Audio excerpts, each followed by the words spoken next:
Oh yes, in fact that's it. That was when Rado Rader took the car over. So Stefan Aust was ahead, and then when they came back,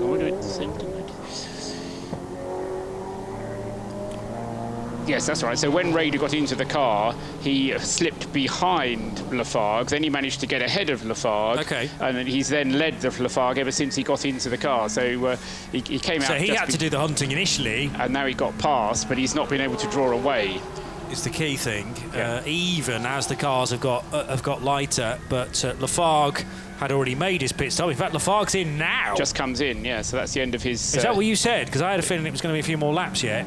Well, no, I said he'd been driving for more than an hour, so it was going to be coming towards the end of his pit stop. So at the end of his fuel allowance, he took the car over from Nicolas Minassian, to whom Diana spoke a little while ago, and was describing problems with the radio. I seem to remember, Di. Yes, he didn't have any radio contact with the team at all, so he Wonder was whether using his experience and knowledge to check the pit board every time he came past. So I wonder if that's still a problem for that car, or whether they've managed to be able to sort out the problem. Joe Bradley's down there. He's got radio contact. Yeah, hang on. I'm going to be thrown out. The 17 in the Mercedes. No driver change, just tyres, guys. Straightforward. Must have been a driver change. Stays on board. Really? Yeah. Surprised. Okay. You know why? Because Patrice has got the bit between his teeth now, and he said, I wasn't able to catch that guy ahead of me in the Porsche. Give me another stint. I was nearly there. Well, I'll tell you, that's a full hour that Patrice has driven the car. Yeah.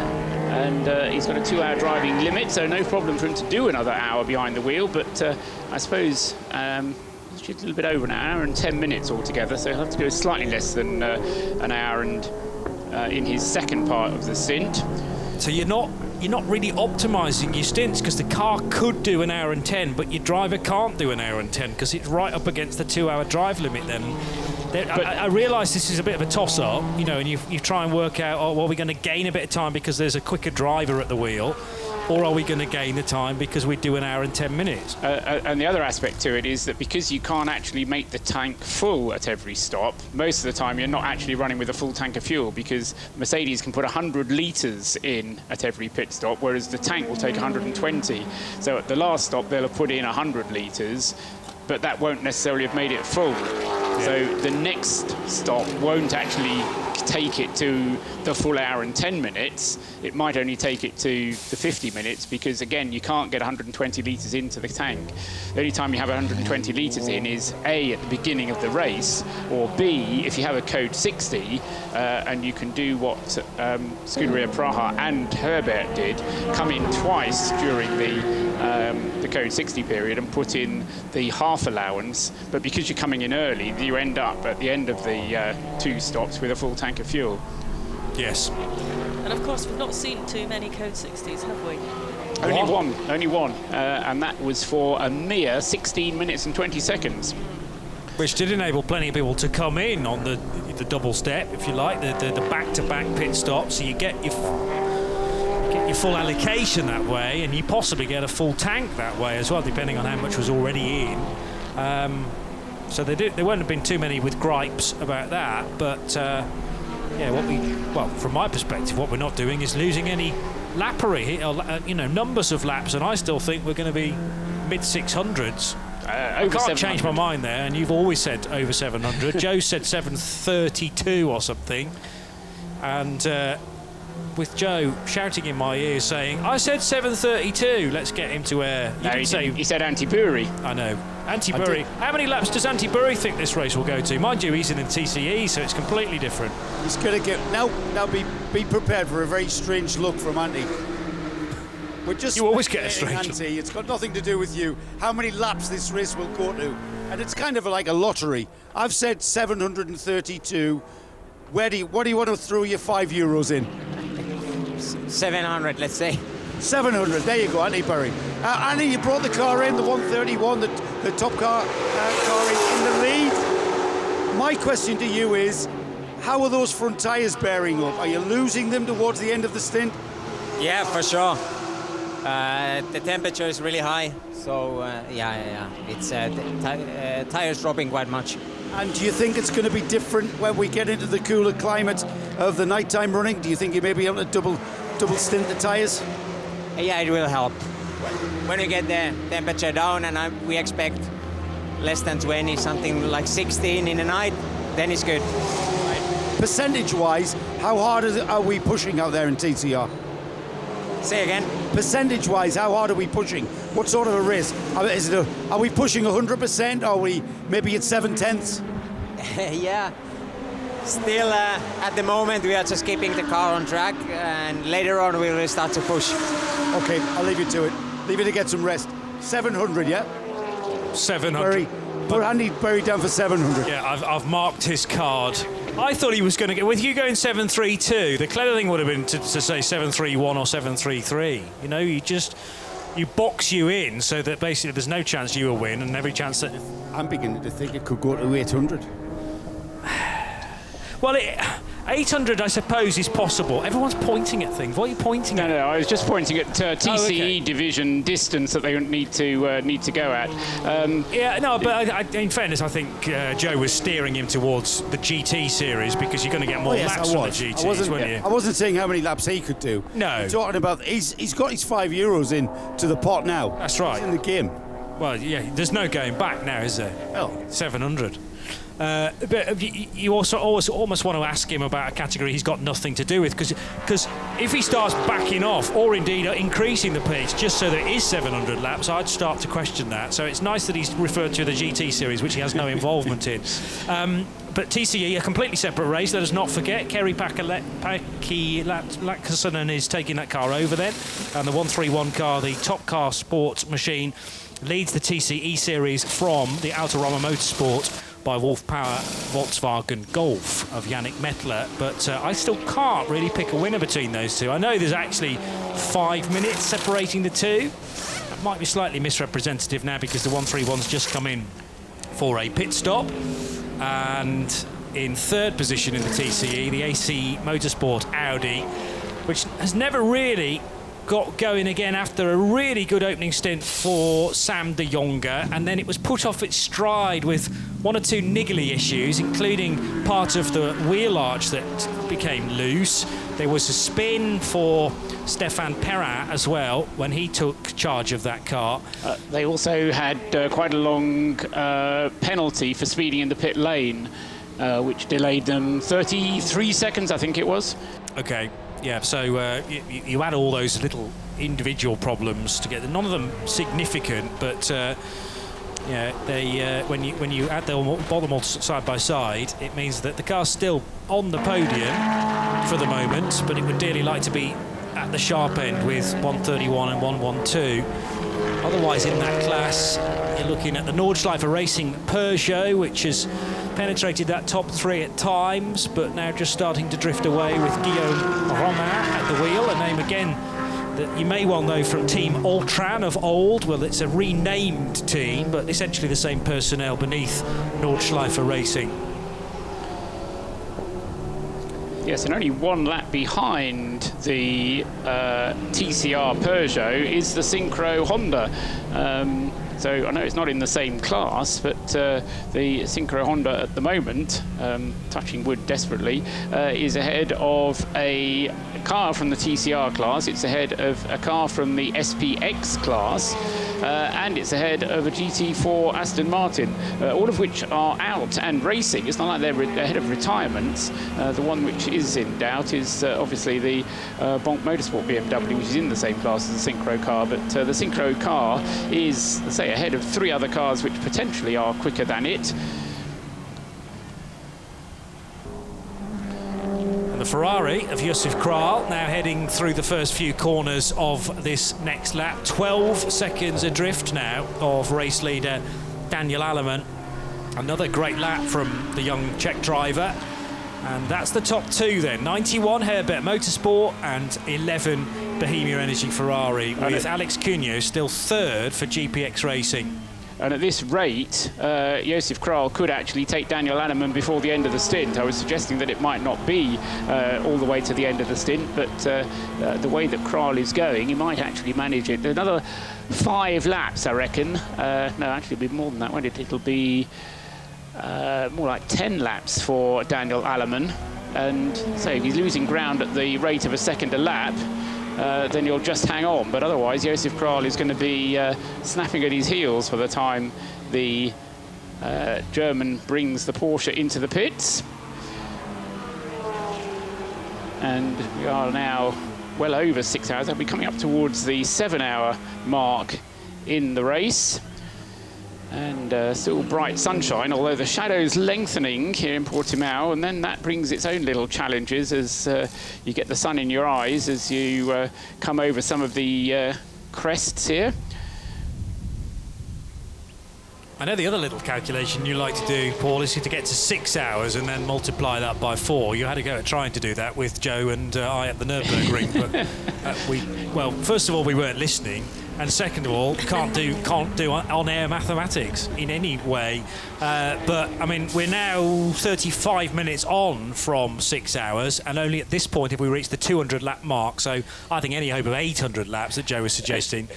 No, it's just not going to happen, is it? 800 is not going to happen. I think we are. I mean, Joe is at the moment looking at 700. He looks all right, doesn't he? At 732. Yeah, 730 is not far off. And provided we can keep the pace that we've got at the moment going, then every chance that we will be able to hit at least 700 and probably 730. By the end. As far as TCE is concerned, they're looking at something over 650, and that will, either of those will be records in terms of the overall distance records, which were set 2 years ago in 2017. Now, I've got a question for Joe, assuming that you were just watching that stop, Joe Bradley, for the 101 Cupra, because one of the mechanics was just attaching or reattaching something in the roofline of the door there. So what was that? Any ideas? That wasn't just any mechanic. That was a Daytona, Sebring and Dubai 24 Hours winner. That wasn't Rick Brokers, was it? Yeah. Hands-on? Yeah. Kidding. Stand by. He doesn't even drive that car. I know he doesn't, but Well, it's a family, not this it's a weekend. family team, isn't it? I'll ask him. Stand by. I'm going to lose my microphone. So I'm going to ask him, then come back out. Okay. So what do you want to know? He was attaching something to the roof It was like line. a little blue nozzle, and it was either being attached or disconnected and then reattached right at the top of the door, but it was, sort of to the roof of the car, and it looked like the other end might be attached to the driver in some way. So it's either the drinks bottle or the netting which protects the window netting. I didn't see any netting, so Right. Drinks bottle, I think, was my guess. But I'd just like to know, when Joe says he's going to lose his microphone, that doesn't involve him putting it down and instantly forgetting where it is. What he means is he's going to go into an area of the garage where we lose reception briefly. Hopefully he can grab Rick and bring him out in the sunshine, the late or the early evening sunshine, Joe. Beautiful conditions in this part of Portugal. And who have you got? I tell you what though, Diana, you're going to need your jacket when you come back down, because in the shade, it's completely different. Here in the sunshine, beautiful, warm, sunny summer's day. In the shade, freezing. Very well done. It's a massive drop-off in the shade. It's incredible. So when the sun goes down behind the grandstand opposite the pits, it's going to get really cool. And I think it was Andy Burry said we're scheduled for 16 degrees, which isn't too bad. That's like a pretty good summer's day in England. However, after the conditions of 28 degrees during the day, 16, you really begin to feel it. In answer to your question, Johnny, it was the driver's door you were wanting to know about, was it? Yes. Yes, it was the seatbelt. The seatbelt, the driver had put the seatbelt too far back. It had fallen back behind the seat, and Rick was just retrieving it. So I didn't drag him out here for that answer. Okay, fair enough. He just told us. All right, thank you. Too technical. No, but still interesting nonetheless. Thank you very much for asking the question. And the 101 car goes back into the race with Klaus Kresnik piloting the Cupra TCR DSG Red Camel Jordans.nl machine.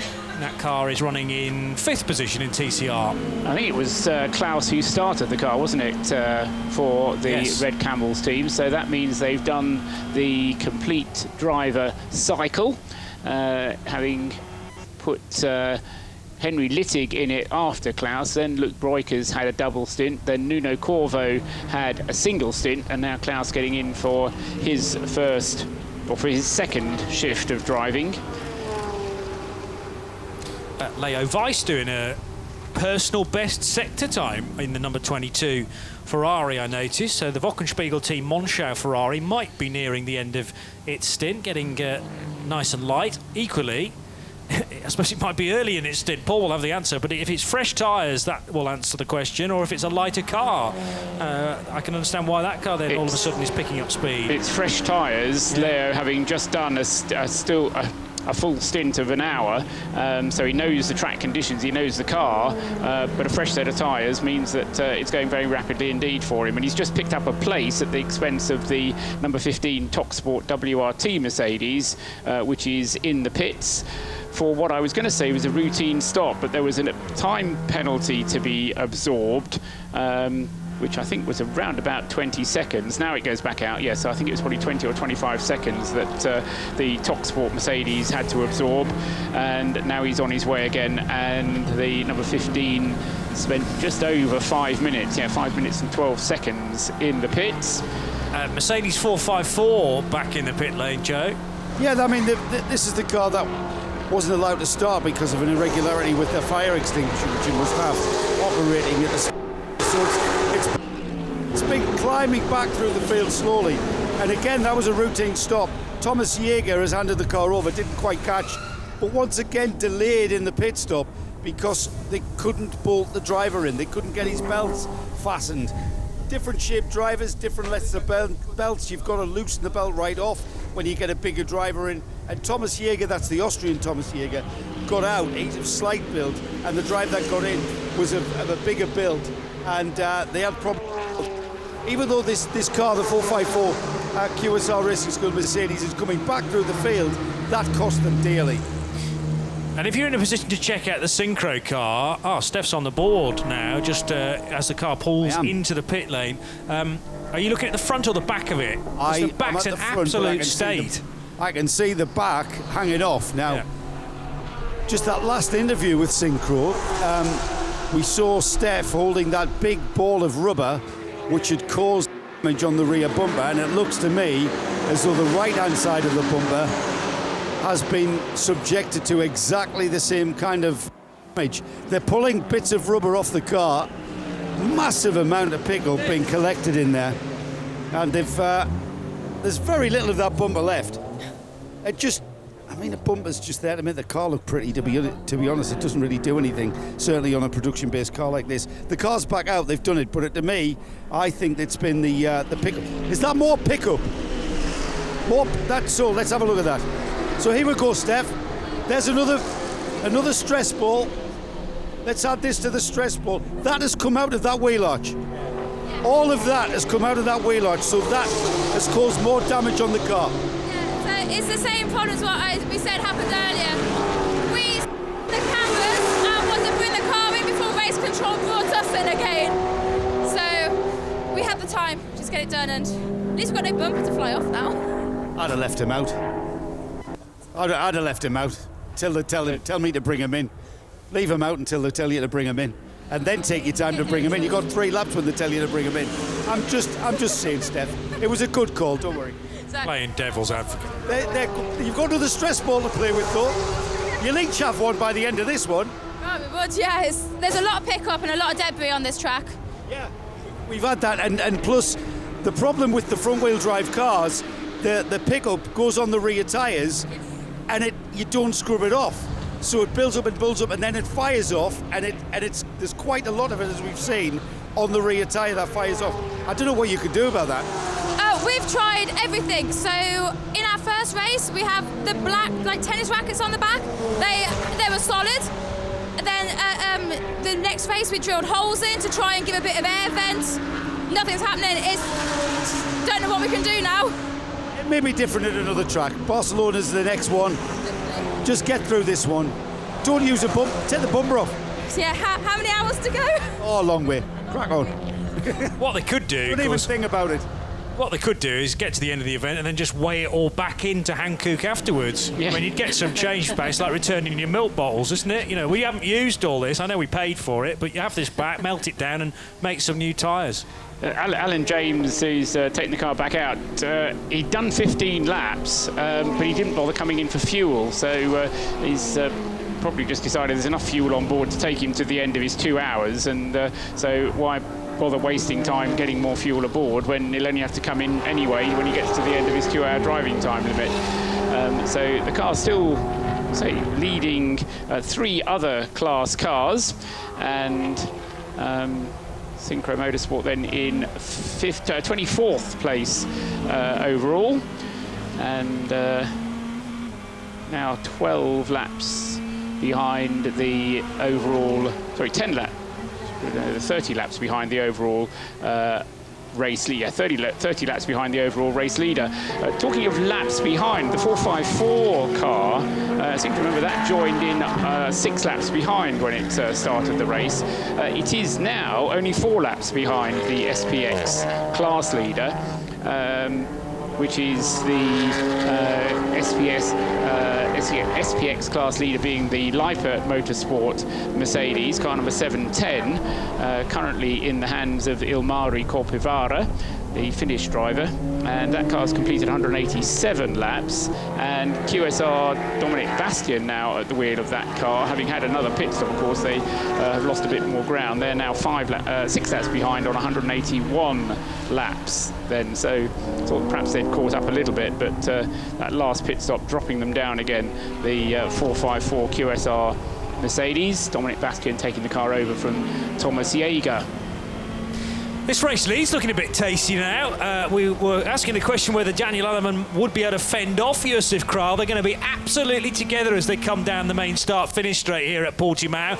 Porsche from Ferrari, and the gap's about a second. It's 1.062 as they cut the beam, and Alleman got a great shot there on the live stream, staring right into the cockpit for the Swiss driver. Saw his face because the sun is just at the right level for us to pick his facial features out, but that also means that the sun's right in his eyes as they head into turns 1 and 2. This is an awkward time of day.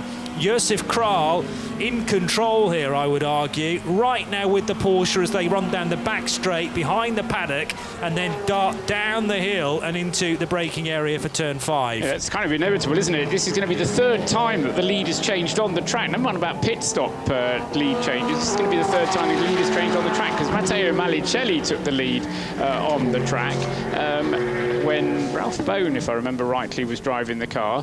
Then we had Robert Renauer taking the lead from Jiri Pisaric on the track, and now we've got Josef Kral about to take the lead from Daniel Alleman on the track. So, as I say, endurance racing may be won and lost in the pits, but quite a lot of the activity goes on the track as well. Certainly is this weekend. Alleman's gone a little bit wide on the exit of Portimao. That will compromise his run now through the left-hander and into the braking area at the top of the hill as they approach turn 13. It's 14 next. I think the last thing that Josef Kral wants to do here is try to force the issue before he's actually got the necessary track space. Might be able to play the Peugeot 308, which is just ahead of them, but to me the ideal place to do it would be on the exit of 15 as they come down the main straight. Now, not going to be careful here that Alleman's not going to come in to make that stop that we keep talking about. He's not, he's staying out. So this is all about the slipstream that the Ferrari can get from the back of the Porsche and then into the braking area. Does Kral go left or right? He goes right. He can draw alongside Daniel Alleman, and I don't think Daniel's going to make that any more difficult than it needs to be. Flashing of the lights, but he's already passed the Porsche and he takes the race lead, Josef Kral. Yes, and it really was inevitable in the end at the rate that he was going. It's come down to about 1.3 seconds per lap. This stint 30 laps old as far as Daniel Alleman is concerned, and next time around he'll have completed 1 hour of the stint, so a maximum of 3 laps still to go after this one that they're on for Alleman at least. Josef Kral should be able to do at least 2 laps further to that, because there's 2 laps separating their respective stints, and of course both of them were able to get fully fueled under the code 60, I calculated. Since then they've been in for 1 stop when the Ferrari was able to get 90 litres of fuel on board, and the Herbert Motorsport car also takes 90 litres, doesn't it? So both those cars on similar refueling strategies. The squeak of a airline being disconnected from the back of the Mercedes there, number 500, as it's lowered back down onto its Hankooks from the internal jacks and heads down the pit lane. Hubert Haupt just brought that car in as we get this news from Joe Bradley in the pits. It's not so much news, it's just an observation from the number 500, the evolutionary development AMG GT3 Mercedes that I think, Hubert Haupt has just brought in. We heard Charlie Putman describe what's different on the car, and he mentioned how it was easier to adjust the rear wing for the mechanics. I've just had a look. They've got a beautiful little designed mechanism on the rear wing that allows you to adjust the wing, the rear wing that is, with just a little ratchet spanner. And I'll get a better look at the 500, the rear end of that number 500 when it next comes in. But that's tremendous.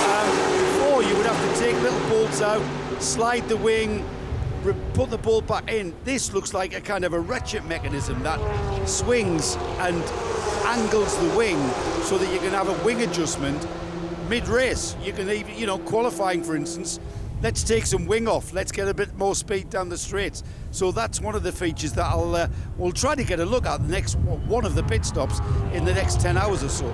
Joe, I'm being blunt Joe. here. Earlier on, when they came in for a pit stop, when I was in the pit lane, they were adjusting it, and he hadn't finished adjusting it when the car pulled off and went. Yeah, because it is, as you say, it's that easy to do. Yeah, it's same thing quicker just than you happened. think. And I think as he turns the ratchet, the wing moves. So they are getting some. Now, the right-hand side ratchet and the left-hand side ratchet might not be synchronized, so you might get a little bit more wing on the right and a little bit more less wing on the left if the car pulls out before you do it. But it does give them the option, if you like, for a very rapid wing adjustment, which is completely different to the current car. So it's one of the advanced developments on the car. The other thing which I'm not quite sure if you'll be able to look at, Joe, but is the way that the splitter attaches. The front splitter apparently only now has 2 clips. If you want to change the splitter, if you've got damage on it, only 2 clips on it. So again, something that possibly you'll be able to get a look at, or something that they may even change just as a practice during the race. Yeah, we'll keep an eye on that as well, Paul. And of course, the car designed and built for endurance racing, these are all features that really come into play at a time when you've damaged the splitter, or the track's going to change here in Portimao tonight. The track's going to go cool off ridiculously. I can already feel the change in the ambient temperature, which means the track temperature's going to follow, which means you might get an opportunity to crank some wing on or off depending on how you want the car balanced and handling. So the new features, the easily detached front end, the splitter, the rear end wing, all features that have been designed into this car with a view to go long distance racing and addressing moments of adversity, let's say. But these are features that you would not find on a Formula 1 car, and you would not find on a Le Mans LMP1 prototype. They are deliberately designed to be customer friendly and to be user friendly, and for adjustments on the fly to be made for teams that might be very, very new to motorsport. Yes, that's going to be a car that's used by Black Falcon in things like the Dubai 24 Hours and then onward to the Nürburgring and Spa. But you might get a team that has never done a motor race before buying one of those cars. And how can we, goodness me, what on earth do you do with this? Well, all of a sudden, if you can adjust the rear wing with just a couple of screws of a ratchet spanner, fabulous. Exactly so, and I mean, one thinks back to CP Racing, as they were then called Pro Sport Performance, moving up from Porsche to Mercedes. When was that? 3 years ago, that they decided they wanted to move up, get a Mercedes. At the time, it was a very new experience for them, and they had a lot of people from AMG customer service helping them along with it. But of course, the easier you make it for the teams to run themselves, in effect, the cheaper it is to run, because you can do it with your own people. And so they're making the thing as customer friendly as possible, and whether it's done with an eye to new customers, people who have run other cars, lower class cars, 991s and the like, TCRs even, maybe people wanting to move up to GT3s, or whether it's made for evolutionary purposes for people who have already got an AMG GT3 and they just want to upgrade to the latest version. Doesn't matter as far as Mercedes are concerned. It's the more customers, the better. Of course, yeah. But I do think making it accessible and more easily accessible is highly attractive to those teams that want to get into GT racing for the first time. The 34 Audi of Car Collection Motorsport, driven by Gustav Edelhoff, is in 9th place. So some place changes there because of the 500 machine pitting. 34 up to 9th, 10th place now for the 94 Porsche from Herbert Motorsport, and Kenneth Heyer, who took over the 500 Mercedes, rejoining in 11th position. Behind him is the 991 class battle, which they're all still together on the timing screen, amazingly, and separated by a minute and a bit, those 991 class cars. Now, are they all essentially on the same lap? I think they are just about. They are all on the same lap, Johnny, absolutely right. 56 seconds separates the 909 from the 980, so Duvo Racing from MRS. And then the Porsche Lorient car, number 911, in 3rd place, is a further 18 seconds behind. So not a lot to choose between those 3 991 class cars. Really isn't. Always rely on that area of the grid to provide some good entertainment. In, what did you say, they were 12th, 13th and 14th overall. The 980 is going to be the first to pit next. Nicolas Michelin will be the first of that little group to pit. And it's Gavin Pickering in the Lorient car at the moment.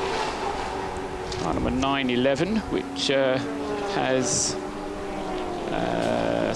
4 French drivers and the Brit, Gavin Pickering, driving it. The Daniel Alleman in the pits, 91, and Joe Bradley can tell us about it. Joe? Yeah, pretty straightforward once again. That's why these teams are at the front of this field, isn't it? Such a slick pit stop there. Driver change, didn't see who got in the car. I certainly saw Daniel Alleman get out. New tyres Coruri car already on the way to refueling. It's getting very windy down here, boys and girls. Can hear it in the background on your microphone. Yeah, despite the windsock on the microphone, you can still hear the wind blowing across there. And yes, it is a feature that we've seen. Another time penalty in the penalty box for the AC Motorsport Audi.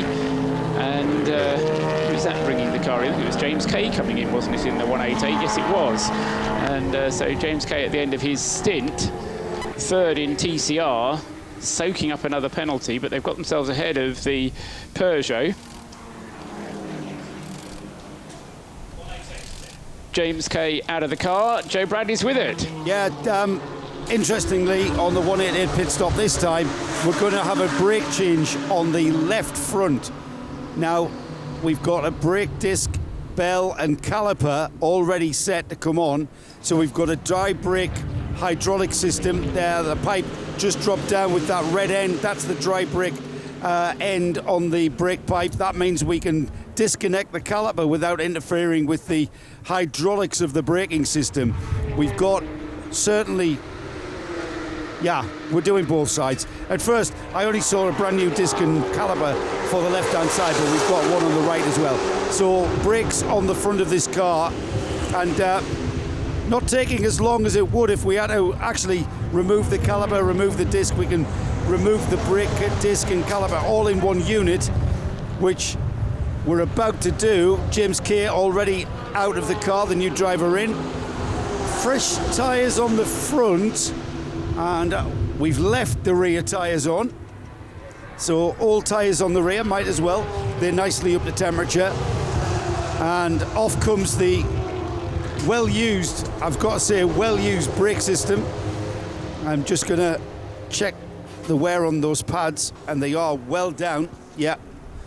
Hello. No, they are. They're about a fifth of what they should be. So...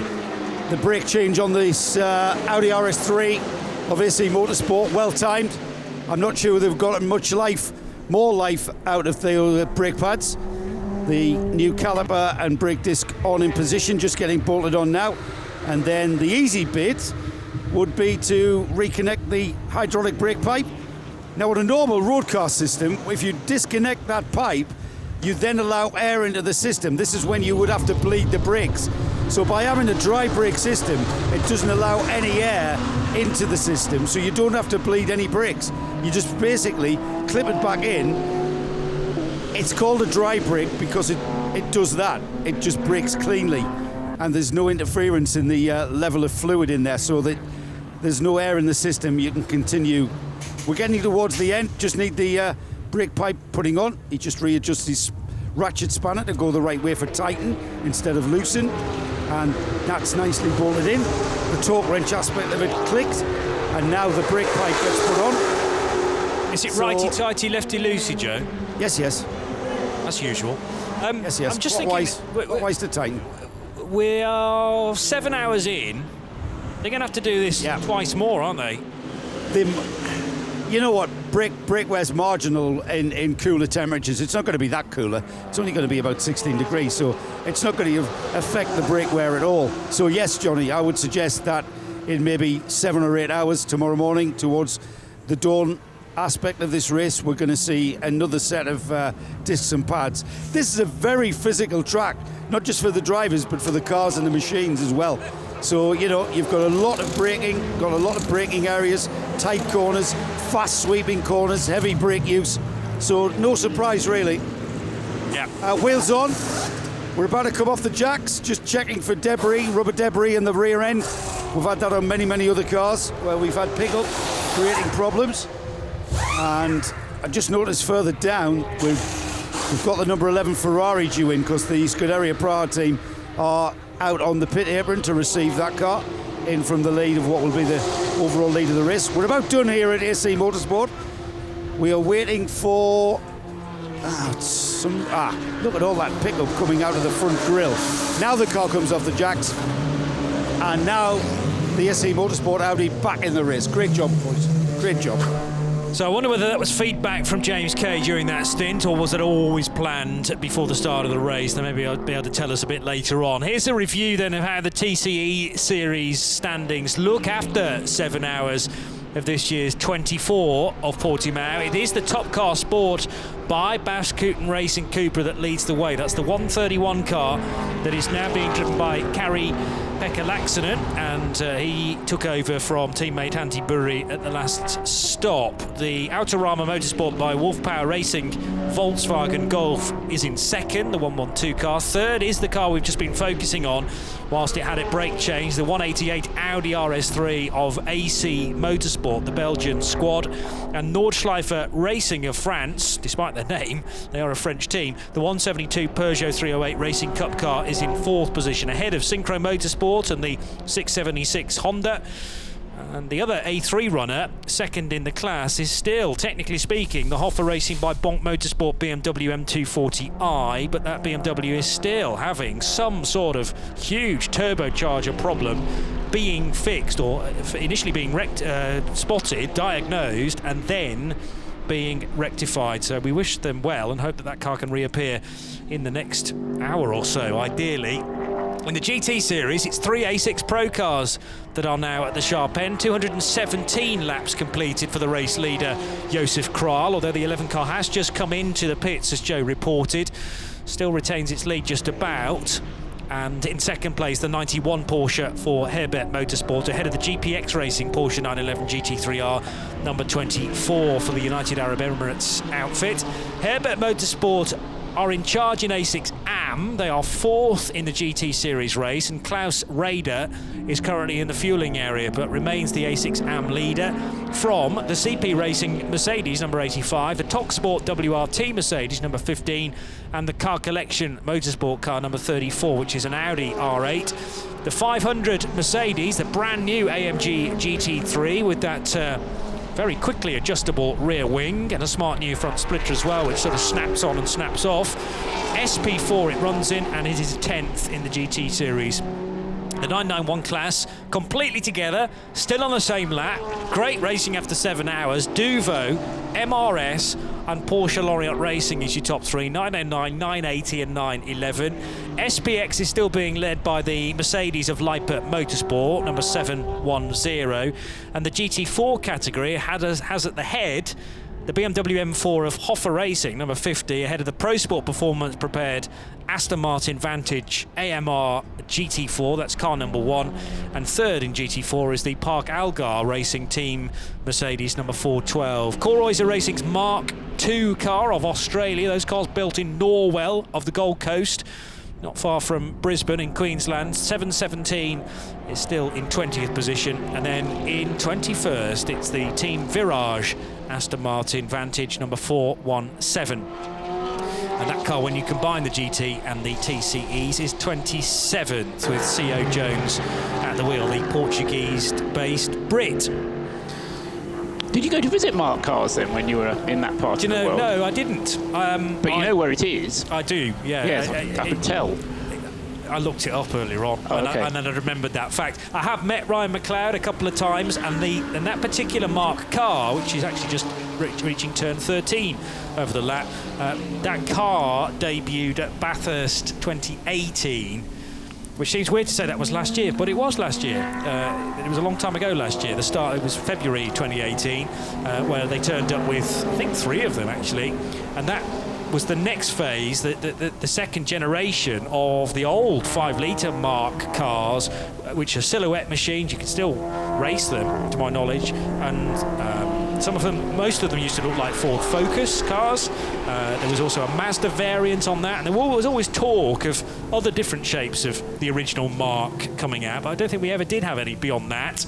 And this one looks very Mustang-shaped, but Ryan McLeod making the point to me in Australia that they have absolutely nothing to do with Mustang. In fact, we try and avoid that word entirely. Fair enough, but it certainly does have echoes of that shape. You would be forgiven for thinking that. That's what I said. Anything. It's a bit like the Gulf sponsorship on the GPX car. Is not Gulf sponsorship, but it is Gulf colours. Let's say there's no money flowing in that direction, but it just happens to be Rofco's colours, and the GP Extreme are Rofco supported. Well, it's a little bit like the 69 Ford GT at Le Mans this year, which I started calling Gulf colours, which it may well have been because it was an echo back to that particular race in '66. However, it wasn't the Gulf coloured. It wasn't a Gulf entered car though. It just happened to be in '66. In '66, it was just pale blue. The Gulf car only came along in '68, so I remember. Okay. It just looked Gulfy. It did. I do agree. The problem was yes. It was backed by a different oil manufacturer, so you absolutely couldn't call it that. Castrol on the side of it, Indeed. as far as I remember. Yes. Anyway, this is the Hankook 24 Hours of Portimao. Matteo Malicelli is now back at the wheel of the Ferrari, having had that pit stop, a perfect pit stop from the Bohemia Energy Racing. What I didn't catch, because I had my nose in the trough, was whether it took a penalty on that pit stop. Johnny, I'm not quite sure if you did or not. No. Right. No, you didn't catch it, or it didn't take the penalty? No, I didn't catch it. Right. I think it might have done, because it was a slightly longer pit stop for the Scuderia Praha Ferrari team. Ralph Bone is, as you said, at the wheel of the number 91 Herbert Porsche. The 93 Herbert Porsche has now gone into the hands of Hans Wehrmann, which is kind of good in the sense that it means that the next driver is going to be Klaus Bachler again. I know that's kind of looking forward to the wrong thing, but so Hans Wehrmann, the 5th driver of the number 93 car, but as I say, Klaus Bachler will almost certainly do the next stint and probably do a double again, or do 2 hours worth. I'm not quite sure if we mentioned either that Kenneth Heyer has taken over the number 500 Mercedes. I did say that. You did? Okay, I wasn't sure, because I was thinking it's about time that Charles Putman had his go behind the wheel of it, but he hasn't got into it yet. Kenneth Heyer has driven it before, and Hubert Haupt has just vacated that car, so the 500 seemingly suffering with a lot of penalties, and as I say, I think that might be just because the drivers are giving it some beans. And as a result of doing that, they incur the wrath of the race directors. So they've had another penalty for exceeding track limits, and so I think they've actually took that one as they came in for the last pit stop. Other changes that have recently happened, the Yes, Leo Weiss is now up into 4th place with the Herbert car having had its pit stop. So Leo Weiss in the Ferrari is in 4th place, the Wochenspiegel Ferrari, and then Patrice Lafargue at the wheel of the EDEX Sport Racing Mercedes, as he has now for about 45 minutes been at the wheel. In fact, it's been a double stint, so he's been at the wheel for about an hour and 45 minutes now, hasn't he? Coming up towards 2 hours driving for Patrice Lafargue. He'll have to be in within the next 5 minutes. Patrice Lafargue in the EDEX Sport Mercedes, number 17, up to 5th at the moment. And he is the 5th of the 5 A6 Pro class cars, GT3 class cars. Then in 6th is the first of the AMs, and that is still the Herbert car number 93. As I say, looking forward to seeing Klaus Bachler back behind the wheel of that with Charlie Putman. Oh, that's the reason why he's not driving the 500, is that he's in the 85 at the moment. What did he call? He called it his old girlfriend or something. That he said he couldn't be disloyal to his old girlfriend, so he's going to carry on driving that car. And yes, he is going to end up beating himself if he's not careful, because Charles is ahead at the moment. He's in 7th place, and the new Mercedes is in 9th place at the moment. So he is beating himself. Which is an achievement in itself, let's face it. But I think the priority was always to try and get all the hours he needs to do in the 85 car to make sure he can score points with CP Racing, and then worry about any extra fun and games he might be able to have in the 500 car. We've seen him do one stint, then, have we, in the new Mercedes? I don't think he's driven it at all yet. Let me just double check on that. I thought he had, but no, actually. That might have been a session last night. Yeah, that was in night practice last night when he drove it. In this race, Hubert Haupt started it. Kenneth Heyer did a double. Rick Breukers did a double. Book did a single. Hubert Haupt did a single, and now Kenneth Heyer is back at the wheel of it. Right. So we're probably looking at tomorrow. Yes, it depends. That would make more sense to me. Just you know, the trouble with tomorrow is if you're going to wait until daylight, then you're limiting yourself to what at most. I suppose you've got 6 hours in which you can drive the car. He'll have to do 2 hours minimum in order to qualify himself as a driver of the car. But that's not a priority really either, is it? Probably not, to be honest, no. You've got to be qualified for your championship running car, CP Racing's Mercedes, but beyond that, you know. And as it is an SP4 class car, it doesn't have any of the other regulations that you have to fulfill with AM class or AM driving time or anything like that. No. So the focus, I think, very much today will be his regular mount, and then change your focal point for Sunday morning. But we'll wait and see. Matteo Magliucelli is in 2nd position and just now 3.8 seconds behind Ralph Bone. We've been here before. Bone to the lead of the race because of the pit stop for the Ferrari, but very, very close indeed now between the top two once more. But it was Joseph Kral before on Daniel Alleman, wasn't it? It was. The only reason, though, that the Ferrari, I failed to notice that Bone had taken the lead, I have to confess, because I didn't expect him to. And the only reason that he did was because of that longer pit stop for the Ferrari. I noticed it was a longer pit stop, but it was a longer pit stop to the tune of 20 seconds. So, as I say, that does suggest either that the Ferrari had a problem in the pits or that it soaked up a penalty. That'll be a job for Joe. Joe will be able to find that out, won't he? Incredibly tight through the kink there at the left-hander that leads the cars into Portimao, and that was because the Ferrari was, well, there was a hint of just being squeezed by the 454 QSR Racing School. I think there was just about room for those two GT cars, one GT3 and one effectively GT4 car, but being run in the SPX category. Yeah, it's a GT4 Plus, really. Far closer in comparison, those two cars, than a normal difference between GT3 and GT4. But even so, I mean, I wouldn't have picked turn 9 as a place that you could easily get two cars through abreast, but they managed it and the Ferrari nearly ran out of road. Well, yeah, I was surprised they got away with that without any contact, to be honest, but Magliucelli, I'm sure, knew what he was doing. And the other driver in question, Dominic Bastiat, in the QSR Racing School Mercedes, I reckon. Yes, he was. That's right. No, I know he's in the car. I just wasn't entirely sure it was the 454. Yeah, no, it was him. Fine. Did the and I may have just missed it, but did the number 11 car? Did anything happen with the unsafe release? Yes, it was given a penalty, and I think it's now served that penalty, and that's why it's behind the Herbert Porsche, because otherwise it would have got out ahead of the Herbert Porsche. I wasn't sure if that had happened. As I say, I'm trying to piece together what's happened based on various bits of information I'm getting. Some of the penalty messages coming up on the screen a little bit late, and as I say, unless we see the penalty actually being taken, although it's almost beneath our feet, can't actually see beneath our feet because there's a floor in the way. How dare that floor be there? Well, it's a glass-floored commentary box next time. It's possible. Just to say, this booth in which we're sitting does extend out over the pit lane, so you can't actually see into the pit lane.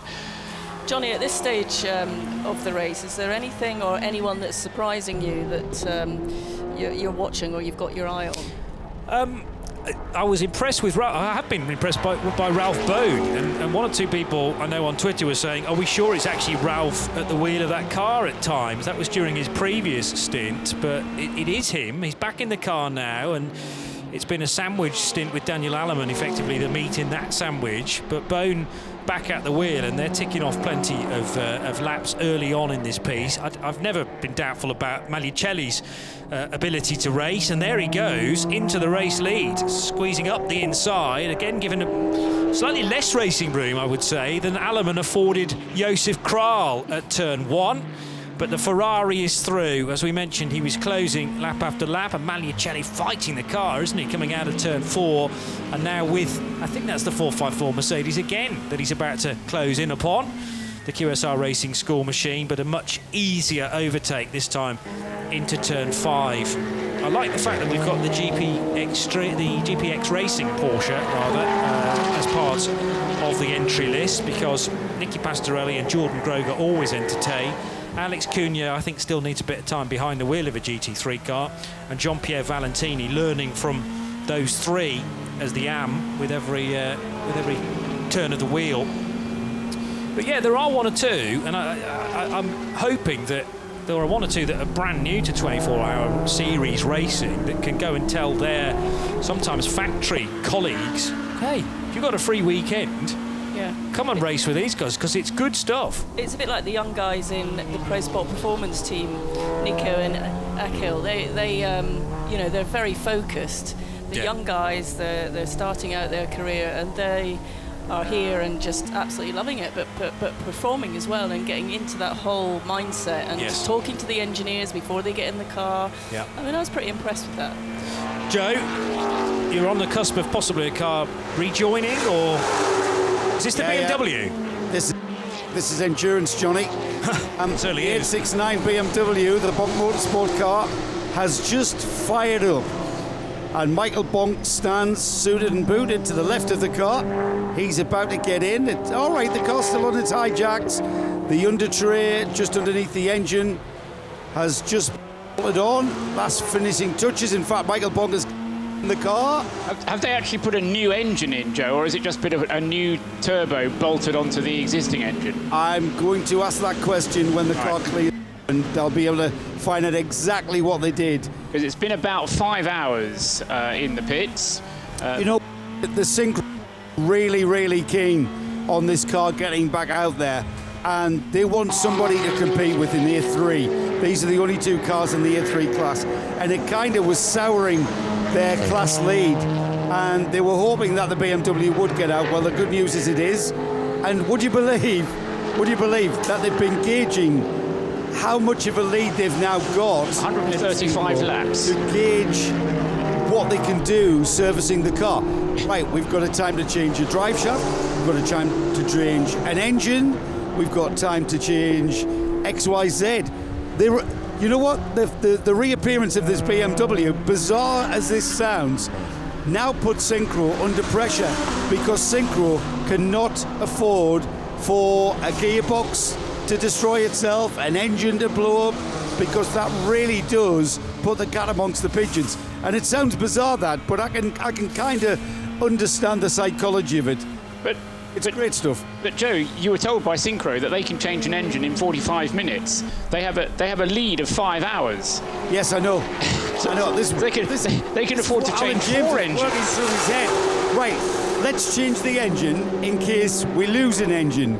Now, you would never ever think of that in any kind of motor race. You lose an engine, you're out. But in the circumstances which we have here, in the 24 hours of Portimao, with 2 cars in the class going for that class victory, that's how Alan James, the engineer, that's how his mind's working. It's brilliant. They've got time to drive to Madrid, have dinner, and then come back.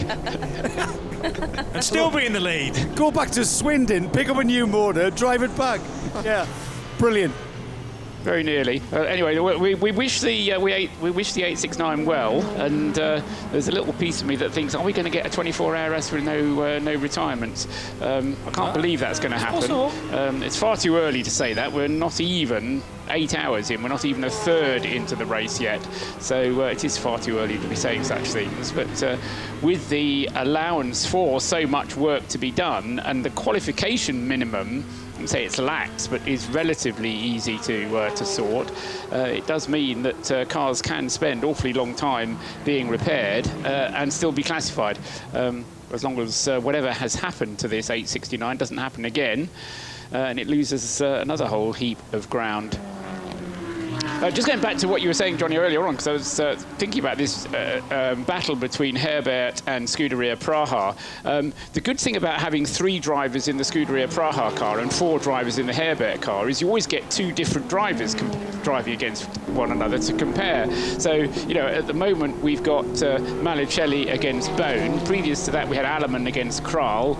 We had Robert Renauer against Jiri Pisarac. Before that it was Malicelli against Alfred Renauer, and so on back through the race. You get different combinations to compare. We should really play winner stays on, shouldn't we? Yes. Whoever gets to the pits first gets to stay in the car for another stint and scrap the ultimate driving time limit. No, that could get silly after a while. Matteo Malicelli probably do the whole race. Yeah, he probably would, yes.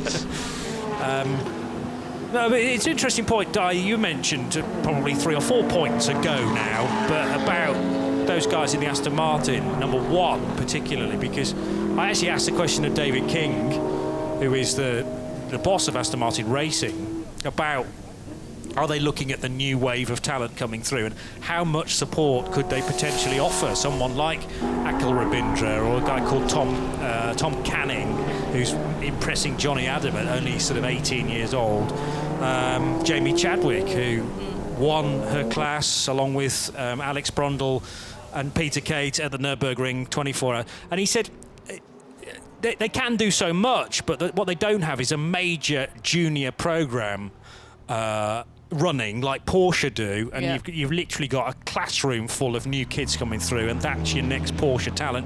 But I was pleased to see that Akhil Rabindra had been invited by Aston to Le Mans just to soak up the atmosphere, and if you ever do get to become a factory driver, this is what it might be like. But I mean, I've been a big fan of Akhil since he was racing McLarens at GT4 level in the British GT 3 seasons ago, probably, with Sandy Mitchell and with Dean McDonald and people like that, and struck me as a talent in those days. So I'm not surprised he's in with a good team now, Pro Sport Performance.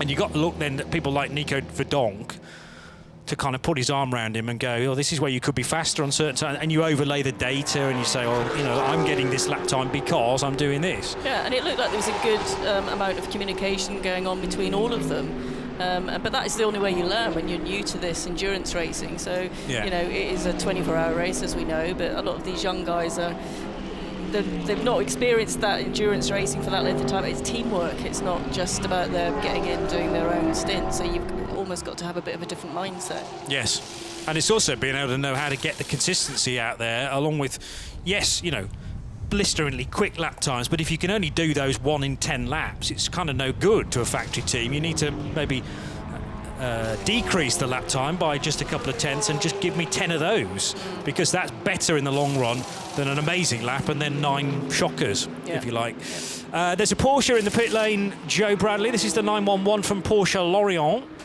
Yeah, that's Seb. He's working as a loan agent at the moment. Oh, is he? Sorry. I'm literally 2 garages away. Okay. I've got Martin Bonk, who's going to tell us exactly what was done on the 869. Now, when I get Seb back, if he wants to come back to me, we've actually got a bit of a visual, and Martin's grabbed a little piece of debris. It's Michael Bonk, not Martin, of course. It's Martin. It's Martin Kroll. Oh, is it Martin Kroll? Michael Bonk is in the car. I've got Martin Kroll. I'm getting my Martins and my Michaels. I do that all the time, Joe. Martin's here with me. Martin, it's fantastic to see 69 BMW back in the race. Tell us exactly what the problem was. Well, we lost of power because the engine's turbo was not working anymore because that was into the turbo. And what is that exactly? That's something from the ear and then break out and then coming in the turbo. So that jammed the turbine? Blocking everything, yeah. So, have you changed the turbo? Is that what the job is to? As the turbo, you put a brand new turbo in? Yes, we put a brand new turbo in. The time was 5 hours, and now we have to run. Huh? We go for victory. And the problem is, of course, Martin, that the position of the turbo meant that you had to dismantle the car to actually get to the turbo. Yeah, because it's a normal street car, it's a cup car, it's not a racing car, it's not normally that you change the things in a race. It's not an endurance car. I'm going to tell you something that might surprise you, but the Synchro team are now under pressure. They are terrified in case anything goes wrong, because you guys are back in the race and anything can happen. You're going for it. Sure. We have a good team and we are fighting. Yeah. And you've had all the bad luck, so everything's for the finish. Yeah, perfect. Great stuff. Great to see you back out there, Martin. Sure. Look forward to seeing you with the car. Martin Kroll there. And there, a little bit of debris in the turbo, jammed the turbine, and that cost them 5 hours in the pits. So Martin is Michael Kroll's brother and therefore Chantal Kroll's uncle. It's a family affair, truly so, at Hoffa Racing, and the road car that he refers to is the BMW M240i Racing Cup car, but you can buy a 240i in the showroom, and it comes with virtually exactly the same engine that's in the race car, a 3-litre turbocharged straight 6, and yeah, we talk about the Mercedes being user-friendly to adjust wings and things. Of course, it being effectively a road car engine, it's designed for BMW mechanics to work on when you take it to your local garage, and not designed therefore for speed. You know, it might take several days to disassemble a turbocharger. And Joe Bradley was just about to say that. I took the words right out of your mouth. You did, mate. Can you imagine taking your 240i into the dealership and them saying, oh, it's going to be 4 or 5 days, mate. And it's going to be about $2.5 that, mate. Yeah, 4 or 5 day job, that. Can we interest you in this M6 instead, sir? Just over here. You can indeed interest me in an M6. I do love those cars. It's a shame it's a BMW, that's all I can say. I don't know what you possibly mean. On the dollies, the 94 Herbert Porsche's reappearing in the pit lane. Where's that been for all this time then? And a pit stop of only 5 minutes. That's why I thought I had missed a lengthier pit stop, but it's been in the garage, Joe. As Seb and I walked up, the 94 was just being wheeled out. It's in 11th. Now it's being held as the number 34 car collection Audi wheeled past. I'm not quite sure what went on there with the 94. I'll dive in and find out, and then I'll get back to you. Thank you. I've already found out. That was good. They put it in the... Yeah, I'm that quick. It's just brakes. They've just serviced the brakes, discs and pads. So they wheeled it into the garage to do it. Yeah. And if I turn around, there's more discs and pads. This time on the 710 Leipert Mercedes. That's getting front discs and pads. So we're getting... It's a little bit early, isn't it? We usually see this towards the 12 hours, but I think that just shows the physicality of the Portimao racetrack. That's the one with a bit of a black eye, isn't it? Because he's missing a headlight lens, I notice, on the front right corner. Unless that's just an optical illusion. No, it is. JP. Yeah. Yeah. This is another of the GT4 Plus Mercedes cars. It's not a proper GT4. It's got what Mercedes call the lightweight package on it. I'm not quite sure if you can actually put a package on which makes the car lighter, but if Joe puts his engineering mind to it, I'm sure he'll be able to translate that into things that make sense. But it has this lightweight package applied to it, which means that it runs considerably quicker than a normal GT4 car. Just reflecting on the fact that brakes are being changed at this early stage, of course, because we started the race at 12 noon, the 7 hours that we've had of the race thus far have all been held in pretty warm ambient conditions, whereas normally 7 hours into a 24-hour race would be into the darkness by now, and so things will have cooled off, and maybe brake changes wouldn't have been the order until you get to 12 hours. But as I think Johnny Palmer said earlier on, the fact they're doing them this early, even though we're going to get some nighttime running starting pretty soon, it's 7:30 in the evening, and when we get into the night time, then the brakes should last a little bit longer, but there will very likely be 2 changes of discs and pads over the course of the race, certainly at the front end, which is all that is being serviced at the moment on the Leipert Mercedes. You're tuned to the Radio Show Limited network of channels. This is RS1 and RS3 for this weekend's 24 hours of Portimao, powered by Hankook. And as Paul says, we are now 7.5 hours into this year's race. That's 16.5 hours still to go.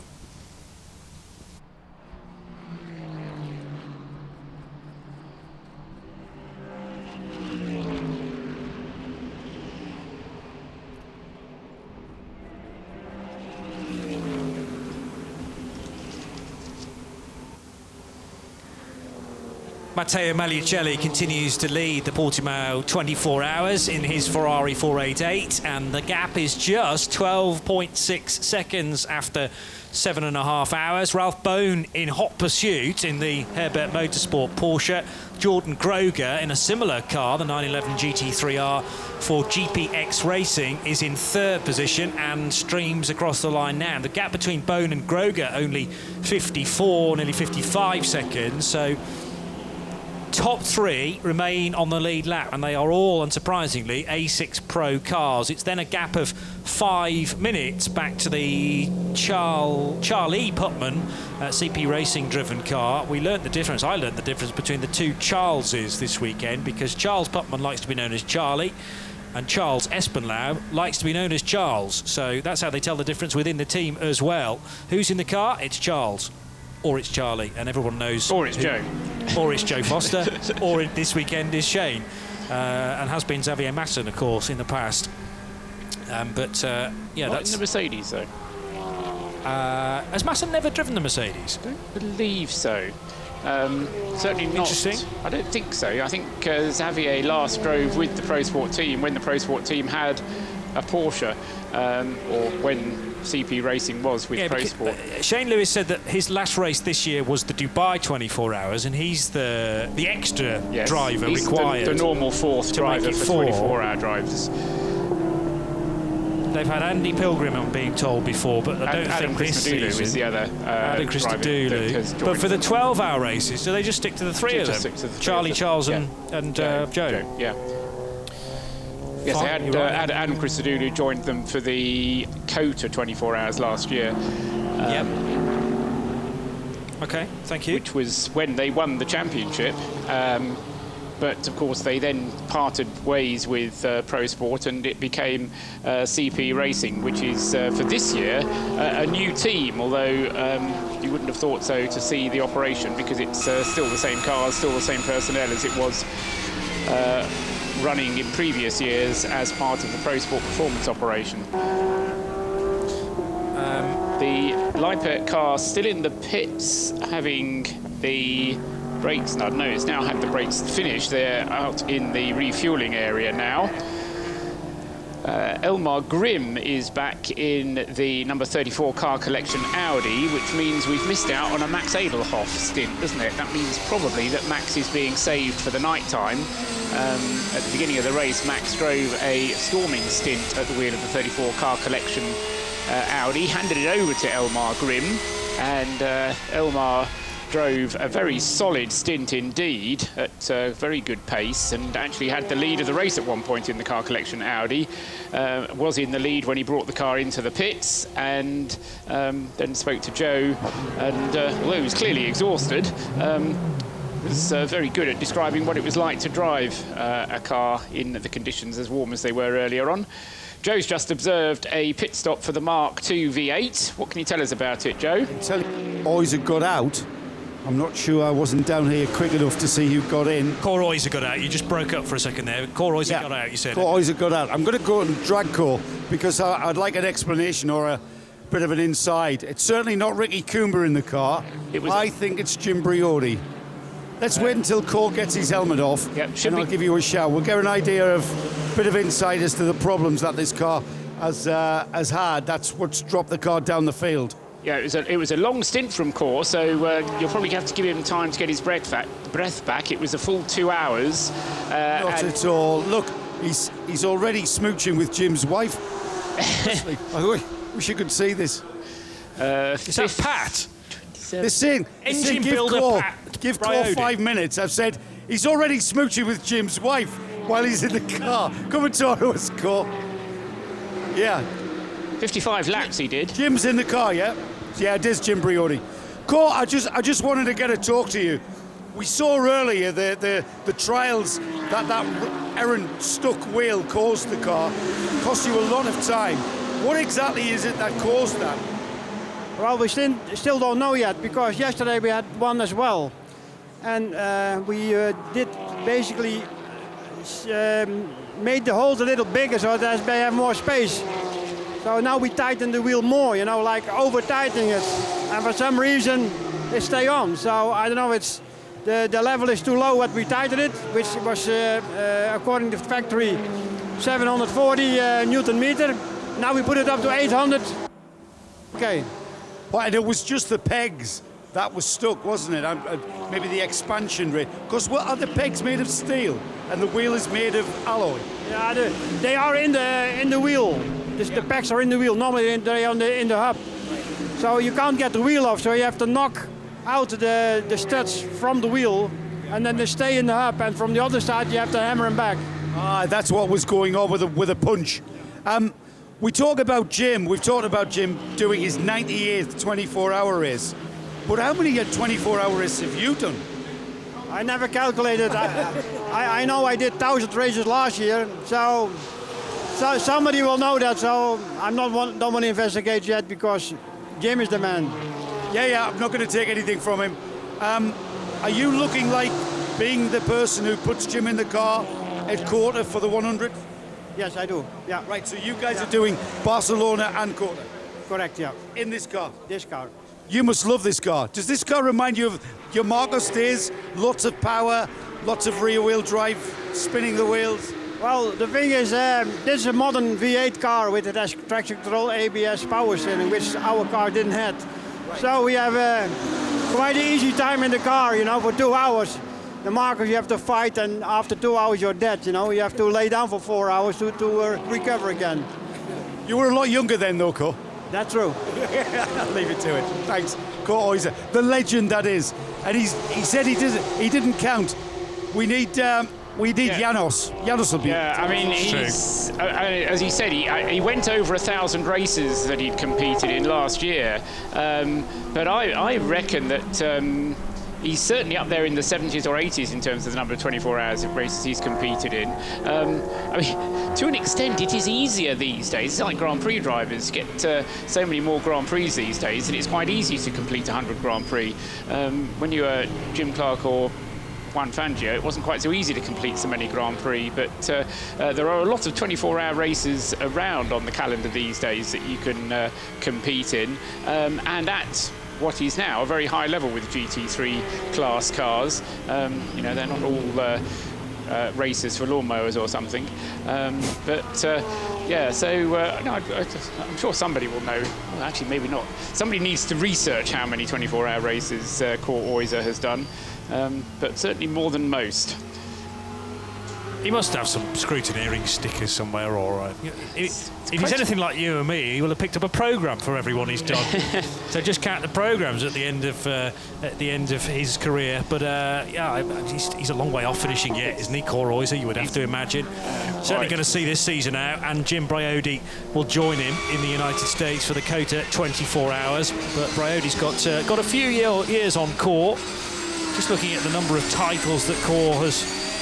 Or certainly, yeah, class wins he will have won in the Dutch Supercar Challenge. Whether they will have been at the wheel of Marcos Mantis, possibly not. But I do remember those early years in the early 2000s when he was in British GT and the Marcos, and regularly winning there with Callum Lockie. The two used to race together, didn't they? Do your records go back far enough, or your research material go back far enough to remember him driving in single-seaters? Because I'm sure he had a single-seater career before he turned to sports cars. He was a 1981 Formula Ford 1600 Euro champion. There you go. Had that in my mind. Yeah. Yeah, so... Joe wants to get in on this as well. Go on, Joe. Of course I do. I seem to remember him in Formula 4 2000 and possibly even European Formula 3, maybe. Yeah, I was going to say European Formula Vauxhall Lotus, or Opel Lotus as it was known, but... Well, that did until 91. Did it not start until 91? Okay, right. 1991, I think. Okay. But might have been 89, actually. Picture the scene. You know how Johnny Palmer wrinkles his nose? You know, I can't do it, but he does this little wrinkling of his nose when he's checking stuff. Tell us... That's indicative of some cogs going around in the brain as well, I think. I'm just trying to work out, you know, how reliable these sources are, frankly. Yes. But he used to race motorbikes. In the 70s, he raced motorbikes, but I don't have any detail of what races they were in particular. Right. But that was prior to any car racing, and then was a double Netherlands Formula Ford 1600 champion, then became the Formula Ford 1600 Euro champion in 81, as I say. Formula Ford 2000 is there, but actually in Canada, when he did some racing in that category of Formula Ford. Formula 3 Germany, raced at Macau in a Formula 3 car. Then Formula 3000 in the late 80s. Right, okay. And then found sports cars kind of early 90s time, FIA sports cars. So we answered the question about his single-seater career, because he did have a clearly defined single-seater career before he turned to sports cars. So quite right. Yes, a quick spin and recovery for Dominic Bastian in the 454 QSR Racing School. Into detention, I suspect, for Dominic, therefore.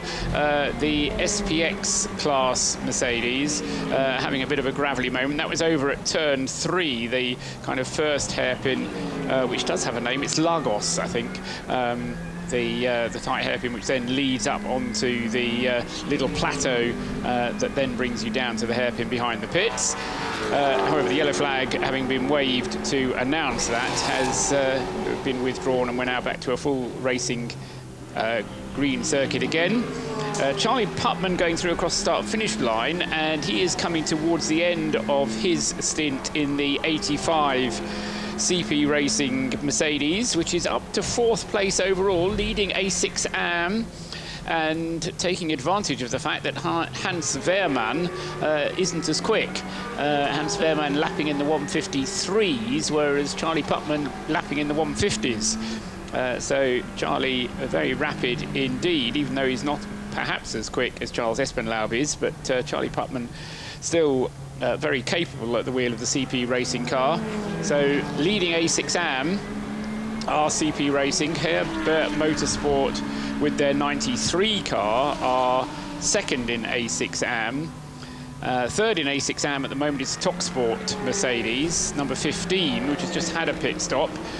Also having just had a pit stop is the number 94 car, which also had a brake change whilst it was in the pits. That's the Herbert car. But ahead of that car in the A6 Am class is the car collection car of Elmer Grimm, who has also only just taken that car over. Dominic Bastian's just had a very slow run into the pits, and I was only drawn... that's possibly because he just had a spin. Yes. I wonder if he broke something in the process of the spin, or it was something braking which pitched him into the spin. Yes, and I was drawn to that because of the clever little system that timeservice.nl has on their timing screen, which is an expected time across the start-finish line, and it counts down and turns green when it comes into the final 10 seconds of that, but then goes red if they are delayed, and it was something like a 47 second delay for those cars. There are also yellow flags at turn 13 now. Now, Bastian's made it to the pit lane after, as I say, a lengthy lap, so it's not that car which is the problem, but at turn 13, which is the left-hander which yeah, climbs up. That's the climbing left, which yes, having driven the circuit on Thursday, very tricky one because you can't really see where you're going. But that yellow is still being shown, and no indication at the moment who it might be, or what it might be that's caused that, unless there's some gravel which has been brought onto the circuit which needs to be dealt with. Dominic Bastian has made it back to the garage, or back to the pit lane though, in the 454 QSR Mercedes. He was probably getting towards the end of what would have been his stint anyway. Okay. He'd done 29 laps. Thomas Jaeger before him had done 32. But Joe can tell us what's going on with the QSR Racing Mercedes. They're having a pad change as well as anything. Maybe a brake issue that caused the spin, you never know. It just didn't quite get the speed off, I would suggest. Showing a little few war scars, but there's a pad change going on. Not quite the same as what we've seen with the whole disc and caliper coming off. We're actually pulling the pads from within the caliper, either side of the disc. So the worn pad's coming off. Still a bit chunk of meat on there. Would have gotten me through a few MOTs, the amount of wear on there. We've also got the Porsche, the GP Extreme Porsche, further up the pit lane in for a routine I think stop. he's already gone by. Has he? He's already Okay. done that. And So routine did was come it? in, yeah, very routine, already in the refueling. Right. I wonder if I can get a word with Dominic and see if... here he is. just an interesting in-lap because it took him 50 seconds longer than it should have done. Dominic, what? You had a little spin? What happened? I didn't have a spin, I was hit Oh, you were hit. Is that what that damage is of? by car 500, a Mercedes. Right, so tell us what happened. I'm making my turn, you know, the slow turn, the uphill turn, and yeah, so I guess he went for the, I don't know, you know, and you know, it's not, it's a corner that you take.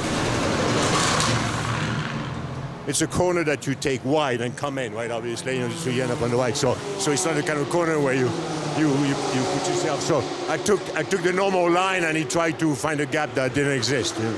He dive bombed. That's my view. I don't know. I could. Well, yeah, I think all we saw on TV was your car spinning, so we didn't see the hit. Yeah. That's unfortunate. Up until that point, you were happy? Yeah, great fun. So no problem. The pressure was taken off you at the start with the QSR car, with the fire extinguisher, and you've just been coming back through the field. Very enjoyable. Doing pretty, yeah, very enjoyable, very good. We've been so far no incidents except this, but we didn't lose too much time. Although, you know, you see, unfortunately, through a mix-up, I didn't have my seat. So this, and so I was like this. So to get back on track, you know, I went this way, and I say, there's the sand trap. and I was in a straight line, and my wheels were straight, and I was able to drive through it. So I was fortunate because I could have driven myself into a permanent stop, you know. So. Well, thankfully you didn't. And next time you'll have the right seat. Thanks, Dominic. Bit of insight there, boys. Yeah, great. I don't think What's the point of dive bombing when you're only kind of here to test the new car? we need to go and ask Kenneth Hire about that. I will. because he was driving. In fact, he's still driving, and normally an exemplary record there. But of course, that's one side of the situation presented by Don Bastian. Kenneth Hire will have a completely different view, I am sure. It is a difficult, I was trying to say, it's a difficult corner to see where you're going, in that you're not always aware of where the other car might be. But no, I mean, what Dominic said about it being a wide entry to that corner, certainly absolutely right. We've had the pit stop for Charlie Putman. He is, I presume, now out of the car, and no doubt, I say no doubt, I suggest on the rotation that that car will have been handed back to probably Shane Lewis by now. Shane having taken it over last time from Charlie Putman. So probably getting Shane Lewis back at the wheel of that car, and indication of whether or not Charlie's going to drive the 500 before nightfall, or indeed in the night. But the 85 car was in 4th place, but as a result of the pit stop, it's now fallen down. Still very close amongst those AM cars. So changes of position on a pit stop is always indicative that positions are still pretty close. The gap first to second still pretty close as well, up to 20 seconds now. Malucelli slowly drawing away from Ralph Bone.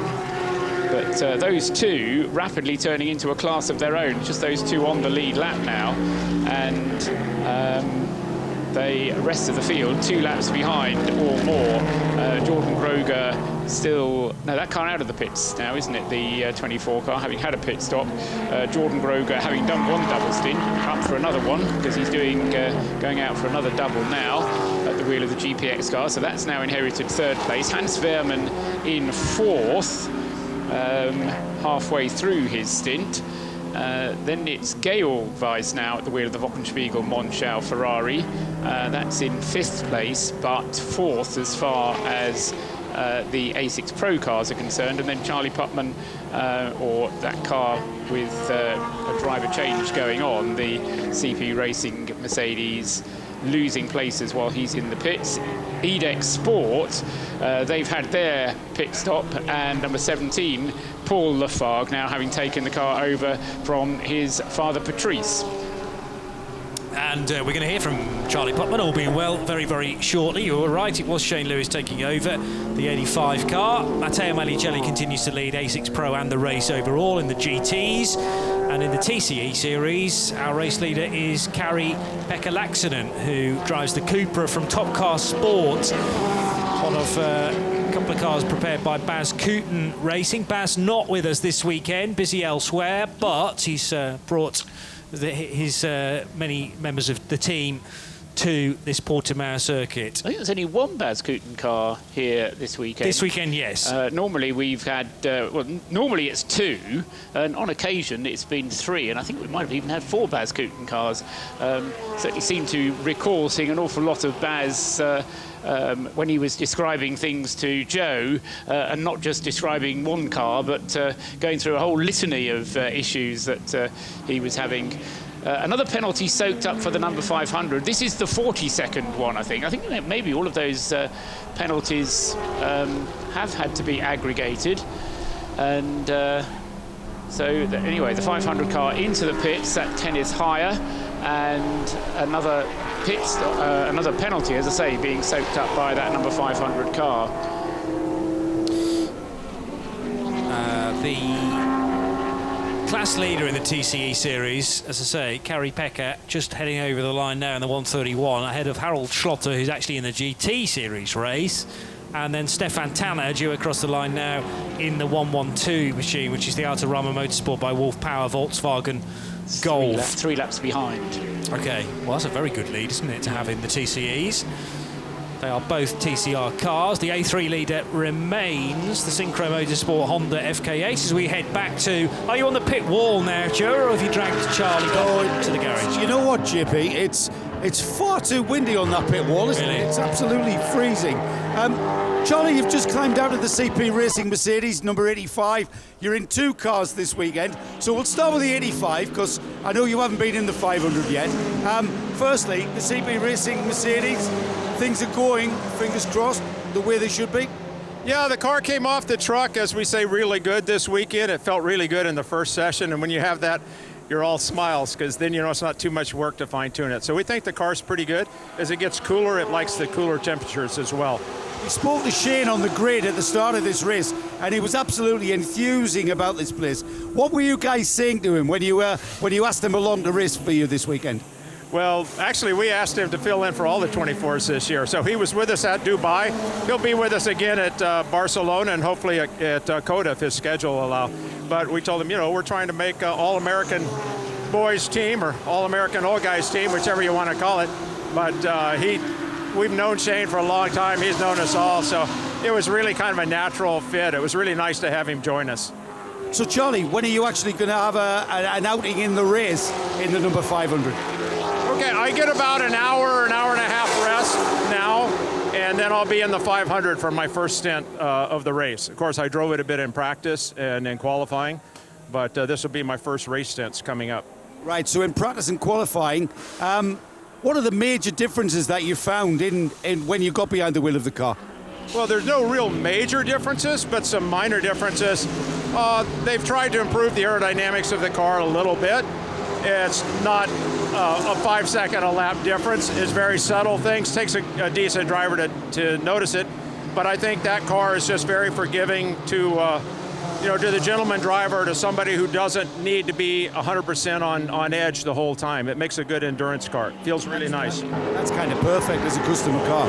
That's what they're aiming for. I think a little bit friendlier hardware for the technicians. Easier to replace headlamps, easier to replace front air dam, easier to adjust, quicker to adjust, rear air wing, that sort of thing. I did notice that. It's a lovely little design device where you just use a ratchet spanner and the wing adjusts. It's beautiful. It has a locking bolts, and instead of trying to line up 4 bolts and 8 holes, it's just a couple of bolts to hold it in place, and then a ratchet to precision place it where you want it with a lot of precision. So it should be good from a technical standpoint. It should be good for the technicians working on the car as well. So from that point of the rear wing adjuster, has there been times racing the current car when you've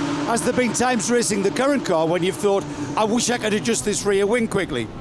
Well, I think that probably has happened a lot of times, which is why Mercedes made this change for us. And like I say, it's not a huge change, but it's just those little details to make the car easier to work on.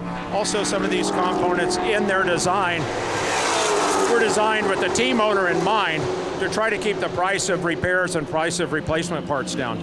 That's quite random, isn't it?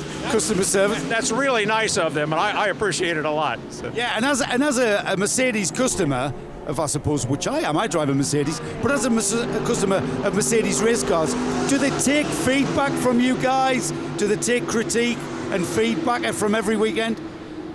Well, our engineers do talk every week, and they have engineers and support on site, which is one of the reasons we decided to run Mercedes when we began the GT program last year. They do have good support here, so we're talking with those engineers, giving them feedback, and they seem to be very responsive to the things we have to say. That's fabulous. Charlie, you're the only man in this race who's currently beating himself. That's good luck with the rest of the race. Well, it was actually kind of fun for a bit there. I saw Kenneth Heyer out there running around, and I gave him a polite pass by, but he's a little quicker than I was anyway. I knew he was going to go by sooner or later, and then I followed him for a bit. He was doing a great job. The car looked really good, so I'm anxious to get into it. I bet you are. I bet you are excited. Thanks for talking to us, Charlie. Great insight. I got to say hi to Mom and my sister and my dad. Absolutely, go ahead. They're all watching. Well, I just did. Hi, Mom. Great stuff. Thanks, Charlie. Quite right, he just did. And he joins the ever-increasing club of saying hi to Mom, because Steph at Synchro Motorsport does that regularly, and now Charlie Putman joining that gang. He's racing 2 cars in this race, the 500 Mercedes and the 85 CP racing car, but to only accruing points, championship points, via the 85 machine. I just caught sight of that connection of cones on the inside of turn 4, and they aren't on the track. You can still use a bit of the curb by the looks of things, but what they don't want, obviously the race officials, is cars leaping right over the curb and potentially getting all 4 wheels off. So they are there not obstructing your line through 4. As long as you abide by the track limit, you won't collect one of those codes, and that's the whole purpose of them. Yes, and I think the point is that it's not the longest straight on the circuit, but it's the second longest straight on the circuit. And of course, by coming through turn 4 with a little bit of curb, you can just get the throttle down a bit earlier, and that gives you a higher top speed down the straight.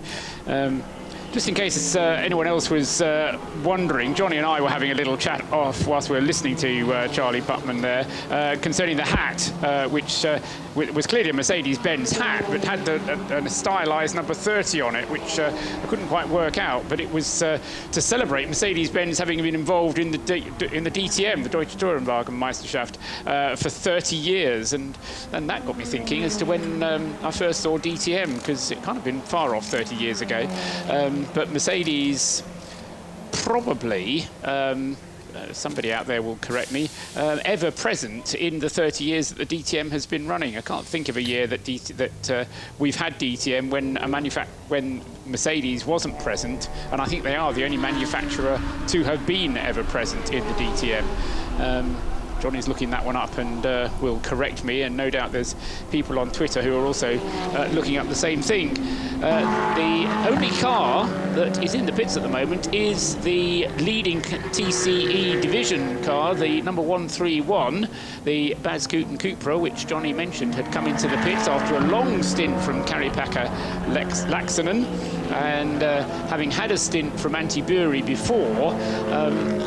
No disrespect to either of the other two, but it'll be probably as is it 3 drivers or 4 drivers in the 131? It is 4 drivers. We haven't had Ronnie Yost at the wheel of it yet, so by all that's right in the world, it should be Ronnie Yost driving the 131 race leading as far as the TCE division is concerned.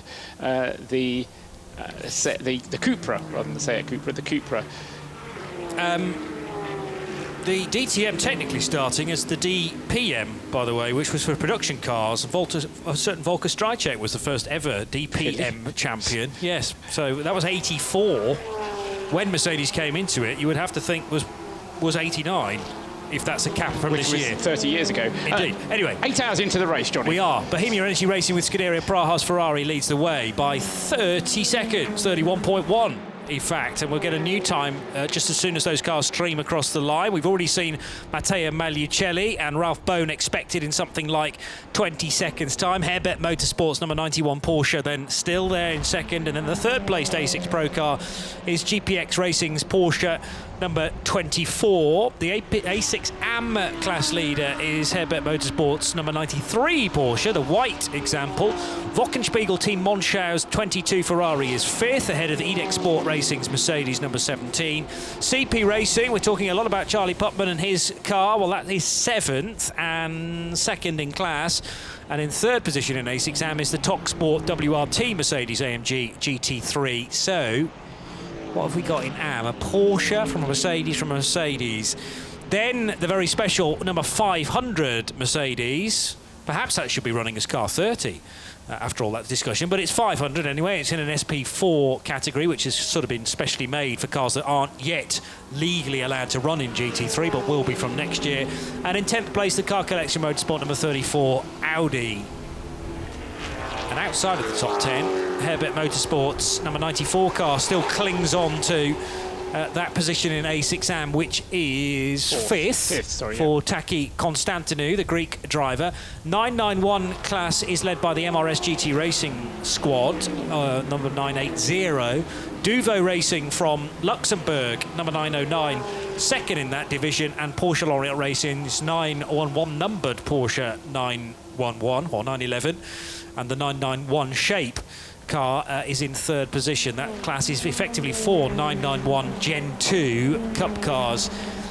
In the SPX category, it's still the story about Lippert Motorsport and the 710 car that leads that class from the QSR Racing School Mercedes number 454. GT4 is led by Hoffer Racing by Bonk Motorsport, 14th position for that car now, car 50, ahead of Pro Sport Performances Aston and the Park Algar Racing Mercedes. And outside of the top 20, in 21st, it is still the 417, now Pedro Lamy driven Team Virage Aston Martin Vantage AMR. We're going to do the TCR Series standings in just a tick, but before that, let's get to Diana Binks, who's now taking over in the pit lane. Thank you. Yes, I've caught up with Kerry Packer-Larkson, who's just jumped out the number 131 top car team. Kerry, you've just jumped out of the car. I've had you standing here for a few minutes, so I apologise for that, but just talk us through your stint and how much things are changing at this point in the race. Yeah, no worries. My target was to drive quite stable stint with a very stable space and maintain the tires and try to get this 1.5 hours, because we have had with the tire wear, and I was doing quite okay, pretty similar lap times throughout the whole stint until like last 10 laps when I locked my brakes on one of the corners, so that started to affect a little bit about my driving, but I'm very happy with my driving, and we are still leading, so I'm happy. Yeah, a lot of people, everyone's having to look after the tyres, managing the tyres because of the heat, but the cooler temperatures are coming in now, so that should make it. I think it's going to get now a bit better. I mean, obviously it was warmer during the day, and now it's getting cooler since we're going to the evening, and I'm sure everybody is able to drive a little bit longer stints now. And what's the traffic like on track? Yeah, that's good. I think it's good help, but you know, I'm used to, of course, always to see the flags, so it's a little bit new thing, but I like it. It's a new good thing. Brilliant. Well, I hope you have the rest of the race goes well, and we'll catch up with you during the. We've still got a long time to go. Let's hope so. Thank you. Yeah, great drive, I thought, from the Finnish driver there. Julian Apostolos has taken that car over, and we're talking about the Top Car Sport by Baskuten Racing Cupra, the 131 machine that continues to lead the way. Ronnie Yost, you said, hasn't been in it yet. Yeah, that's what Paul had mentioned just a few moments ago. But we've seen 3 of the 4, and pretty regularly.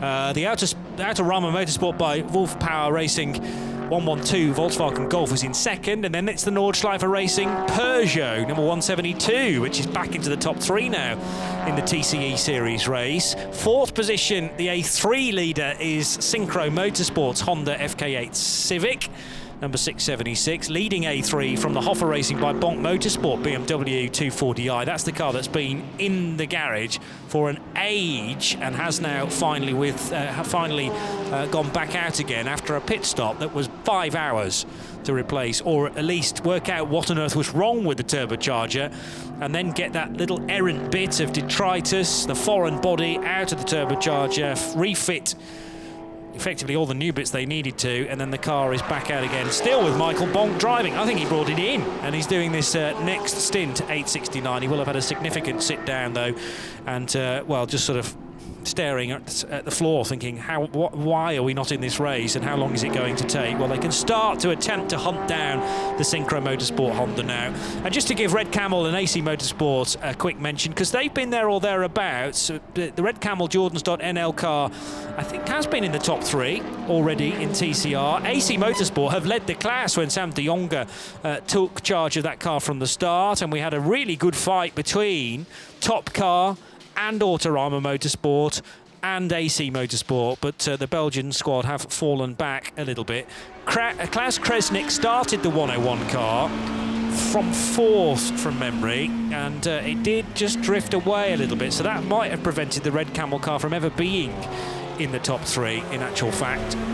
Yes, I think 3rd was as good as they've ever been. They have been third. Yeah. Okay, that was the question I was asking. I thought it had not been better than 3rd, but I feared, having said that, it hadn't even been 3rd once. But no, we think it has. Very early on in the first couple of hours of the race. Right, so. right.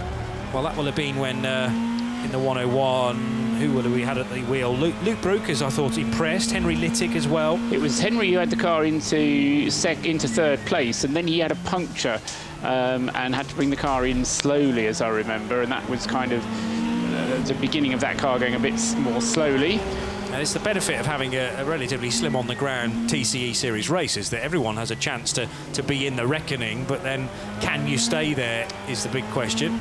Interesting that Scuderia Praha seemed to be ready to get the number 11 leading Ferrari into the pits. Now, by my reckoning, and you'll remember that Ralph Bone brought... Oh no, Ralph's already had his pit stop. So whilst we were having the hourly update, the Herbert Porsche has had its pit stop. So Ralph Bone has brought the 91 in. That has now been taken over by Daniel Alleman, and now we wait, therefore, for Malicelli to bring the Ferrari into the pits, which he is doing even as we speak. So Ferrari in, as Paul says, and here is Binksy to report. So the number 11 is into the pits.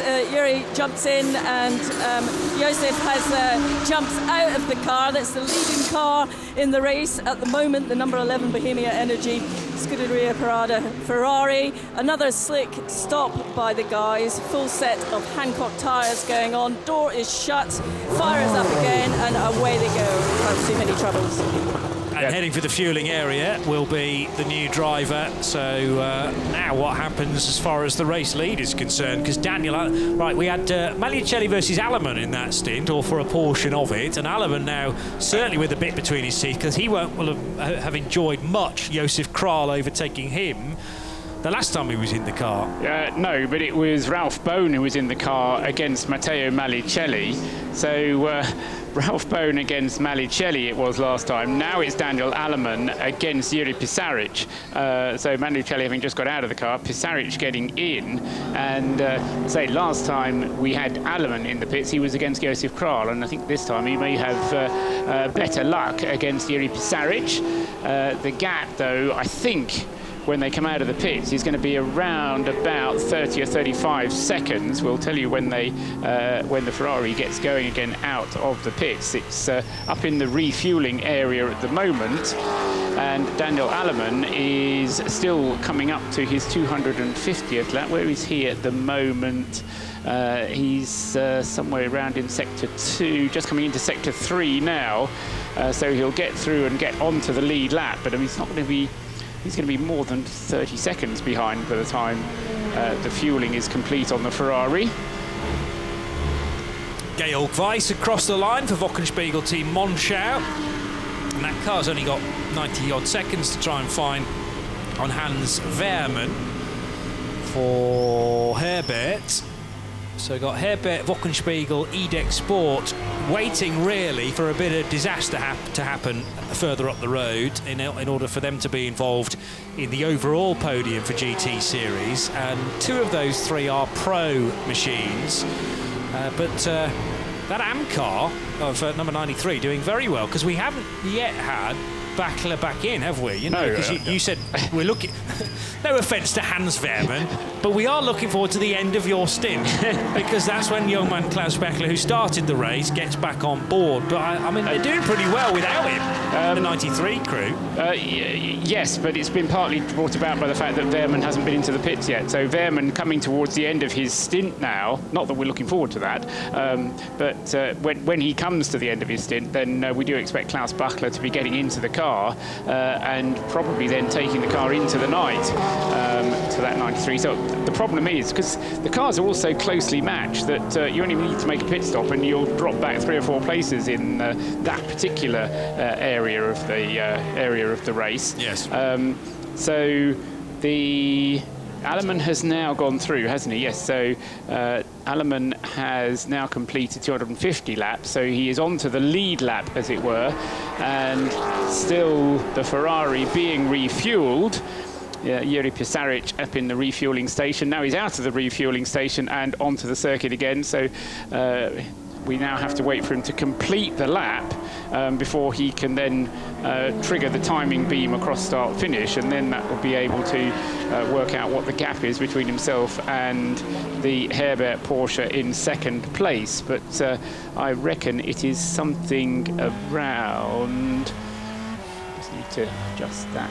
It's going to be something around about, between 30 and 40 seconds, I think, the gap for the lead. So it's going to be a tall order, Alleman versus Pisaric. I think Alleman is going to be quicker than Pisaric, but whether it's going to be enough to allow the Herbert Porsche to close and take the lead, I somehow doubt.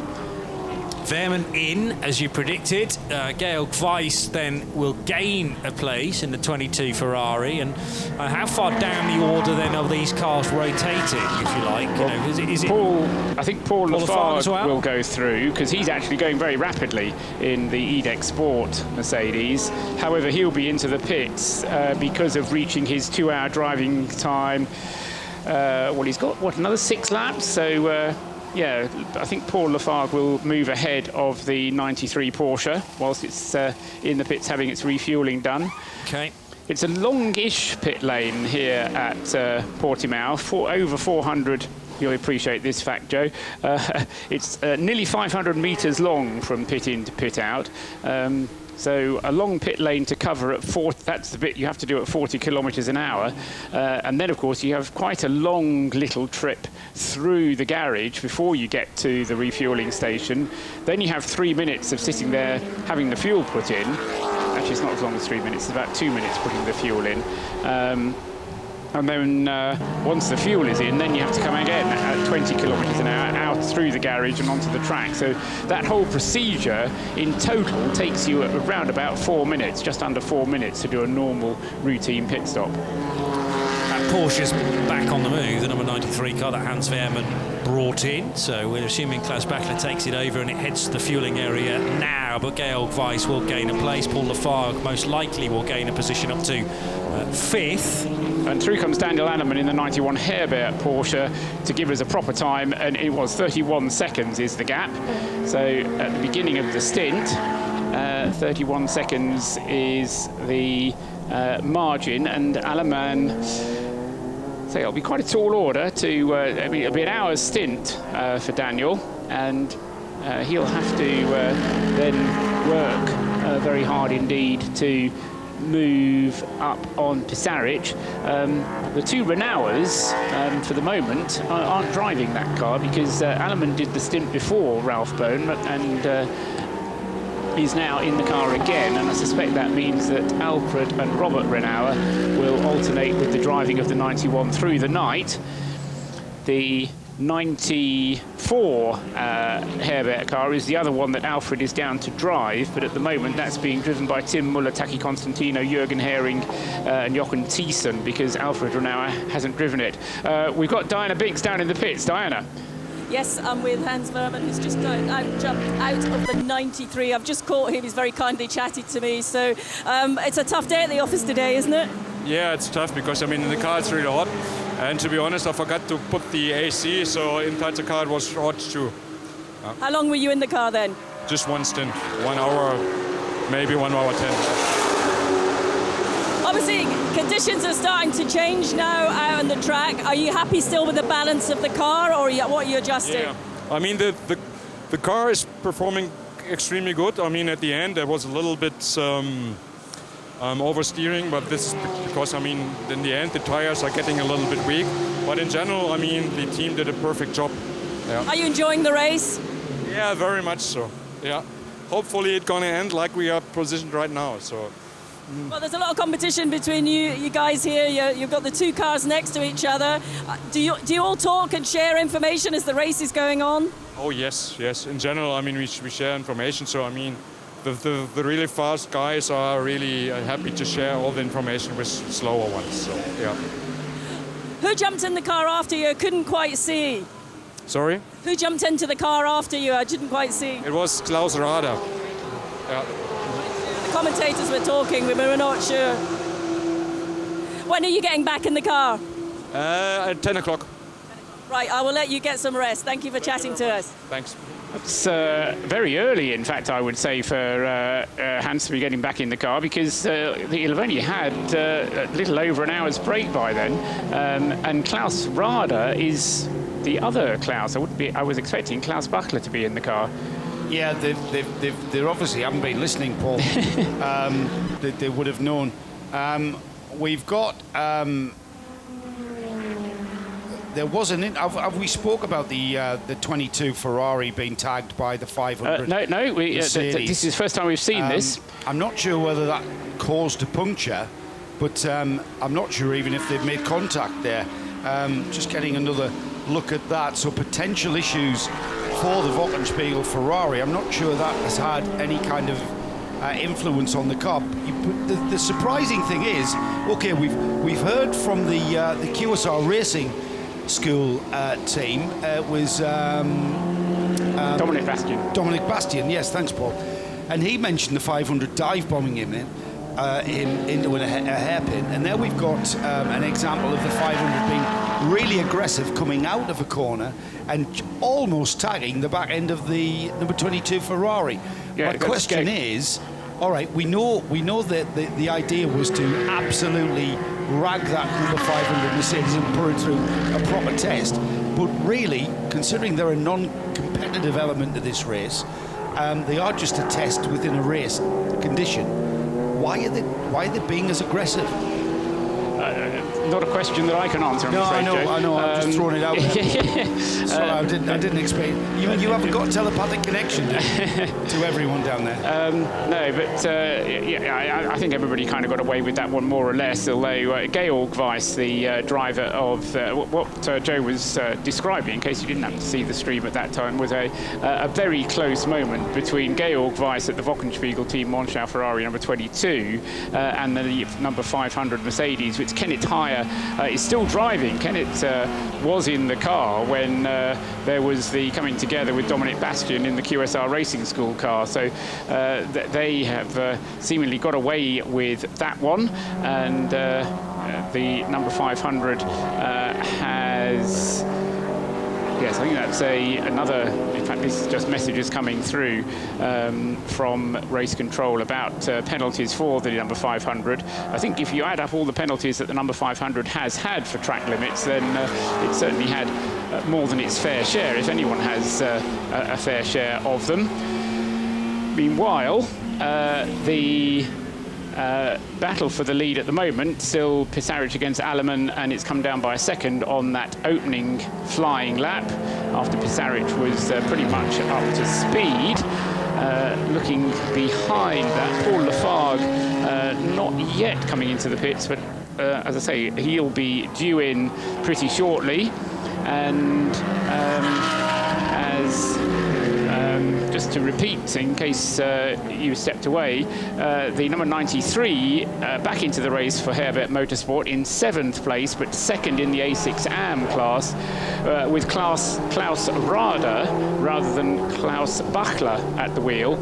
So Klaus Bachler, my suspicion is that he's being saved for the night time, although we did hear from... I did wonder that, actually. Yeah, go yes. on. Yeah, it is Rader rather than Bachler. Yeah, I wondered your point about Bachler being kept for the night stints. There was an element of doubt in there, because you thought, well, if ever you want someone who is rock solid behind the wheel of a Porsche, you know, and ever reliable upon, he's still going to be restricted to 2-hour stints, though, isn't he? Yes. So he's going to have to rotate with somebody. Yes, absolutely. Well, it was interesting because Hans Wehrmann, when Diana spoke to him just now, said he would be back in the car at 10 o'clock. Now, okay. I thought that, as he implied it was 10 o'clock tonight, which will mean he is back in the car after this stint from Rader. Yes. But it may be that he meant 10 o'clock tomorrow morning, and that Bachler is going to be doing sizable chunks through the night. We'll have to wait and see whether that actually comes to pass or not. Edward Lewis Browner and Stefan Aust are the other two AMs in the entry who would be perfectly capable of driving the car at night. Not sure how much experience Wehrmann has had of racing at night. So, say it may be that when he said he'll be back in the car at 10 o'clock, he meant 10 o'clock tomorrow morning. Yeah. And he's off to the bar. No, with five drivers in the car, you know, he's done 1 hour stint. He has to do 2 hours. It may just be that he does his other 2 hours later on in the race. Not that many 24-hour races actually for Wehrmann. He's done a couple of Nürburgring 24 hours. Did the Dubai 24 in 16. With a Tempto Racing in a Porsche, but actually they weren't running by the end of that. And one other 24-hour race, which... Actually, two other 24-hour races. So, yeah, the Dubai one in 16, and he did the Barcelona 24 in 16 as well in a Lamborghini. So, some experience of twice-round-the-clock races. Whether he was given the night stints for those, not sure. And a good chance to see side-by-side the brand-new Mercedes GT3 alongside a a GT4 that's not a GT4 from Lippert Motorsport there, but essentially based on the same road car. But they look very different beasts, don't they? More menacing, the bright orange car now with the headlights ablaze, although it hasn't got the front grille ablaze, and I say that in inverted commas because when it goes properly dark, there'll be a narrow strip of LED lighting that appears behind that grille that looks very smart indeed. And we've said before, in many 24-hour races, cars can take on a completely different complexion, a completely different look when the lights are turned off. Yeah, certainly getting towards the stage where the race control will be asking for the lights to be switched on. We've still got about another half an hour before sunset, so a good few, well, 3/4 of an hour to an hour before it goes fully dark. But a golden hour in a sense at this time of night. Just looking down, Paul Lafargue not yet in the pits in the number 17 EDEC Sport Racing Mercedes, but I expect him to be the next one in. Shane Lewis at the moment leading the AM category for CP Racing, which is turning, we've got a 2-horse battle for the lead overall, A6 Pro, but A6 AM is turning into a bit of a 2-horse battle between CP Racing and Herbert Motorsport.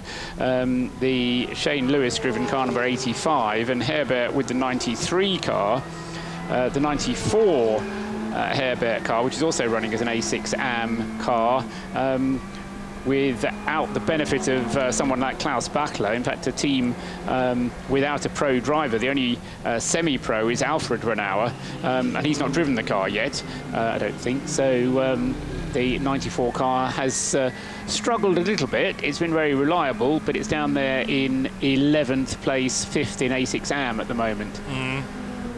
And is it easy for you to remind me which are the AM Advantage and which are the AM? It is, because they've got orange blobs. Okay. The AM Advantage are the number 34 car collection and the 94 Herbert cars. The AM Neutral are the other three, so the 15 Actually, Top the leading Sport. three. Yes, CP Racing leading, Top Sport in third, and the 93 Herbert. Yeah, so the three leading A6 AMs are all A6 neutral cars. And the difference is 50 kilos and unlimited fuel. For your advantage. Yes. So you're 50 kilos lighter and you can put as much fuel in to the tank as you want. As long as you come in under green. Yep. If you come in under code 60, then you can put in 60 litres only. Which is half of 120, yeah, which is a tank exactly. size. Yeah. Fine. So, but if you're in Pro, then you actually have to pay a penalty, and this is A6 Pro. You have to pay a penalty of 30 kilos. So there's a 80 kilo difference between an A6 Pro and an A6 AM Advantage. Okay. Are you getting this, people? It's not quite as complicated as a Nürburgring 24 or a VLN race, but those that like their racing with plenty to think about, it's certainly up there. And that means, I think that still gives you lots of different ways to win and indeed lose a motor race. But you can give yourself a little advantage here and a little advantage there, but there are ways of losing out at the same time. And it's interesting that the two A6 AM Advantage cars are actually 4th and 5th in a 5-car class right now. So is that telling, or is it just entirely coincidental? Well, I think part of it is, if you're going to run in A6 AM Advantage, you have to run without a pro, and without a pro, the car does suffer, just because it's always being driven by AM drivers. Or you can have semi-pros in there, but the AMs have to do more than half of the driving. So to gain the advantage on weight, you really need somebody like Max Edelhoff to do the driving. And the 34 car collection car hasn't had Max in since the beginning of the race. Right. It has had 2 stints from Elmar Grimm, but although the AM drivers are very quick, there are different levels of AM driver out there. I'll talk of Max Edelhoff, and here he is, getting ready to get in. Might be listening to us, in fact. Oh yes, he's getting ready to get in the car next, possibly. Was that what that hand signal meant? So Elmar Grimm will be clambering out quite possibly, and Max Edelhoff with the race suit on, although undone to his waist, just to get a bit of cooling. Although, I mean, it's still pretty windy, Diana Bink, so I don't think heat was a problem earlier on today is necessarily a problem now. The wind has picked up, so it is a little cooler now, but the wind is quite strong if you go over to the pit wall area. The number 22 is just arrived into the pit lane, and Krumbach has just jumped in behind the wheel, but that was quite a quick stop by the team here to get that car back out just as we're talking. And that will be Georg Weiss getting out of the car, and getting into it will probably be Joachim Krumbach, I reckon, on... Yeah, I said that. Right, okay, sorry, thank you, Di. So Krumbach into the car as it goes off to the refueling area.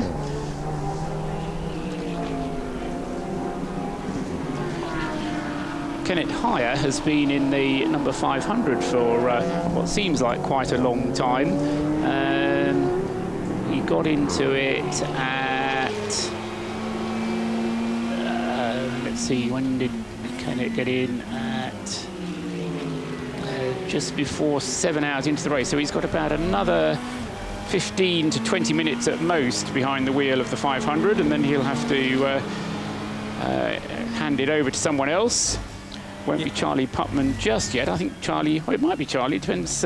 Charlie said he had an hour and a half of a break to have before he'd be getting into the car, so it probably means we'll get one other driver into it before it turns to Charlie Putman. So the one thing I keep noticing with regards to lappery is it's very tricky to do a move around the outside, which a lot of these GT3 cars have to do at Portimao corner, because you're going through a very fast left-hander, which is really single file. We have seen one or two cars do that two abreast at turn 9, and then you're into the sort of the top of the mountain, if you like. That's the highest point of the circuit at 10 and 11, and the slower car that is about to be lapped sticks to its racing line, as I'm sure they're told to do in the driver's briefing. So it's then all down to the GT3 driver to go high and wide and hope there's enough road on the exit of 11, but there's the risk of falling into the gravel trap there is pretty high. Also, the risk of some contact, as we saw from Joe Foster earlier on in the race,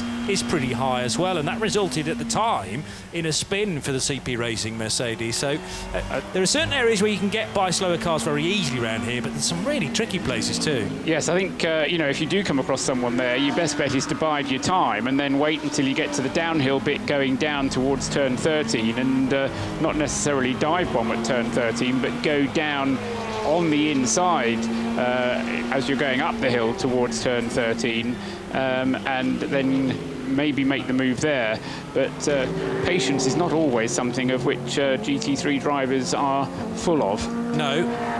And I mean, it's also dependent on whether you're actually going to catch any traffic during your stint there. It might fall much later on in the race, and you go, "Oh, I haven't been in this scenario before. Is there space? Oh, maybe there is, maybe there isn't." But we've seen two abreast easily leaving turn 11, plunging back down the hill and through a very fast turn 12. This is the point, though. The Ferrari's arriving there now, the race leader, into Portimao corner, as it's called, but it's actually two separate corners, 10 and 11. Then the descent into the left-hander at 12, and up the other side into 13 and 14. And these are pretty nudgy, technical corners as well. They're not quite hairpins, but they are tight to left-handers, and then actually 14 is technically a hairpin, but quite an open right-hand hairpin. And crucial once more to get a good exit out of Sagres corner through Galp. Oh, all over the curb there for Jiri Pisaric. That put him completely at the wrong trajectory as he caught the curb at Galp, and had to get out of the power just to make sure that the car was straightened up sufficiently.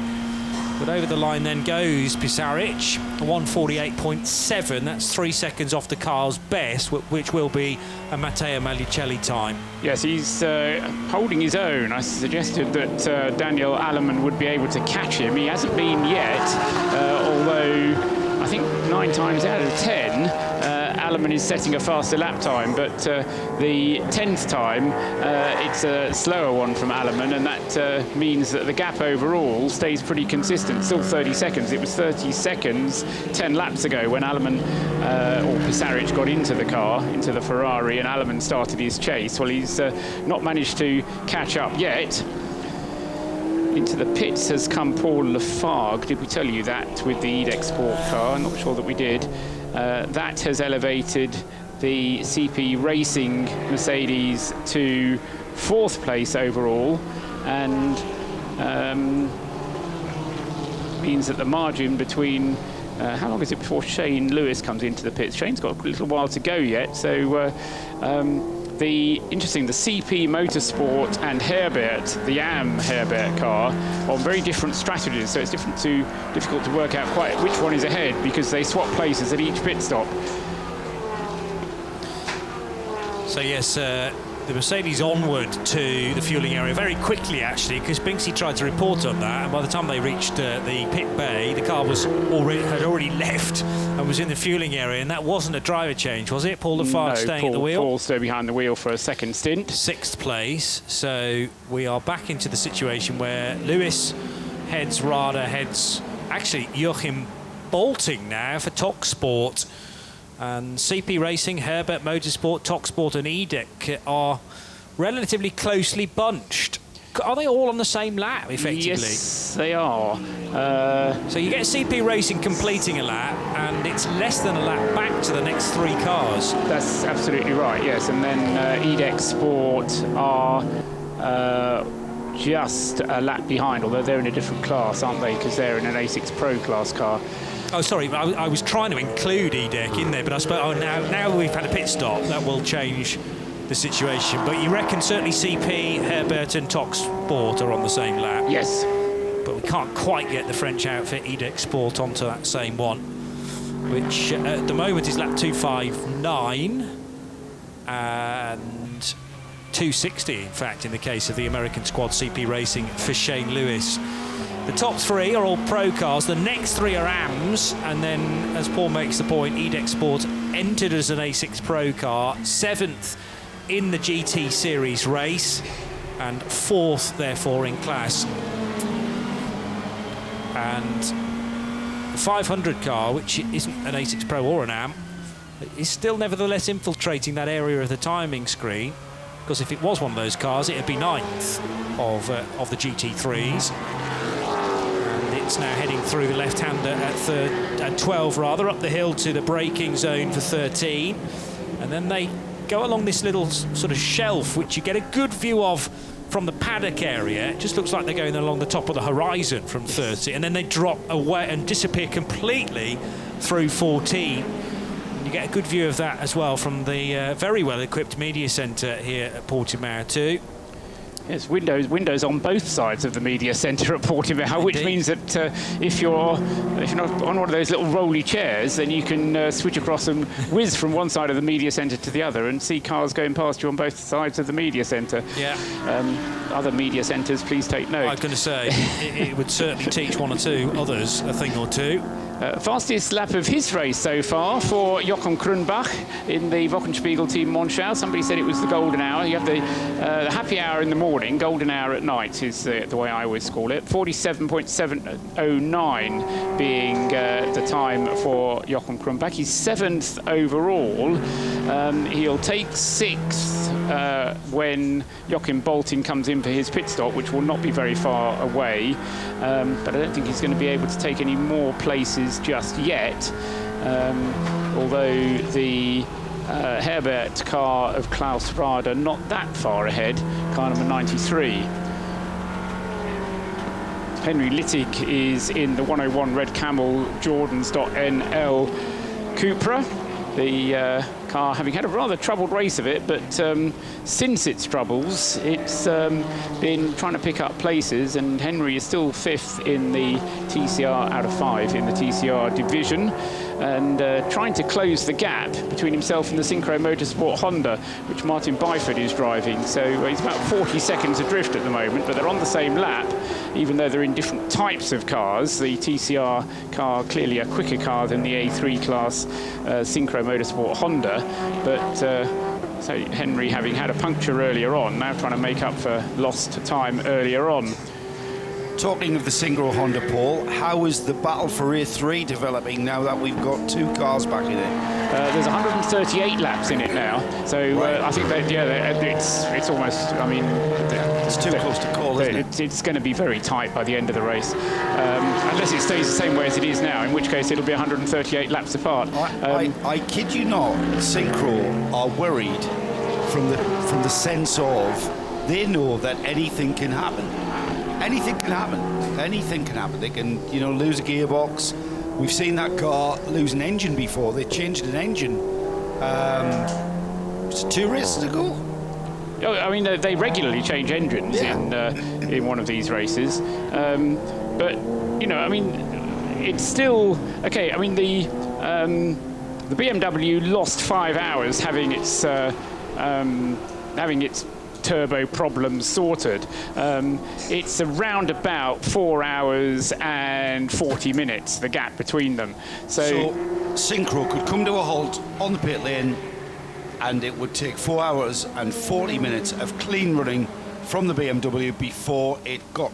Yeah, exactly so. I mean, as I say, they haven't got quite time to drive to Madrid, but they've got time to drive to Faro, have a nice dinner, and then come back and still be. Hey, there's an idea. we know a nice little restaurant in a nice little beach bar. Joe Bradley recommended just outside Faro. But no, I mean you're right. A3 is not necessarily a class of bulletproof reliability, and there are teams in that class that will have to really push very hard. But even if they keep going at their current rate, then the Hoffa Racing, the Vonk Motorsport car, is still going to struggle. Let's see if we can just do that. Talk amongst yourselves for a little while whilst we work out what the qualification is going to be for the BMW. Just project that forward a little bit. Car 24, being told that the team are getting ready down there at GPX to receive it. They've got their luminous vests on and have come out onto the pit apron.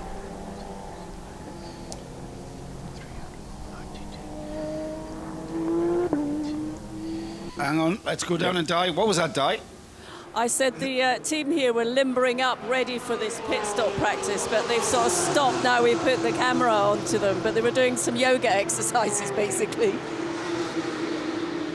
I should think so. I mean, they're sat there snoozing, and all of a sudden the car comes in. They've got to start squatting and bending and stretching. They can easily pull muscles. We've seen that before. We saw that at Le Mans with the Toyota team doing their team exercises. Yes, indeed, and that was the whole team, never mind just the mechanics. Yeah, even the team principals. Yes, I mean, carrying wheels around and all that kind of thing is not necessarily something which everybody can do without proper training. Jordan Grogan not coming towards the end of his stint because of fuel, I reckon, but merely because he's perilously close to his 2-hour driving time limit. He's got less than 2 laps. So GPX will have Jordan Groger into the pits, and that will be as a result of a full 2 hours driving time limit for Jordan Groger, the car having got itself up into 3rd place. Just to go back to your A3 battle, Joe, having gone to the effort of doing the sum, I reckon that even if the BMW runs trouble-free from now until the end of the race, they're still going to be 100 laps short of doing 60% of the synchro distance. Really? So, say, unless I've done that sum wrong, I think they're still going to be quite a long way short of doing it. So, in order to be qualified, they do need the synchro car to have a problem of some sort. The synchro team are planning on taking their time in the pits and allowing that BMW back onto that 60% of their time. That's what they want to do. Right. Okay. That's it. Yeah, that's what they said. That whether they'll risk it, we'll wait and see. Diana Binks is in the pits. Diana. The 188 has just come in. It did take a penalty, the AC Motorsport car, before it's gone up to the pit box, and I can see from, I'm down further down the pit lane unfortunately, but I can see they're doing a driver change, and they're looking at the rear end of the car, so I don't know if they sustained any more damage or not, but the wheels are ready to be changed, and drivers are jumping in and out, so I guess, yeah, hands are up. That looks like a straightforward pit stop, and the penalty. Yes, the penalty for the 188, I think, was for speeding during a code 60. Actually, they've had two, haven't they? They've had a speeding during a code 60 and a pits infringement of one sort or another. The car on its way once again. It's in third place in TCE. Stefan Perrin is out of the car, and that will probably therefore be Mathieu Ditry getting back into it, or Sam de Jonge possibly. Sam's not driven the car for quite a long time, so it might be either Sam or Mathieu driving. Also the number 1 Aston Martin in the pits, and that will be Rodrigue Guillon out of the car. Got Di down Di there. will Di, tell us what what's can you happening. see? Yep, you are correct. Nico Verdonk is getting ready to get in, although actually the driver's not getting out of the car at the moment. So unless I miss Nico jumping out, but he's looking around the car, pointing to some areas at the back. So there is a bit of a delay here. I'm pretty sure he was ready to get into the car. He has got his helmet on ready. But the other driver's not jumped out of the car yet. Now the team personnel have opened the door, and yeah, they're looking around the car, so I suspect they've got a little problem. So I'll come back to you when I find out what it is. Meanwhile, whilst that's happening, so the GPX Porsche comes in, and Jordan Grogor gets to, well, that was about 1 minute and 15 seconds away from his 2-hour limit by my reckoning. Diane is there. Diana is omnipresent down in the pits. He's jumped out, and Nicky Pestaroli has got in behind the wheel, and the crew have jumped into action. Again, pretty slick stop from these guys, and off he goes. And I will try and catch Jordan at the moment once he gets his helmet off, but it looks like he's talking to the team owner at the moment. But let me see if I can catch his eye and have a chat with him. Yeah, great stint that from Jordan. Certainly congratulations from me. And the car's on the lead lap still, third place overall. And yeah, the GPX team doing a very good job indeed of, I mean, they may not be quite with the 2 for the lead, but they're not that far adrift. And I said earlier on it was a 2-horse race. Well, it's now pretty much a 3-horse race because of Jordan's efforts to get that GPX Porsche onto terms with the 2 leaders, although having to lose time in the pits now is going to take it off the lead lap. It's not going to lose much time with Nicky Pastorelli at the wheel, though, is it? No. It's optimised, isn't it? No, as I say, it'll only lose time because of the time required to get the fuel into the car and then get it on its way again. That was really close, wasn't it? 1 minute and 15 seconds to go before the 2 hours was up. Diana Binks has got somebody. Have you got Jordan Grogor? Have you, Diana? Yes, I have. Diana? Yeah, Jordan's with me now. He's just come out of the car. Fantastic stint, Jordan. Yeah, as the temperatures cool down, the car comes to us. It's all part of the strategy. I guess you got to have a compromise between the conditions, and the tyre's quite sensitive to track temperature. So yeah, so far so good, but a long way to go. It was always going to be about managing the tyres, especially when it was much hotter earlier on today. Yeah, exactly. I think you got to play the long game, look after it. Have all of the drivers got a similar driving style in this team? Yeah, I think not too dissimilar. We've been together as a team for quite some time, and I think we're beginning to hone our skills. The Porsche is fantastic, and it's a great opportunity to be here. It looks like you've got a great team of people around you. Your crew were all limbering up before you came in for that pit stop, getting ready. Yeah, we a true team in the sense of the word. GPX is more of a family than anything else, so we have a great time, and all the boys are part of the team. And are you enjoying this 24-hour race? Yeah, loving it. Having a great time. So far, so good. Thank you. Thank you. Yeah, the driver who's not yet been in the car is Jean-Pierre Valentini, and I would imagine that he's going to save himself until tomorrow. He being the... How long has he got to do, though, Paul? He's got to do 2 hours altogether.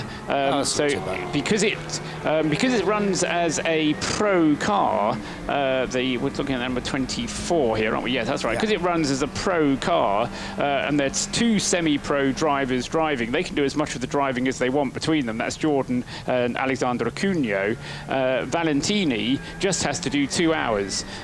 If it would be running in the A6 AM class, then it would be a different matter. But because it's running as a pro class, then you don't have to do as much AM driving. And basically, Valentini only has to do 2 hours. And is that's a minimum drive time for any of the drivers, or just the AM driver? No, any of the drivers have to do 2 hours. 2 hours. But I think that's probably the plan then. Yeah, and I think it will probably be that Valentini will get in the car probably tomorrow morning, and we'll get Nicky Pastorelli doing a double stint now for 2 hours, give Jordan an opportunity to have a rest, and then Alexander Acunha, the young man of the team, and we know we were talking last night about bright-eyed young people who can see better in the night time than us old folks. Yeah, absolutely. Yeah, it is. It is a factor, Paul. It is a factor at this level of racing where you've got the elder statesmen, the older drivers, certainly, you know, mid-40s and upwards. I certainly found my eyesight to be lacking in the darkness, whereas I had perfect eyesight up until I was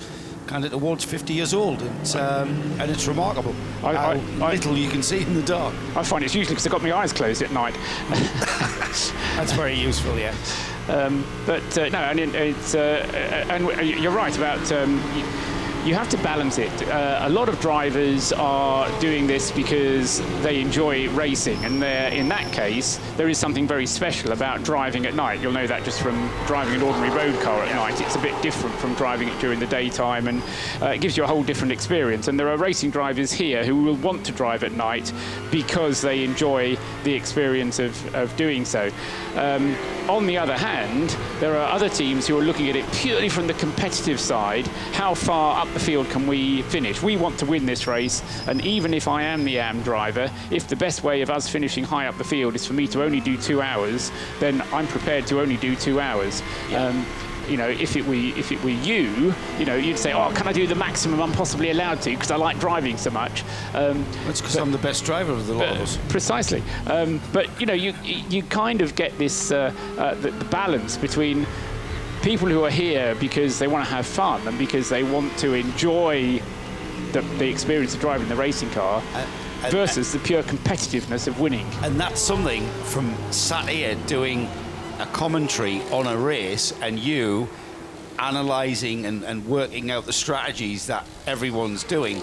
That's a factor that we sometimes forget, because you go to somewhere like Le Mans or the World Endurance Championship, using that as an example, where it is the competitive element of the race purely and simply. There's no other factors. A race like this, there are many factors. All right, there's 5 drivers and they're going to get equal time in the car depending on, and it doesn't matter where the car comes out at the end of the flag. It was Barcelona 2, possibly 3 years ago, when it was really, really hot, when I got to the end of the race and I realised how many of the teams hadn't done their minimum drive times. And the reason was that a lot of the gentleman drivers just said, do you know what, it's too hot, I can't drive the car, so I'm not going to. And so we ended up having penalties, and I don't think there were any exclusions, but there were a lot of serious penalties applied for drivers not having done their minimum drive times purely because it was too hot. And rather than just do the minimum drive and be miserable, they put the pro in the car. The pro did what he was allowed to do as much as he could, and the AM in effect took a penalty for the car just because it was so hot. Car collection in the pits, that's Elmer Grimm out of the car, and limped again out the car. He's got a brand new knee in that right leg. Works very hard indeed, does Elmar. And we said after that first stint he did, he'd brought the car into the pits in the lead of the race. He's bringing it in this time down in 10th place, but still Elmar gives it everything he's got. And there's a driver, Joe, who really does enjoy what he does. I mean, he doesn't have to go motor racing, but he enjoys it, and he loves doing it. Yeah, it's Elmer Grimm, who has just gone out of the 34. Might be worth Diana having a chat to see how he's holding up, because it's less than 2 months ago that he had his right knee replaced, and arguably, whether he's doing the right thing, not so much of he would definitely be doing the right thing if he was on a pedal bike, but doing the right thing, cramping himself into the tight confines of an Audi R8 and then blasting round. It's the cramping up aspect that I'm thinking of regarding the use of that knee. And you could see he was very stiff when he got out of the car and limped away. I'm sure he'll loosen up as soon as he gets out of the car. But he's seeing that aspect of things as the challenge, Paul, and he's pushing himself to do the best job he can, and his lap times aren't reflecting the fact that he just had knee surgery a couple of weeks ago. No, enjoying himself an awful lot. So that's Elmer Grimm out of the car. This is number 34 car collection Audi, and that will be most certainly, I would say, Max Edelhoff getting into the car. Joachim Bolting is in the number 15 Mercedes, and the number 94 at Porsche is also into the pits. This is Taki Constantinou coming in. This is the car that hasn't yet been driven by Alfred Renauer, because Alfred's been concentrating on driving the 91 car. But that car with a Taki Constantinou, the Greek, getting out of it. Diana is there. Not quite sure if... Well, Seb's there. Ah, right. Diana's helping mop down Elmer Grimm, I think. He'll be doing the usual cold towel.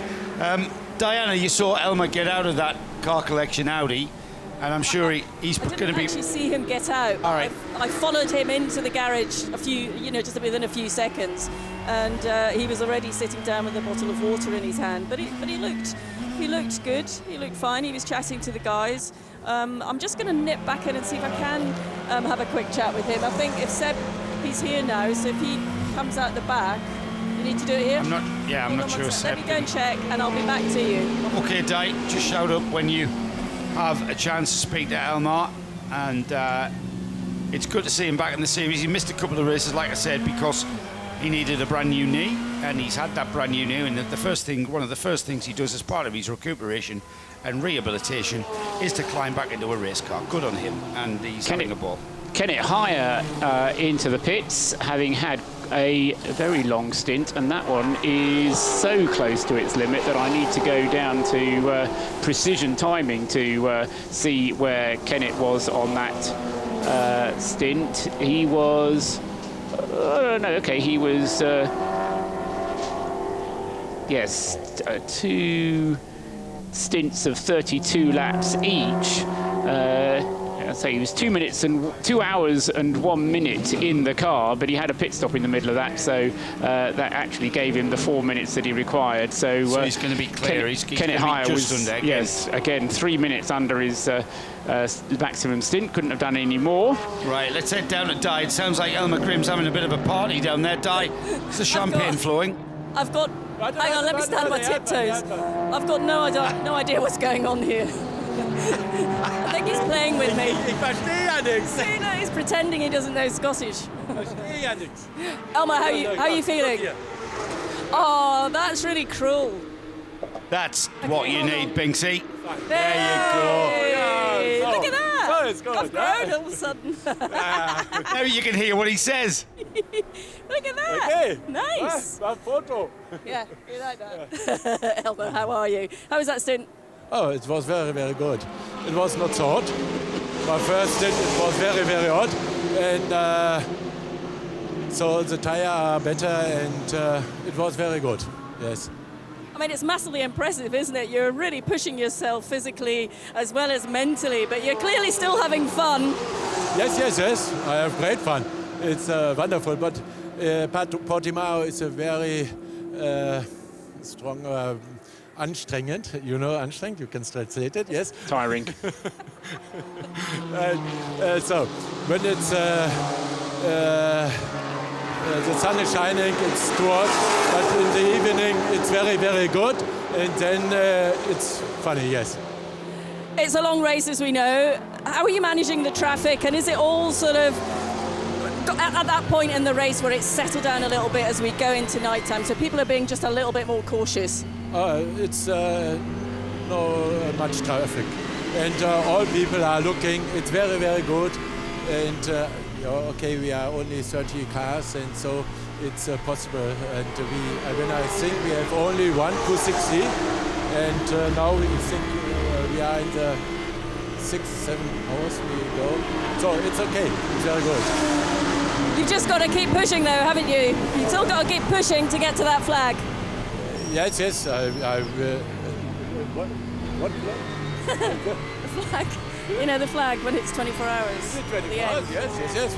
We will do it, yes. It's our what we will do, and then we want to go to the podium. So we have to push. Well, I'll let you get a little rest for the moment. But thanks very much for my platform.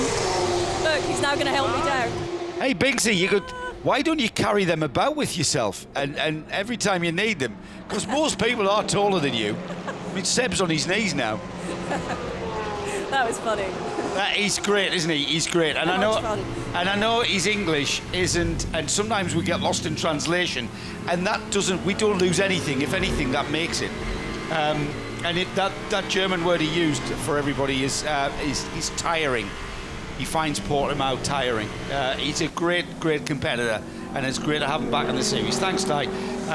Don't forget your boxes.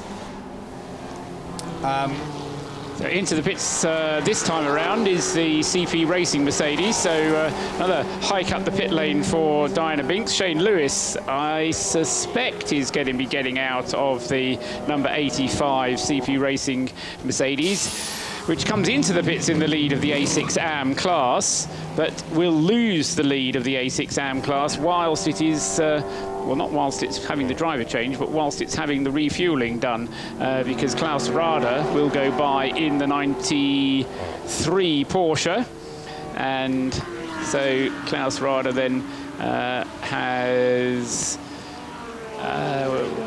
yes, he's already gone through at the completion of his 272nd lap, so he's already ahead on the road of the 85 CP Racing car. Shane Lewis, Paul, just gotten out of the 85 CP car. And literally just out of the car. Yeah, is this Shane's first stint in the race? No, he's already had a second stint for him. Second stint for Shane.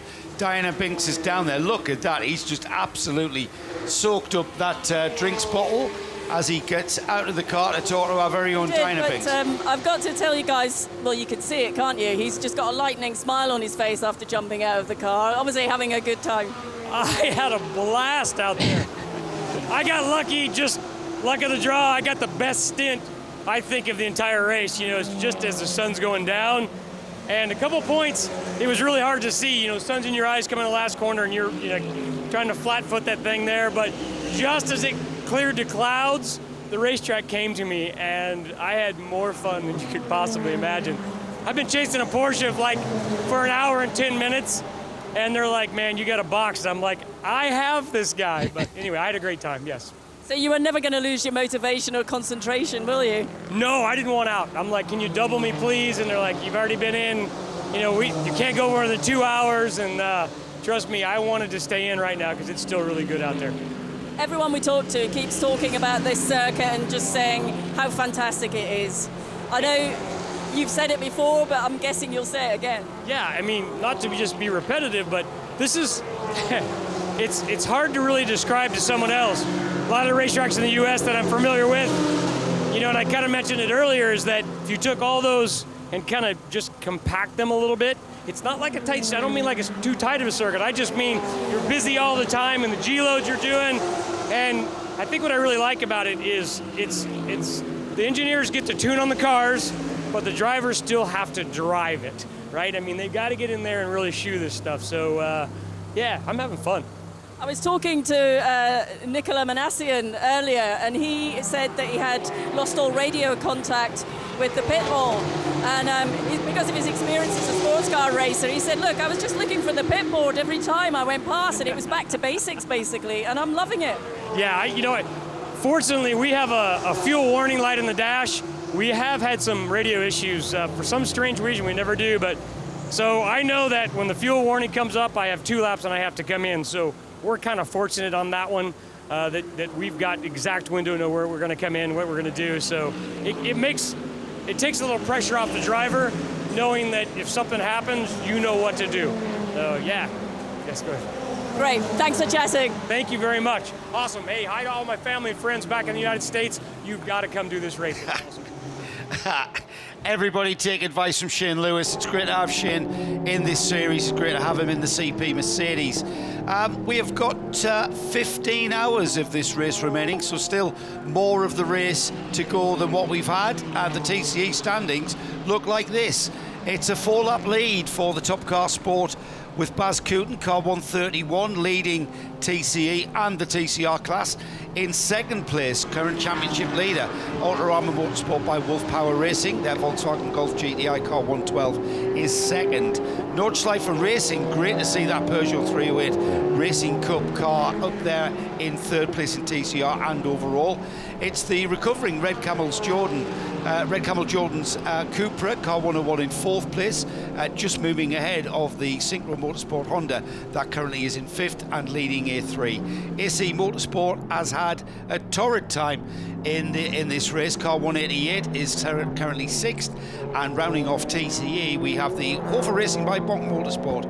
They are 4.5 hours behind everyone, with that massive problem with the turbo, but they're back in the race and that's all that counts, and they are currently 7th, second in A3. The GTE standings, currently we have a Ferrari in the lead. It's not very often we get to say that, no, I'm joking. We get to say that very often in this series, because the Bohemia Energy Racing with Scuderia Praha Ferrari number 11 has had a dominant season, and so far that continues. It hasn't got all its own way though, because the Herbeth Motorsport car 91 is snapping at its heels in second place. GPX Racing Porsche, the Gulf livery car 24, is in third, and then in fourth place the number 93 Herbeth Motorsport Porsche. That's the first car in A6 Am, fourth overall. Forkenspiegel Team Monschau Ferrari 22 is fifth.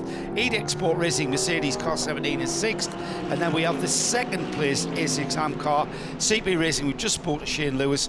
They're seventh overall, second in A6 Am. Talksport WR Team Mercedes is in eighth, and then the first of the SP4 runners, that's the Car 500, that's the brand new evolution of the AMG GT3 from Mercedes in the form of the Mercedes AMG Team Driving Academy. They're 9th overall.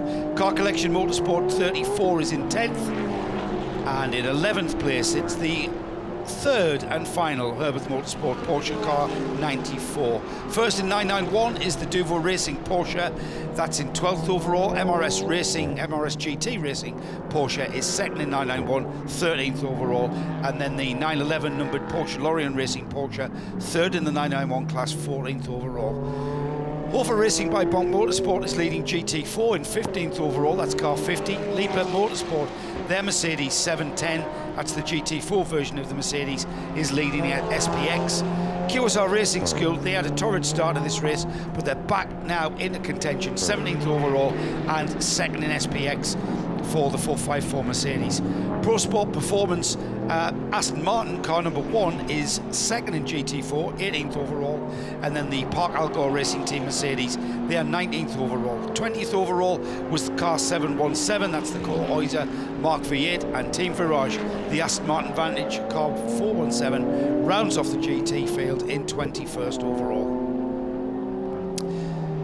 15 hours to go, and we've had quite a time of it. We started this race at midday, and we will continue to go on till midday tomorrow. Problems for the 717 sees that car back in, pit stops aplenty, and all sorts of incident and potential incident has been pretty much the norm, as we find in the 24H series. And the battle between Ferrari and Porsche continue, and it's the same characters, the number 11 Ferrari of the Bohemia Energy Racing with Scuderia Praha and the Herbeth Motorsport Porsche car 91. They're the teams that are battling not just for the championship, but here at Portimao for the race win in the 24 hours. We've still got a long way to go. Darkness just beginning to descend upon the Autodrome of Portimao, and we've had all sorts of antics going on. The 869 BMW had a turbo failure and took them almost 5 hours to rectify the problem. They did though. Hashtag this is endurance, and a great spirit for them not to just pack up and go poolside, as we are only 20 minutes from the coast here in the Algarve. We've got the TCR series being led at the moment by the Cupra of the Top Car Sport with Bas Koopman. We've got the number 11 Ferrari leading at the moment, but that seems to be ebbing and flowing during the pit stop phases. We heard Shane Lewis a little while ago talk about the best stint of the race being sundown. Well, that's arguable, as we are now almost in full darkness with the rest of this race remaining, Paul. Sun almost disappearing behind the horizon. We've got a bit of a blue hue in the sky, but it's going to be very, very dark out there on the track soon, and that brings its own challenges, doesn't it? It does indeed, yes. The sun is below the horizon. It's gone, sun gone down. The message has come up on the screen that lights have to be turned on now. So if you haven't got your headlights on already, then you'll need to. And a reminder as well to teams that when you're in the pit lane, you are not allowed to put your high beams on the track. It's up to you whether you put your high beams on or not. Luke Brokers was telling me this morning that he went out in night practice last night and was struggling a little bit. And the team said to him, "You've got the high beams on, haven't you?" And he said, "Oh, this switch here. Oh, yes." And so he suddenly discovered that the high beams did make a big difference when he was out on the track. Indeed, that's what they're there for. Max Edelhoff, I'm glad he was listening earlier on because I was bigging him up, and he's done the job. He's just gone fastest of all in that car. So the car collection Audi, number 34, down in 10th place, but Max having his second turn behind the wheel of it. He's still a semi-pro. Is he a semi-pro or is he an AM? Actually, I think he might still be an AM, is really? Young Max. Yeah, he's still an AM driver. So he is a bit of a secret AM. Anyway, he just set the fastest lap of the car at 146.309. He actually set two fastest laps. He set a 146.5, then he set a 146.3. Next lap through was a 146.8. So he's done 3 laps in that car faster than anyone else has done in the Audi. The other car that's been going very quickly is the number 500, which Rick Broikers has just taken over, and he's just done a 146.435. Not the fastest lap of the race, but the fastest lap in that class. I've just mentioned, Paul, that second in GT4 is the number 1 Pro Sport Performance Aston Martin. Well, that car has come into the pits with what looks like an issue. I'm not sure if Diana's there. Diana, you are there. Go ahead, Diana. I don't know what's going on, but they're all busy chatting to each other at the moment. They just saw them get the car up on the wheels and push it back into the garage. Was it Nico Verdonk that brought the car in? Yes, it was. Yeah, he's still behind the wheels, sitting in the car. Right. He'd only done 10 laps. So remember, this is a car that came in with a broken rear suspension earlier on in the race. They fixed that pretty quickly and got on his way. He only lost about, I think it was 12 minutes in the pits. But another problem here for the number 1 Aston Martin, which, as you say, Joe, was running second in GT4. It's going to lose second place whilst it's in the pits because the Parc Algar racing team, Mercedes, is going to go past it. That's the number 412 GT4 car. It is a shame. We're going to get Diana, Diana, your mic's still open if you want to jump in and ask anybody. I have. They don't really know. He said it is brake related, and there's a lot of discussion going around with quite a few different people. So it's uncertain at the moment, but they're saying it's brake related. Yeah, I saw mechanics spinning by hand all 4 wheels on each corner. Now, whether they have a laptop plugged in there and they were checking for maybe ABS sensors showing up on the laptop, or whether in fact they were telling the driver press the brake pedal, and if he was pressing the brake pedal, they were turning those wheels by hand. It's a GT4 car, so it doesn't have ABS. Ah, right. Well, there's your answer then, Paul. Thanks for that. I just got a bit excited when I saw the laptop. The brakes aren't working, quite frankly, then, because the mechanics, he was saying, press the brake. Nico was pressing the brake, and the mechanic was turning the wheel by hand. And Nico was saying, that's what I told you, the brakes don't work. The brakes still work. Nico was saying, I told you the brakes didn't work. Fresh underwear, please. Fresh underwear. When Diana gets any further with that, we've got the wheels off, and maybe it's just a case that the pads are worn down. I don't know, they'll be able to see now that they've got the wheels off. We'll wait for that, but that's a shame. Go on, Diana. They're looking, but they are taking the pads off on the other side. We've just come over this way, so they're changing the brakes and the pads, but they've also got the laptop plugged in, and they're looking at the software as well. Yeah, problems for the number 1 Aston Martin, and that is a big shame, because it has had a few niggly little issues, but it was running second in GT4, and Nico Verdonk, certainly one of the quicker drivers in that driver lineup, so we were seeing that car gaining ground on the other cars in GT4. Now it's potentially looking like it could lose that second place to the number 412, the Park Algar Racing Team Mercedes. It's already gone through. It's gone through, hasn't it? Yeah, right. So the 412 up into second in GT4, and that also moves it up to 21st place overall. And the other change which has happened is that Henry Littig in the Henry Littig has got himself past the 188 AC Motorsport car. That's in the TCE division. Both of them having gone past Martin Byford Synchro Motorsport Honda. So that's a change for overall places.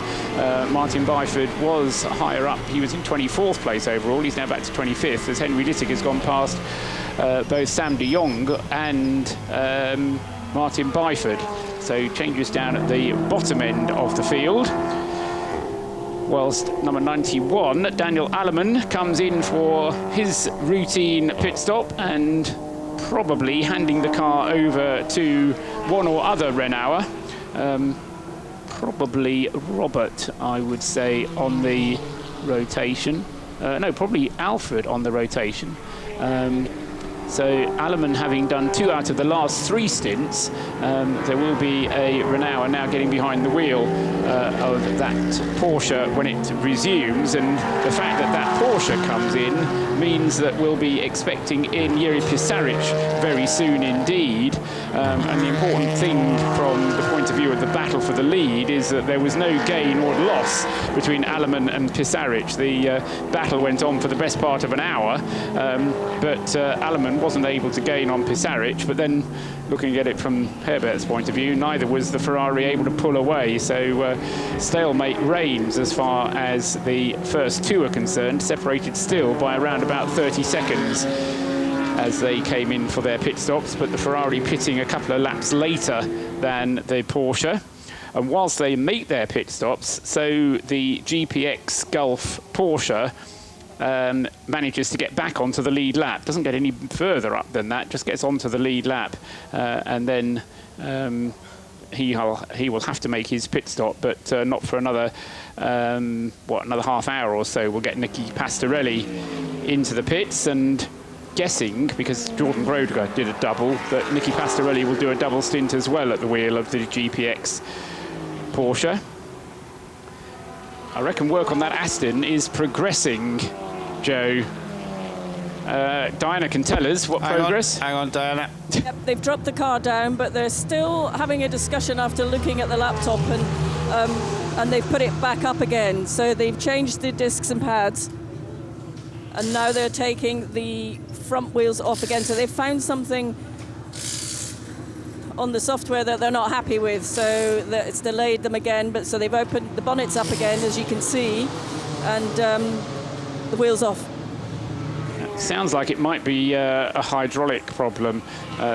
Joe's better at mechanics than me, but I just wonder whether they're suffering with hydraulic pressure, and that's why the laptop comes in, because the telemetry will tell them how much pressure that the hydraulic system is producing.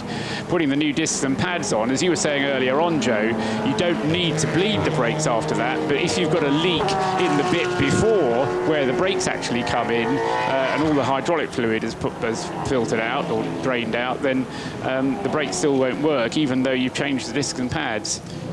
I mean, it's hard to judge. They could have damaged the caliper seal or something when they've changed the pads or something, or just putting a new set on that will have replaced the calipers as well as the pads as well as the discs. No, not everybody replaced the calipers, Paul. It's only the GT3 teams I've seen replace full caliper. Okay, the teams in GT4 and the likes of TCR they're are changing. taking something off the spare car, which is just behind, and I can't quite see what it is.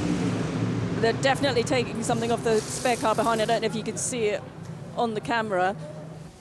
Yeah, there always was this. You described it as the car in the away strip, Joe, earlier on. This is Akhil Bindra's general car that he drives in the GT4 European Series. They're replacing. They're taking the caliper off the spare, which is basically just like a bin, a parts bin, isn't it, at the back of the garage, and they're going to replace that caliper they're going to take the caliper off the number 1 and replace it. Meanwhile, Di, just keep an eye on that. Keep us up to date with what's happening with Aston Martin land. Meanwhile, the leader is in the Ferrari, and Yuri Pisarik has climbed out. We didn't get a glimpse of who got in there. Is it Kral? Kral on the rotation, and having only 3 drivers, they stick to their rotation pretty religiously. So a routine stop for the Ferrari. What's not routine is that the Porsche Herbert Motorsport, despite having a fairly efficient stop at 4 minutes, just under 4 minutes in the pits, actually lost second place. Not only did the GPX Porsche get back onto the lead lap, but that stint that I was talking about that Jordan Groger had done so well, the impact of that, plus Nicky Pastorelli having been in the car for the last half hour, means that the Porsche from GPX is actually now lapping quicker than the Herbert car in Daniel Alleman's hands, and so Herbert has lost second place on that pit stop rotation. Where we did say that Nicky Pastorelli was not exactly a weak link in that driver lineup in the number 24, and he's proved that to be the case, hasn't he? Well, yes, but I want to give credit as well to Jordan Groger, because it was the double that Jordan drove that got him onto turns, and Pastorelli has just done what he needed to do, but he's only been at the wheel for half an hour. The hard work, the hard lifting was the 2 hours that Jordan drove the car. Right. Good team effort then. So, yeah, absolutely. So, good work from the GPX crew. Just a reminder, we still haven't had Jean-Pierre Valentini in that car, though, and he is going to have to drive at some point just to even up the score. We did say earlier, Paul, that we think that's going to happen in the morning, though. With the, he's the oldest driver in that lineup, so I'm not really sure he's going to drive in the dark. No, I absolutely agree. Particular fan of the dark. But that's why you have to watch the racing all the way through, because... I mean, he is the team owner. He's one of the owners in GPX, along with Frederick Fatian and Roald Gorter, isn't it? They're all a partnership. If he says, I'm going to drive the car later, then he's going to drive it. But, as I say, rules is the rules, and you'll have to drive for 2 hours. Anyway, so that's pit stop proceeding for the Ferrari, and how far, what's the gap going to be between the Ferrari when it comes out of the pits and Nicky Pastorelli in the GPX car? That's going to be the next question to be answered, whilst work continues on the Pro Sport. It does look, Aston. Paul, as though they've just swapped the brakes over from the spare car. I quite like how you mentioned it, Joe. The spare car behind is the parts store, and I'd like that because you know which bit you're after then, because you kind of go, right, where is that on the other car? Oh, yeah, it's here. Right, we'll take this off there, because otherwise I'd need to know the names of parts. I'd need to know their serial numbers. Which shelf it was on. Yeah, exactly. Where did I put that in the warehouse? Instead, you just go, front right, caliper. Yeah, there it is. Right, we'll have that bit. Snap on there. Yeah, fantastic. I like that. Just get 2 cars. It's a very expensive way of cataloguing things, I know. There's a lot of people do that. But it seems to make sense. Yeah. I've got a bit of a personal story for you. In touring cars, British touring cars, you're not allowed to do that. You're not allowed to bring a spare car along. Okay. Like that. So I've got to say, hands up, we used to keep our spare car in the truck. Did you really?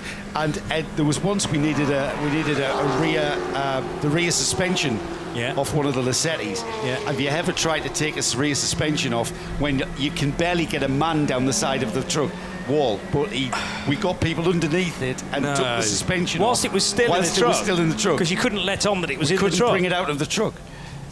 What has occurred to me, though, Sorry, is Mr. that they're Gab. not just doing the front brakes, they're doing all four. They're doing the complete cycle.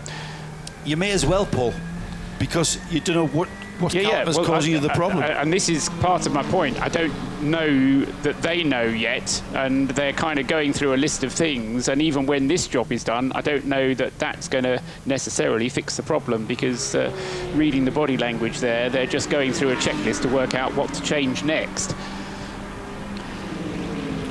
5th place, still in the hands of CP Racing and the Mercedes of Joe Foster, which streams across the line. However, Johnny, let's head down to Di, who Di, I know that you're probably going to say you don't know, but tell me the story of the inquiry, let's say. Well, I've approached a couple of members of the team just to find out what the issues are, and obviously you can see that they're very busy running around trying to find out what's going on. No one wants to tell me, so I've just had to stand on the sidelines to see, but they've taken a lot of parts, as you've just discussed, of the spare car for the front brakes and the rear, and they're now focused on the back, and I think Seb can... That looks like a cable of that looks like a sensor cable. So yeah, it's a broken sensor. Cable. One came off the front of the car, and it looked to me like it was broken. It wasn't broken, but it looked worn. Now, whether I'd just not seen it properly, I don't know. But that was definitely come off the front, and then they've gone to the spare car and taken all the parts from the front and the back from that one, and they're now transferring them onto the number one. Right, Paul, you're waving your hands at me. Or was that a dance? No, just because Nicky Pastorelli, I mean, we've given the credit to Groger. Let's give the credit to Pastorelli now.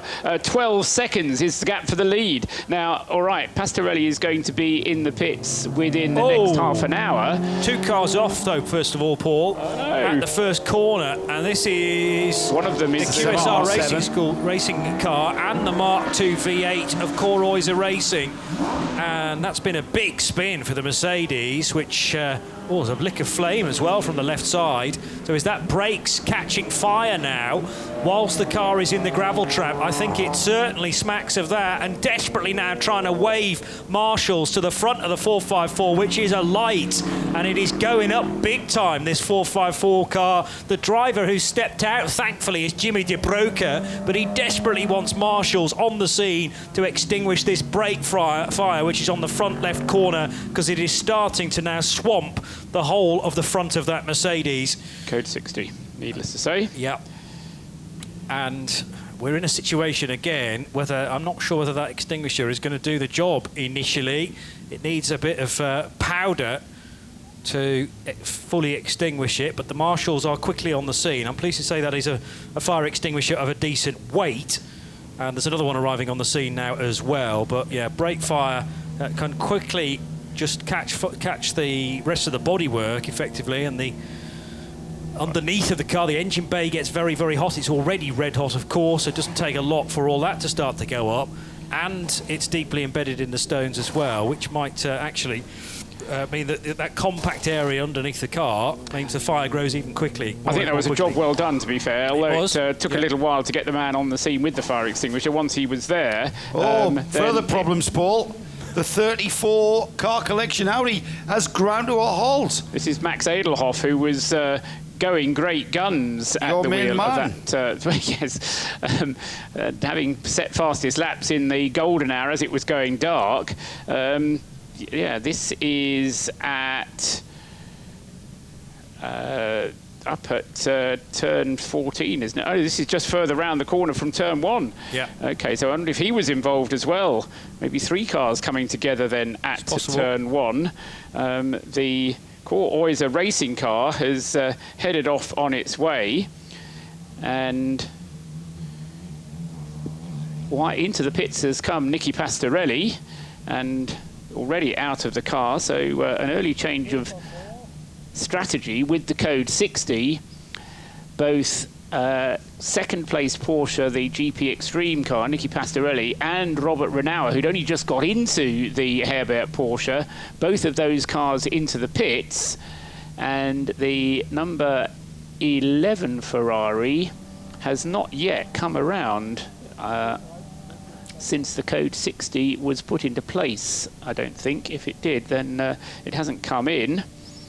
Just realising the irony of this whole situation. Remember, the 454 didn't take the race start because it didn't have a fire extinguisher. And it needed that later on in the race, didn't it? With a big fire, which has quickly been extinguished, thankfully, by the marshals at turn 1. The problem with turn 1 is that the marshal point, where the extinguishers will be based, is a long, long way from the gravel trap, and the gravel trap did a very good job there, arresting the speed of the Mercedes very quickly indeed. Einar Thorsen was involved, we think, in the Core Oyster Racing Mark II V8, and it seems that the 34 car has ground to a halt right next to that scene. Now, whether Max Edelhoff was indeed involved to make it a 3-car incident at turn 1, we don't have the answer to that just yet, and I just wonder whether it might have to be a case of chatting to Jimmy De Broeke, to Einar Thorsen and to Max Edelhoff to get their individual accounts of exactly what happened.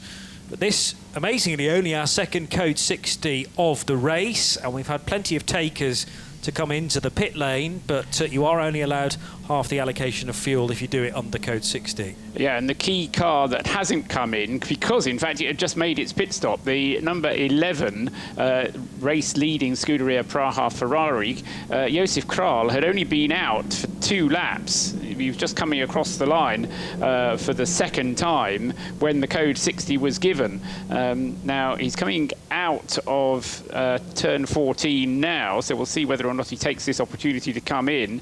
Everybody else in the top 6 has either been in already or in the middle of making a pit stop, so a very busy pit lane. And Diana Binks will give us some news and when she can do. We're going to come down to you, Di. What are you saying? The number 11, they're not ready in the pit lane for him, so I can only assume that he's not coming in. But it's been absolute mayhem here in the pit lane as car after car after car have taken the opportunity to come in here. So I haven't actually been able to keep up with everyone because it's just been so frantic. But as you see, no one ready for the number 11, so I guess he's going to be staying out. Yeah, no, I think that's right. There is a window. He's in the pits, Paul. Right, okay, he's in now, so... He might not be taking tyres, though. He might be going straight on for fuel. It will be straight through for fuel. There'll be no need for him to do anything else. He's going straight through. Yeah, but even... He's being slightly held up by the 112, so there's a little bit of... there's going to be a bit of nudging going on there fairly soon if we're not careful. Different people's 40 kilometres an hour, isn't it? Yeah. The Ferrari is programmed to do 40.05 kilometres per hour, and the VW Golf only doing a little bit underneath that. Anyway, going through up to get some more fuel is Josef Kral, although he'll not get very much in, but it will mean that he'll be able to top the car up. It will be absolutely brimful to 120 litres, even though he only gets 45 litres. There won't be that any more space than that to put into the car. And I just wonder who... as a result of this code 60 being a bit longer, I suspect it will affect pretty much everybody the same. The car that is soaking up a huge penalty is the number 85 CP Racing Mercedes, which has been in the penalty box, Johnny, what seems for an awfully long time. He's been there a minute already, and of course, he's been there 2 minutes already, so he's obviously got a 1-minute penalty to serve, which gets doubled under code 60 conditions. So with the 85 soaking up that penalty, which is doubled under code 60, as you mentioned, Paul, the number 1 Aston Martin remains in the pits with that brake problem. We've got a flurry of pit activity brought about by that Code 60, and we are on the half hour. And one of our TV directors reckons that it was just the Mark car and the QSR Racing School Mercedes involved in the collision, effectively, which resulted in that Mercedes going backwards through the gravel. And yeah, that was the scene straight afterwards, effectively, as the Mark car of Einar Thorsen rejoins the race, 7:17. I wonder at what point does Max Edelhoff arrive? Is that there Max Edelhoff there without the lights? Yes, it is. So already an issue for the 34 Audi, having lost possibly electrical power of some description because the headlights aren't illuminated and the car stops just feet after that. Yeah, I'll go along with that. Let's head down to Binksy before you do, Paul. Diana, is that good news at the Aston Martin pit? It is, yes. The number one has gone out of the garage. You can see they're all congratulating each other because they were working pretty hard in there to get that car sorted. I still don't know what the final There's Graham Leslie behind you, Di. Go and ask Graham. You know him, don't you? David Leslie's son. Yeah. There's Graham. He's worked for Aston Martin for a long time. Ziggy, could you tell us what was going on? I was sorry, I was trying to talk to you earlier, and I know you were sort of in the middle of everything. Yeah, we were quite busy. We had an ABS error, and it occurred that two of the wheel sensors, or wheel speed sensors, broke down. And the AMR guys, they discovered it because they could read out the data. And unfortunately, it was first the front right sensor. And after this one was fixed, they discovered, okay, the rear right sensor as well. Because I saw that at that point, you had the wheels off, changed the discs and pad, put the wheels back on, and then it was ready to go, and then you stopped it. Yeah, exactly. So we did everything what we could. So we were done actually, and then they came up with the wheel speed sensors, and then we had to start over again. Yeah. I guess you had to make the most of it, and I noticed obviously you were taking all the parts from the spare car, so it was a bit of a running back and forward there. Yeah, we were kind of working in two shifts, so 2 or 3 guys were on the spare car as a donator, and the other guys fixed the race car. Yeah. Well, it was impressive teamwork. You've all worked really hard, you kept very calm, and now the car's back out on track, so fingers crossed, yes? Thank you, thank you. Yeah, just reward. The ABS was mentioned there. Yeah, so that's interesting, isn't it? Maybe. Well, he said wheel speed sensor. Yeah, but he did actually say ABS. Which is an ABS sensor, in effect. Yeah, I mean, possibly within Creventic GT4, ABS is allowed. I'll stand corrected if somebody knows about the Creventic ABS GT4 rules, but under normal GT4 rules, you wouldn't have ABS on a GT4 car. 25 minutes altogether lost by the Aston Martin, and the good news is because it came in under green, it will be allowed to take on full fuel. So even though there's a code 60 in place, because it came in when the circuit was green, they'll get full allocation of fuel. Not that Nico necessarily will have needed a full allocation of fuel, because he'd only been out for half a dozen or so, 10 laps before he had the braking problem in the first place. But as a result of all of that, the car has dropped all the way down to 26th overall. And we still have, dare I say it, a quite good reliability record. All 28 cars that started the race are still running. And apart from one which has had the massive 5-hour delay, they're all still going around well. Apparently there is oil on the track at turn 1, so whether everything that happened as a result of some kind of leakage onto the circuit, or whether it was just as a result of what happened that oil has been left. As I say, it depends on which was cause and which was effect. Well, the 2 cars that were involved in that, the 717 has been into the pits and is now on an outlap, and Einar Thorsen has remained in the car. The other car, of course, remains in the gravel trap and is being recovered by a low loader. That's the 454 Mercedes.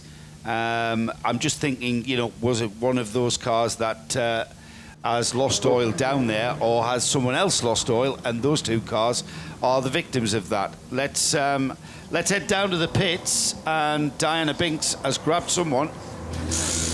Not necessarily talking about the incident you're just talking about, but Dan Will is here with the Synchro car, the 676. the cars come in. I couldn't see that there was too many problems, but there obviously was something going on. I didn't quite catch it. I was running up from that end. Now, the car's been running fine. We've got an in-car system, a video system transmitting back to the pits, and that's been playing up. We've obviously got a bit of a lead, and with the code 60, which looks like it was going to last a bit of time, we thought we'd bring the car in, give it a bit of oil, see if we can do anything with the wiring, get rid of some of the pickup you get in the wheel arches. Just seemed like a sensible idea. Well, that obviously is the time to do it on the code 60, because we haven't had that many of them, have we? No, it's been pretty good so far. Suits us really, because we run 2 hours well, and we don't like anyone else getting advantage from a code 60, but while there is one, we'll take advantage of it. All right, thanks then. Okay, cheers. Dan Willey there, and of course Synchro Motorsport have got plenty of time to soak up and take their time and fully service their car, as they've got a 4.5 hour lead on the other car in that class. I just wonder whether one of the questions on Dan's lips there is that how do we lose a 4.5 hour lead? And you'll be running through all sorts of different scenarios. I mean, somebody else was saying earlier on, Alan James, thinking, right, do we change the engine? I mean, the engine's fine, but should we change it just anyway because we've got the time to do it, you know? Just because we've lifed it and it's getting towards the end of its life. Engines play up, don't they? So, you know, it might happen, and just in case it does, we've got the time available. But I think and we down can at always Synchro, change it back, and we can always change it back again. Yeah, if it goes. exactly, for a good engine once more. I just wonder whether Synchro are identifying other cars to start to race there as well now. You know, you want to get as high up the leaderboard as possible. They're in a TCE race, the TCE series race, in an A3 car, so why can't it finish top 3 in that race, potentially? I mean, it would need some drama for some of the TCRs up ahead, but that's got to, you know, you change your target, your aims, as the race unfolds. They know they haven't got the performance in that A3 car of theirs. Correct. So they would be completely relying on attrition. So if we push in the hope that the cars ahead of us are going to fall foul of problems and attrition comes into play, you are kind of, it depends on how hard you want to push. If you're just going to keep going round and round at your own pace and let the attrition come to the other players, then yeah, completely agree. But pushing on the hope of attrition coming into play would be foolish, because... Well, the danger is you end up losing A3 because you push too hard. This is exactly their plan. So they've even said that, because Paul measured it, if the BMW has a clear run to the end, it's probably going to be about 100 laps short of the 60% of the Synchro distance. So Synchro have talked about taking their time in the pits at the end, towards the end, and allowing the BMW to get to that 60% of distance travelled in the race to put them on the podium with them. Oh, well, that's very sporting. Yeah, that might be the case, I suppose. But I also think Synchro want to put as many miles on that car as possible, because it's testing it for a 24-hour race in the future where they might be under more pressure, or do they not want to put on? You know, go on. We've just described that Alan James's way of thinking is, shall we change the engine just in case? Shall we change the drive shafts just in case? But then I'm sure with 4.5 hours, he's thinking, I'm feeling a bit vulnerable now. The gap's down to 3 hours, kind of thing, you know. And we better start making some miles here because we've only got a 2-hour lead. So yeah, that's probably how it's going to go. And here we are. We're still 14 hours and 20 minutes away from a checkered flag, so we've still got more race to cover than we've covered so far. So there's still a lot could happen, and a lot could befall anyone. And I'm sure a lot will. Yeah, absolutely. Just looking at the way that 454 being taken away there, I don't know quite how much damage has been done. I wonder whether perhaps there was an oil leak up at the front of that car. That was what caught fire, because there is some oil and cement going down on the right-hand side, the inside of the circuit, as you get to turn 1. So I just wonder whether whatever happened to the 454 has meant that it had some kind of leak, and whether or not it's going to be able to recover. That was a brake fire, Paul. Okay. You're just And waiting what- then, well, because after the brakes caught fire, it wasn't just the brake that was on fire. Something else was then igniting because what happens is the rubber hosing and the seals break and burn. Yeah. That releases the fluid. The fluid catches fire. Yeah, but that would only be hydraulic fluid. Yeah, it'll still burn. It's oil. Yeah, but is there enough hydraulic fluid to cause that much fire? Is what I'm saying. I'm just I wondering think if so. there might have been a bit of oil leaking as well there. Yeah. There is some oil down, and as I say, on the circuit. Diana can bring us more information. I'm with Chris from QSR. Chris, obviously the team are getting ready to receive the car in, which I think is just arriving behind us now. From your perspective, what did you see and what can you tell us? We saw a huge fire on the car. We had a collision, I think, with the Audi. I think the catch tank is broke, so now we need to see if we can repair. First, look at the car and see what we can do. The driver's okay? The driver is okay, yes. It's one of those things, isn't it? It's this time of night where it's just getting dark and... For us, it's one of those things that it's the second time that it happens. Last race in Brno, we also had a collision. We also were in fire. We repaired there. We will see now what happened here. Okay, well, they're just about to bring the car up, so I'll let you get on with that, Chris. Yes, thank you very much. I'm not sure Chris quite has his facts and information right. He mentioned collision with an Audi there. It certainly wasn't an Audi. The Audi was after that. He saw the Audi roll to a halt. It wasn't involved with the 717 and the... However, Paul Truswell, on the nosy with regards to the catch tank. That's engine oil. Well, yes, but no, come on, Tim. Okay, yes, right. we've got that one right. The car collection car has arrived back in the pits on the back of a low loader as well. I just saw it; its transponder had come into the pits, and I wasn't quite sure because it had only just come into the pits, and I thought maybe it had done it under its own steam. But they've brought it through the pit entry lane, which means they have to cross the timing loop at pit in, and so that helps certainly work out how long it's spent there. So car collection with a problem, but the interesting thing there, Johnny, I mean, you saw that possibly more clearly than I did, was that Max Edelhoff arrived on the scene several seconds later, but with seemingly no power on the Audi.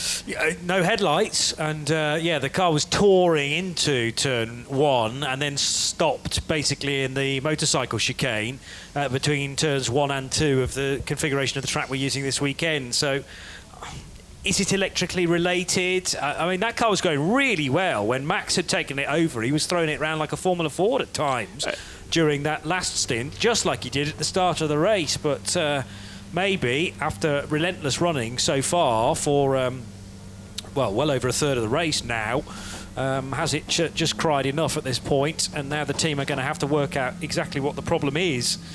And it's always tricky with electrical issues. I did wonder whether actually Max had laid some oil down initially before we heard the report about QSR. So do we think the Mercedes has gone off on its own oil, basically, or is that a... I think it's had a coming together, and that's what's done the damage. Okay. They came together with the marked cars, didn't it? And then Les Paul say it caused the damage. And the fire. Yeah. How can a slight collision like that, though, damage the catch tank, which is well protected under the bonnet of the car? How low does the catch tank sit to the ground? It's just a container that the engine breathes into. Right, but is it inches above don't know where the it is, track? Yeah, it could have hit. Does it scrape along the gravel or a curb? I was going to say if it's hit if it's hit one of those sausage curbs, then that's possible to do quite that much damage. Our friend of the series, Jim Lipman, ABS is allowed. ABS is allowed and is part of GT4 regs in all series, he tells us. Okay, good. Thanks for that, Jim. Stand corrected on that.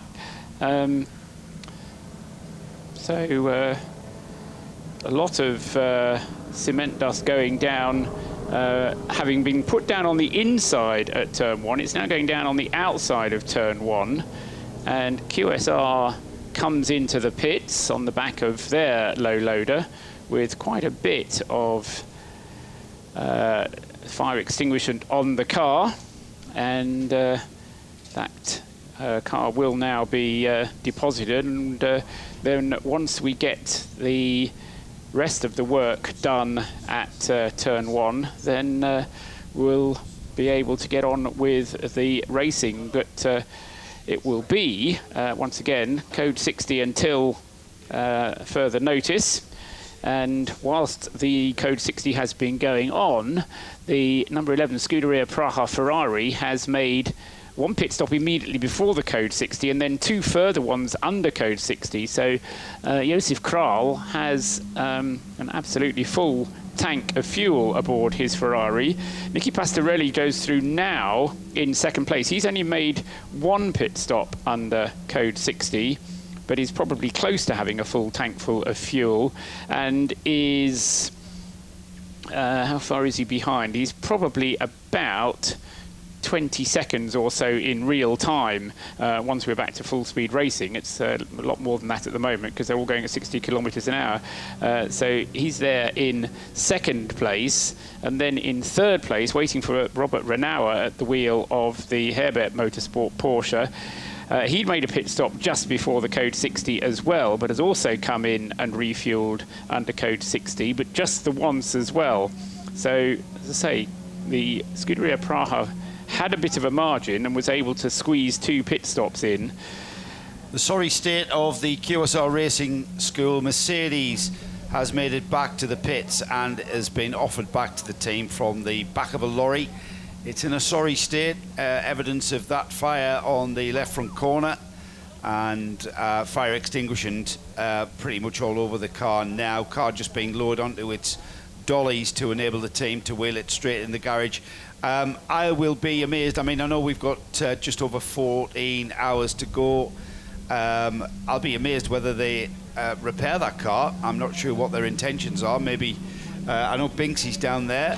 Diana, if I could just bring you into this. I suppose the question to the team... I'm just trying to get Jimmy De Bruyker so I can have a little chat with him. He is being interviewed by our colleagues, so as soon as they're finished, if you bear with me, I will just jump in and have a chat with him as they put the car into the garage. So sorry to interrupt, gentlemen. Obviously, we're live. Jimmy, obviously, is not looking, obviously it's not looking in the condition you want it. Are you intending to repair it? Have you been able to have a quick look as it came off the truck? I hope we can repair, but I don't know. There's a lot of damage. The car take fire because we had a high speed here. The brake in one time exploded, and then I had no brake, so I started gliding in the grid. So I touched nobody, I touched no vanray, nothing. But I think the car is... So the brakes just went, that took you by surprise? Brake is gone. Brake is gone. We're looking at the activity around the car now. What's your gut instinct? Do you think you'll be back out or not? What? What's your gut instinct? Do you think you will be back out or not? I hope we can repair, eh? I don't know. We will see if we can repair. Let's hope. Disappointing at this point of the race, though. Yes, because we were good driving. Really good. It was on the end of my stint, 2 rounds, and I came in. But okay, now it's me. Other time it was another pilot that had a problem. Thank you. Thank you, Di. Can I just clarify, Di? Did Jimmy say he had a brake failure there? Yeah. Yes, he did. Into turn 1. Hit anyone or touch anyone, the brakes just failed. Right, and the garage door has come down. Yes, behind us, so that's telling. Certain other series, if the garage door comes down, you're out. Yeah, it's not the case here, though, it's not the case necessarily, but it's a sure sign that they don't want any prying eyes in there, and they just want to forget it and get on with the rest of their evening. I'm put in mind, Jimmy De Bruyker was driving the QSR Racing School car a couple of years ago at Dubai when it ground to a halt with about half an hour of the race still to go, and again, heartbreak. You know, that's what motorsport is sometimes, and yeah, very difficult situation for all concerned, and AMG people as well getting involved and having a look at what's gone on that car. Of course, the garage door only restricts you so much, though, as far as us still being able to look in there, because all we need is a very tall cameraman, or indeed a box similar to what Di was standing on earlier on, and we can still see straight into the garage on the live stream. The high tower position for our cameraman, I like that.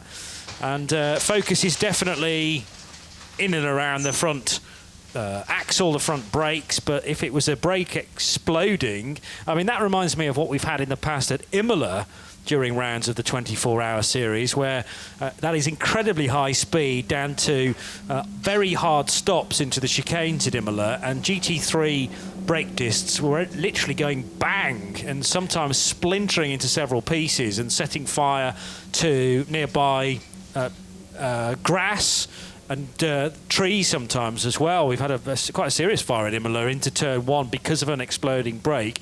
I still don't know why and how that Mark car was in the gravel, though. He must have had its own moment. Well, it was either there already or it ended up in the gravel afterwards. It was tough to ask Jimmy de Broeke that, though, because I'm sure he was fully focused on his own problem. Yeah, quite so. My suspicion would be that as a result of that brake explosion, the catch tank was caught by the exploding bits of shrapnel, effectively. That was what then caught fire, but the oil that the catch tank held was dumped down on the circuit, and I wouldn't be at all surprised if who was in the Mark cars, 717, it was Einar Thorsen, wasn't it?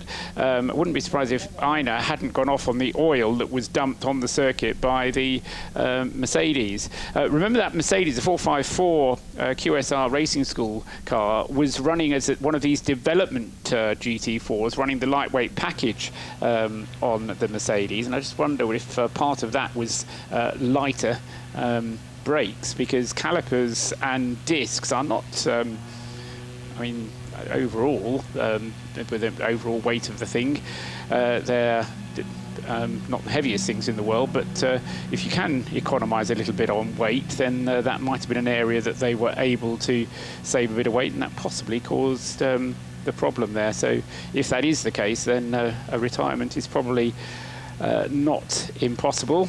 The other thing we now need to find out for Diana, who's got her work cut out at the moment, is what, if anything, is going to happen to the car collection car, the number 34, which Max Edelhoff has also been deposited in the pit lane by one of the low loaders, and whether or not that car is going to be coming out. So at the moment, we've had code 60 for a little while. Lost the screen that tells me how long, but under 1 minute, the screen tells me, Johnny, before we go back to green flag racing. So we went to code 60 at 21:25, and that was, can't read me clock, that was about half an hour ago, so half an hour of code 60.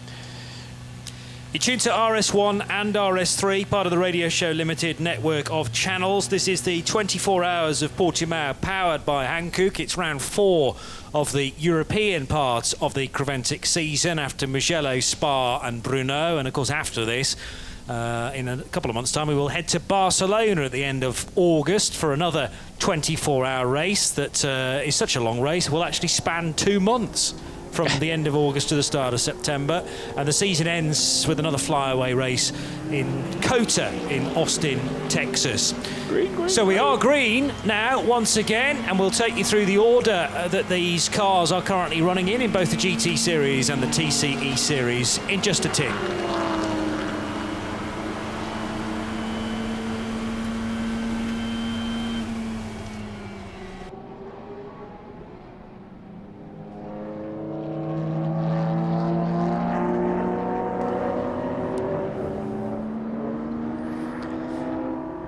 Josef Kral leads the motor race in number 11, the Ferrari 488 of Bohemia Energy racing with Scuderia Praha, and the GPX Racing Porsche of Nicky Pastorelli is in second place. And now we are back to green. There are just 26 seconds separating those cars, and I think that is an accurate reading now that we've got back to full speed. The latest sector for the Ferrari is respectable at around about 35 seconds, and it was a good final sector as well for Pastorelli in the number 24 car. So yes, that's a real-time gap between the two leading cars after 295 laps. Robert Renauer is third, and in fourth place it's Jochen Krumbach.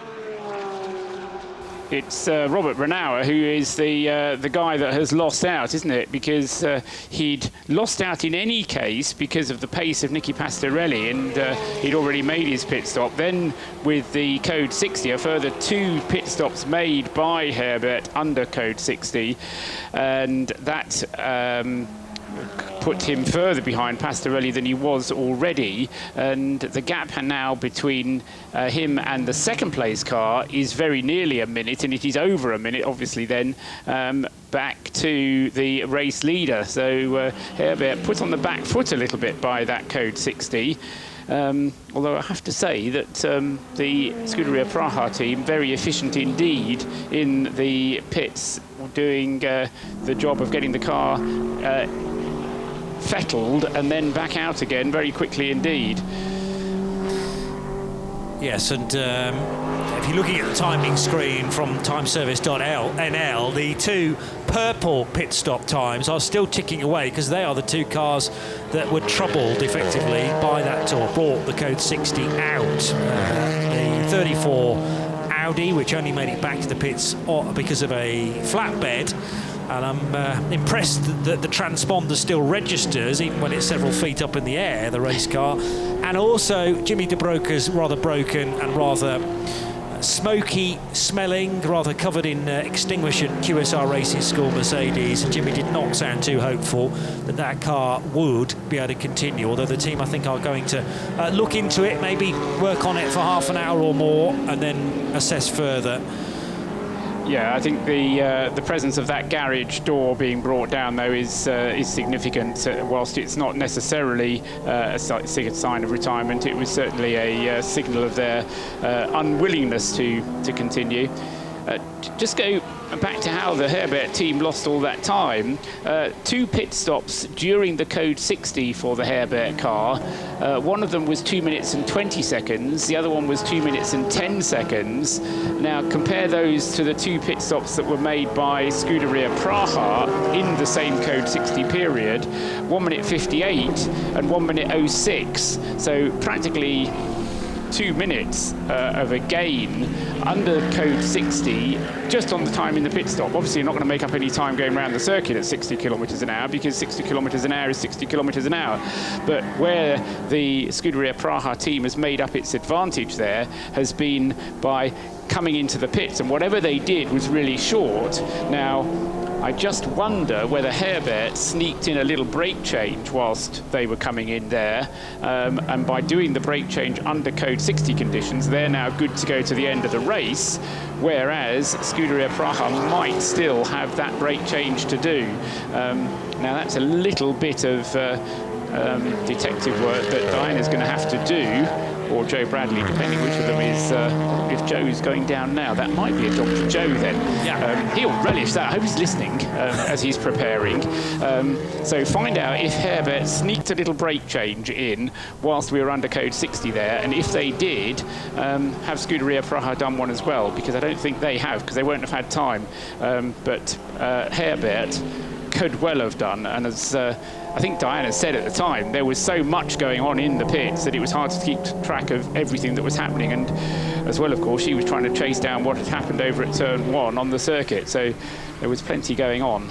Yeah, certainly, and those brake changes can happen so quickly these days. They are very easily missed, overlooked. So, but the nice thing is about all of these teams that take part in the 24H series, they will tell you, generally speaking, you go and ask them and they'll tell you. So we will do a little bit of research as far as that is concerned, but we're now at exactly 10 o'clock local time, as cars negotiating turn 1 now have to drive over quite a bit of quick dry, which has been laid down to soak up that oil, but that might be causing 1 or 2 visibility problems, and also that substance, that powder, actually needs to be worked into the track surface to fully soak up the oil or whatever's been dropped down there. So that's going to take a few laps to become fully grippy again. 10 hours done, 14 hours still to go, and it is the Ferrari of Bohemia Energy Racing that leads the way, but just by 26 seconds now over the GPX Racing Porsche of Nicky Pastorelli and Jordan Groger and Alexandre Cugno. We're yet to see Jean-Pierre Valentini, and expecting to see him in the daylight tomorrow, but only needs to do 2 hours, remember. However, until those 2 hours are done, you could argue that the 24 car is in a little bit of a false position because we haven't seen any AM driving hours for that car just yet. But the pros and semi-pros, the pro and the semi-pros, have been doing a splendid job so far in the second place Porsche. Herbert Motorsports Porsche, driven by Robert Renauer, is in third, number 91. Fourth is the 22 Wochenspiegel Team Monschau Ferrari. That's also a pro car, as is the EDEX Sport Mercedes, number 17, which is fifth. So a bank of 5 pro cars. That's all of the entered cars in A6 Pro. And then the next 3 are A6 AMs. Another Herbert Motorsport Porsche is the class leader, number 93. Ahead of the CP Racing Mercedes 85 and the Toksport WRT, although not that WRT of Belgium, a different one. And that's the Mercedes AMG number 15, which is in third in the A6 AM category. The guest entry, number 500, the new Mercedes AMG GT3, is running in 9th place overall. That's an SP4 car. Herbert complete the top 10 with another A6 AM machine. And in 11th position, the final one of the A6 AM entries is the 34 car collection car. However, that car is now in the garage, receiving quite a bit of attention after Max Edelhoff's mount ground to a halt between turns 1 and 2, lacking any power. Duvo Racing's Porsche is the best 991 class car. That's a 909 numbered machine, ahead of the MRS GT Racing 980 entry. And then the 911 race number belongs, as usual, to Porsche Lorient Racing. Sometimes they have 911 and 912, but it's just the single car that they've brought to Portugal this weekend. That's third in the class. In GT4, Hoffa Racing by Bonk Motorsport lead that division with the number 50 BMW M4 GT4. Currently driving the 50 car is Thomas Jaeger, the Austrian version of Thomas Jaeger, that is. SPX is led by Lippert Motorsport with the 710 Mercedes. Parkalga Racing second in GT4 with their 412 Mercedes, and 2 more SPX cars. The QSR Racing School machine could be a retirement. We'll wait and see. Korreuser Racing's Mark also involved in that incident. So, of course, they were cars from the same class as well that, well, by the sounds of things, didn't hit one another, but were off in virtually the same gravel trap just moments ago. Third in GT4 Pro Sport Performance's Aston Martin Vantage. That's also had dramas relating to the ABS system. And then the Team Virage Aston Martin completes the GT Series lineup in 21st spot. TCEs is led by the Top Car Sport by Baz Kooten Racing Cupra. The 131 car is being driven by Antti Burri again, having completed 273 laps. Autorama Motorsport by Wolf Power Racing is second in the TCRs, the 112 VW Golf GTI. Nordschleifer Racing's Peugeot is third, the 172 308 Racing Cup car. AC Motorsport with their 188 numbered Audi RS3 is fourth. And fifth place, back up to fifth, Red Camel Jordans.nl, which is the fifth place of the TCRs as well. So that means that both A3 cars are together on the timing screen for TCE Series. Synchro Motorsport, though, with a huge advantage over the Hoffa Racing by Bonk Motorsport BMW. So Honda FK8 leads BMW M240i.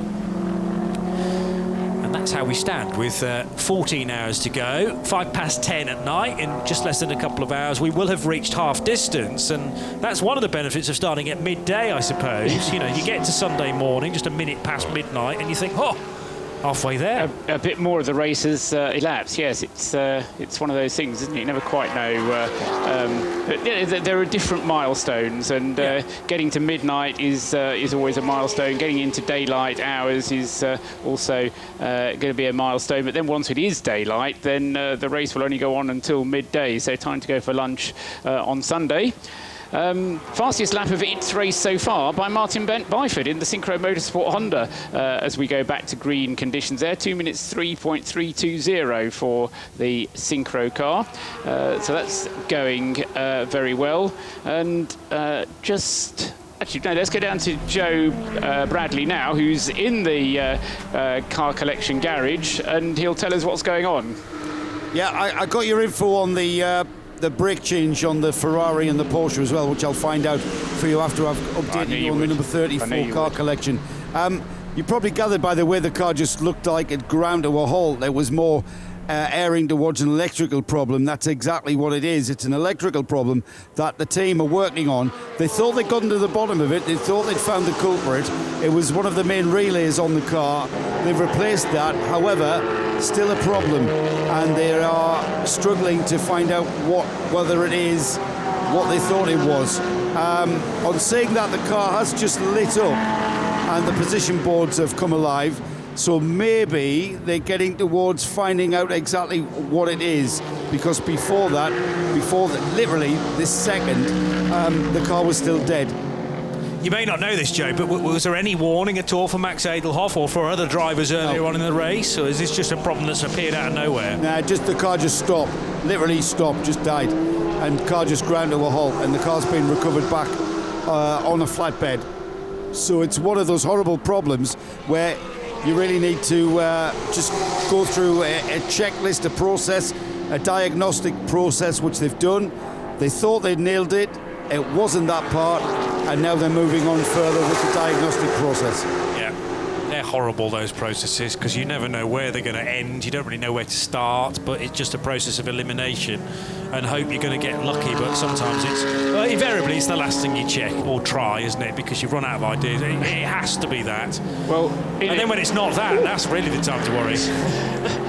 So I had a slight moment there because we had 4 abreast down the start-finish straight just then. Blimey. In the dark? Yeah, in the dark, 4 abreast. Josef Kral was on the inside line, and I was so busy trying to look out for him. I didn't see who else was coming down the start-finish straight, but it was all fairly exciting and shows you that people are still pressing on. Yes, of course, if it's not the last thing you look for, then why do you carry on working on it after you found what it is? So it does tend to be. It's like when you always find something in the last place you look, because True. Once you've found it, you don't Why would you carry on? Why would you carry on looking?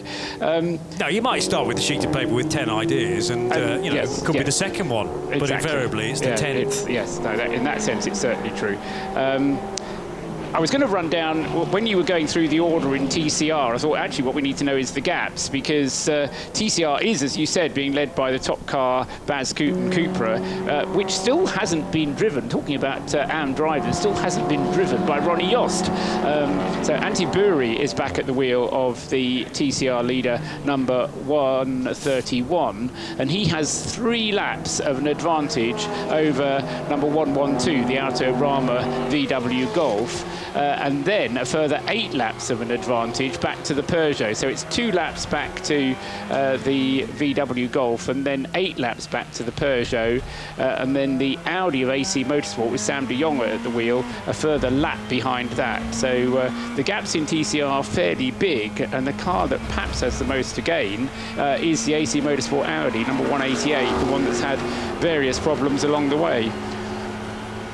Yes, that's not been a great race for the 188 when they've had some very good results earlier on in the season. The 12-hour races have gone well. Were they winners at Spa, the 188 car? Or they were either winners or second. Yes. Well, then again, we've had Autorama Motorsport doing very well, and certainly winning at Dubai. I think they then went on to win Mugello as well. And actually, now thinking about it, they might have made it 3 in a row. I will check those results, obviously, now. But, in terms of championship standings, the championship in the touring cars is held by Autorama, and AC Motorsport down in 5th place in the championship. So, yes, a highly fancied team, but has had not a great season thus far.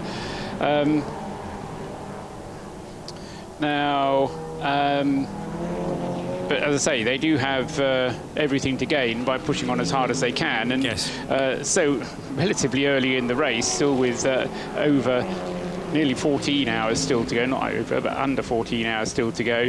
There's still plenty to go. The number 34 car collection Audi is underway, Johnny. It is, and Joe spotted that car coming out of the garage, so it has electrical life once again, and it is now in the fueling area. I've managed to remind myself of previous results in the TCR class, so I will hold back on those in just a second, then we'll reel them off for the season so far. But first of all, to Joe in the pits. I found out the answer to the brakes on the Herberth car. They have changed the brakes on the front of the 94, not on the 91.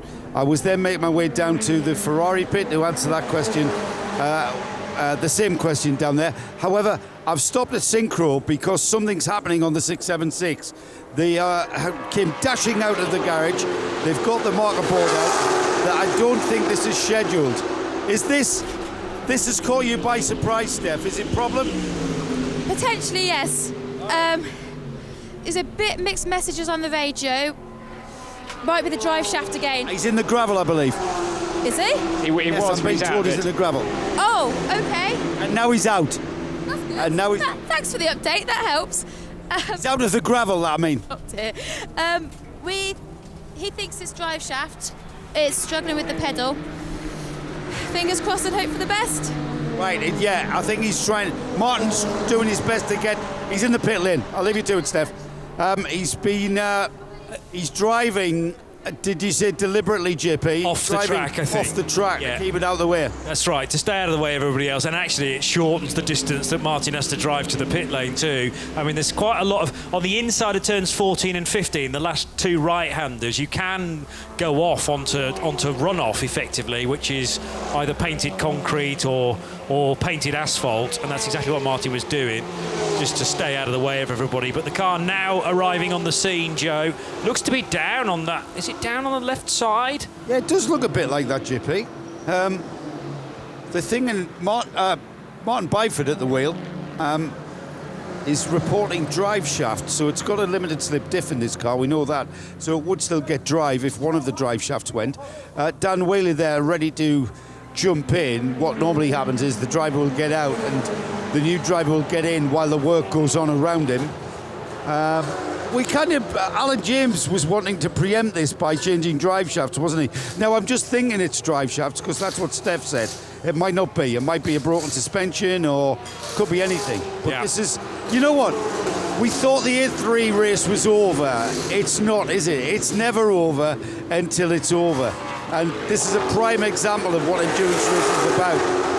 Because even though they've got effectively a 4.5 hour lead over the BMW in this class, this 4.5 hours can just whiz by if this 676 Honda Civic has an issue. That's going to maybe, an engine change, diff change, something like that. That can cost it a lot of time in the pits. Martin's just stepped out of the car, Martin Byford, and obviously in conversation with Dan Wheeler, he sort of said, well, I was driving along, and then all of a sudden, and then he snapped his body to the left as if, to illustrate something going, or the car just dropping its tail out, and he was definitely in the gravel, Martin Byford, on that in-lap. And then after that deliberately drove off the track in order to not obstruct anybody else behind, realising he was nowhere near race pace. But I'm just trying to work out where that gravelly moment was. That's coming through turn 14, I think. And he was then trying to get into the coned off pit lane entrance, realised that wouldn't work, drove across the grass, and then came into the proper pit lane entrance. Because there's a bit of a chicane in the other pit lane entrance that was being offered to him. Sort of similar to the start of the lap where you can add one or two motorcycle chicanes into the configuration. Joe, though, is right with Martin, who is straight out of the car. Go ahead, Joe. We suspect from your body language there when you were describing it to Dan that something broke on the left. Yeah, turned into turn one and click. Brake pedal went to the floor at turn 3. A little bit built. Yeah, a little bit entertaining for a few seconds. Looks like the upright's let go. We've got one built up, so we'll get one on there fairly quickly. Hopefully the caliper's okay. We'll be good to go again. It's possibly the slowest, most drawn-out class battle. We've got a 4.5 hour lead. That 4.5 hour lead is now ebbing away, and yet it's quite exciting, isn't it? That you guys knew that you may have 4.5 hours, but anything can happen, and anything is happening, Martin. What you're saying? This is endurance. Yeah, Yes. What can I say? Yes. I also say there's a soap opera behind every garage door, which is beginning to develop. Yeah, I mean, hopefully it will be a pretty straightforward fix. The guys know what they're on it already. I was talking to them on the way back on the radio, and pretty much straight away they think, okay, we know what that is. They get parts out by the time I got here, so they're on it. They get it fixed. We'll get back out. As crazy as it sounds, you kind of begin to feel a bit insecure with only a 2-hour lead. Oh, yeah, that's a bit tight, isn't it? Exactly. All right, so you did a great job getting the car back. How tricky was that? Well, the worst thing was that the brake pedal kept going to the floor, and no matter how much I pumped it up, it wouldn't come back. Obviously, the hub and the disc is all moving around and pushing the pads out. So it's like pump, pump, pump, pump, pump, and 7 or 8 pumps was finally you get a little bit of pedal. So, yeah, every time you went for the brake pedal, it was just nothing there. And you feel like you're kind of cruising, just get it back, don't do anything silly. You're still doing 70, 80 miles an hour. But feels slow. Feels very slow compared to when you're on the pace. Suddenly 70, 80 miles an hour with no brake pedal at all, you arrive at corners quickly. So, yeah, so a bit tricky. I think you used a few shortcuts as well. Did you have a look at the circuit in the daylight and think, yep, I might need to go across there? I didn't, but you know what? Turning into that last turn there, I had it in my mind, I'm going to be crawling. And the GT3 cars come over the brow there at some licker's pace. I thought it's just safer to get off the racing line, get onto that yellow. I didn't know what was over there, but I knew it was tarmac. So I thought I'm pretty safe over there. Just get off the racing line. I don't want something coming over the crest 100 miles an hour faster than me behind me. So, yeah. Heads up, man. Good job. Talk to you later. So there we are. Their 4.5 hour lead is down to 4 hours and 15, is it? Well, yeah, but I think your point about it, if it did become 2 hours, you know, considering how much they had in hand, if it's suddenly slashed to half, then that would get their attention. But sorry, Joe. Johnny, it's like being down to your last 2 million in the bank, isn't it? Yes. It's like you get very insecure having had. Well, you know all about that. Yeah. Yeah. That's a pretty bad analogy, to be honest. It's all relative, I think, is the old saying. But yeah, if they've got an upright ready and built up to fit to the car, that shouldn't be, fingers crossed, a lengthy pit stop for Synchro Motorsport.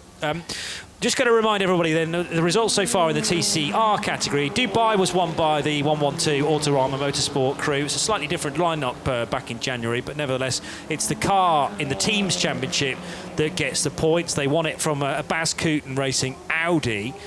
In Mugello, it was a win again for that car. Fabian Dance, Jan Sorensen, Christian Jepsen on that occasion, and they won from the AC Motorsport Audi. So that's the good result, I remember, in Italy in March, second place.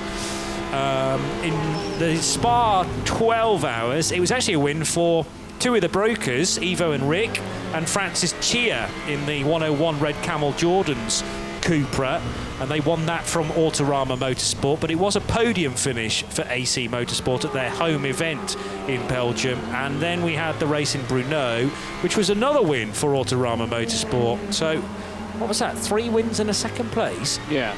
Very good for 112. And 112 won from the 175 NKPP Racing entry from Bas Kuiten in the Czech Republic. Which is why Autorama leads the team's championship in the TCR class ahead of Bas Kuiten Racing, but it's the Bas Kuiten car that's not here this weekend, the 125 car, which is second in the championship, and then Red Camel are third in the team's championship. And at the moment, the Red Camel's car is fifth in TCR, and only a lap behind the AC Motorsport Audi, which is itself only a lap behind the Peugeot. So there's only a lap separating third from fourth from fifth, but then this 8-lap margin between second and third, and it's actually now gone up to 3 laps between the leading Bas Kuiten car, number 131, the top car, and the second-placed Autorama car. So it's still quite a big gap, first to second in TCR, but we'll say it before, we'll say it again, a long way still to go. Yeah. But this, I think, would be first points of the season for Top Car, because I don't believe we've seen that team in action before. Obviously, we've seen Baz Cooten prepared cars, but the 131 would be for the first time up for teams points and indeed, well, more drivers' points, because we've certainly seen Antti Berry and Kari-Pekka Laaksonen taking part. And that's the interesting thing when you get drivers switching between teams, you know, and you've got this individual drivers' championship and teams' championship, and they're scoring points at different rates depending on who they're with from one meeting to the next. And different point scoring possibilities depending on how many starters there are in your class. True. Aren't you glad there aren't points at half distance? Because some other Don't series... introduce that idea, because somebody will think, really fantastic, 12-hour points in a 24-hour race. We have had that before. And they do it in other series as well. Talking of Red Camel, they're in the pit lane with Henry Littig bringing the 101 car in for, I think that will be a routine pit stop. Joe Bradley is no doubt down there. He is, and raring to go. Yeah, omnipresent as I am. There's going to be a driver change. Henry Littig is getting out of the car, and it's Luke Breukers who's getting in. Yeah, Henry's reached his 2-hour limit. The Jackman is the Dubai, Daytona and Sebring winner, class winner.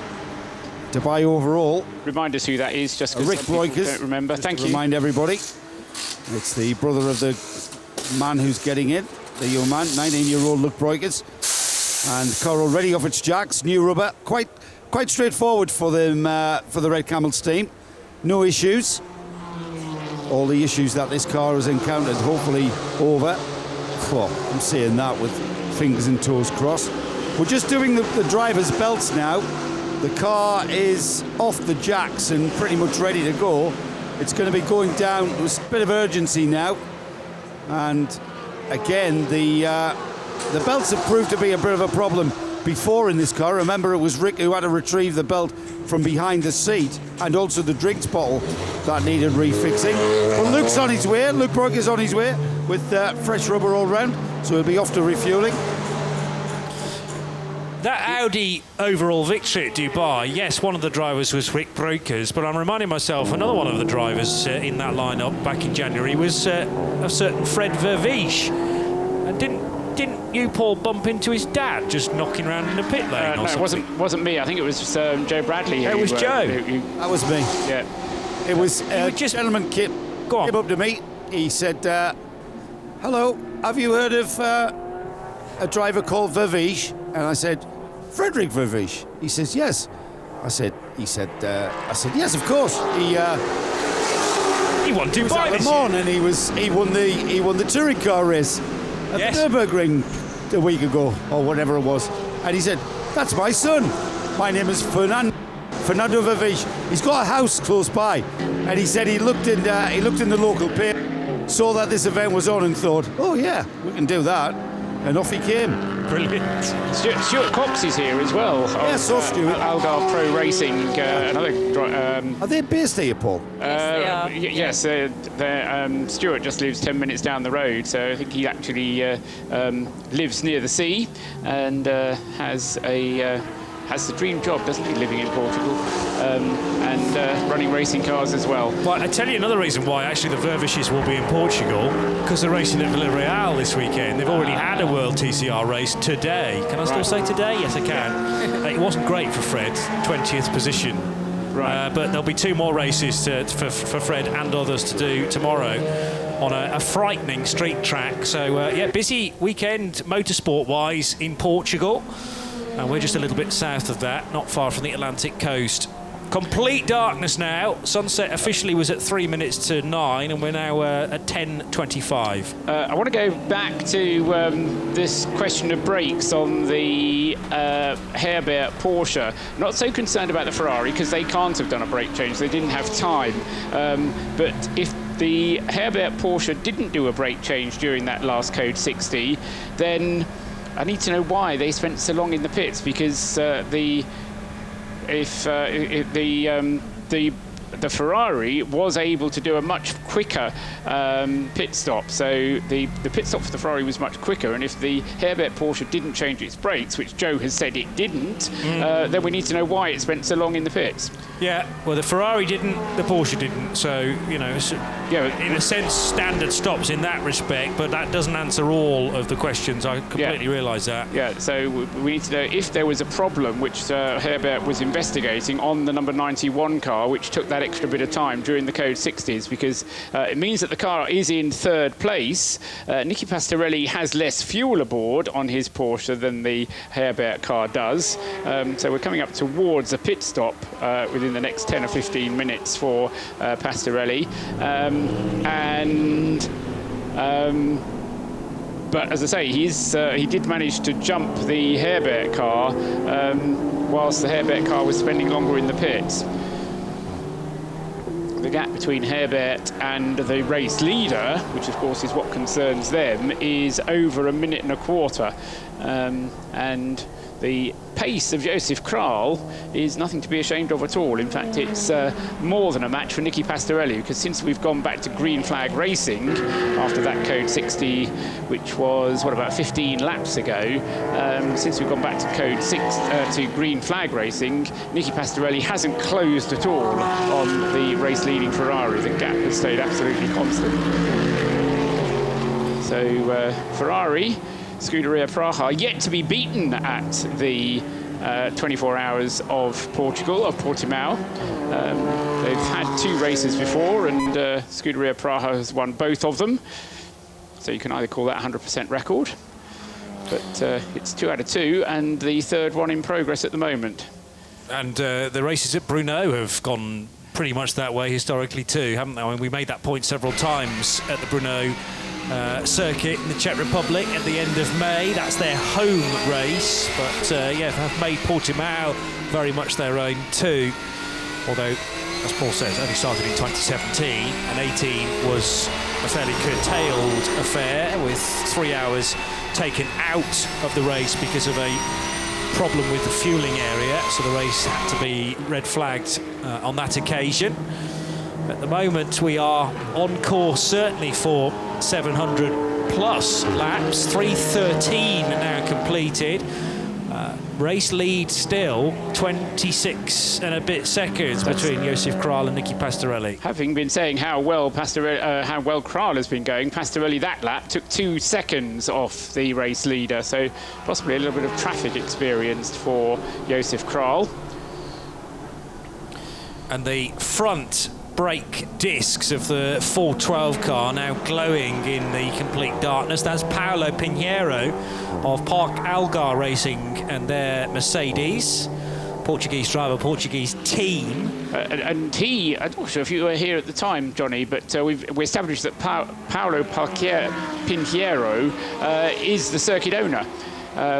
He is the, remember on the grid when Joe was talking to Edwards Lewis Browner, and Edward said, oh, I've just been talking to Paolo, and he it is who built the circuit, effectively, Park Algar being the circuit owners, and Paolo is the Paolo behind the circuit owners.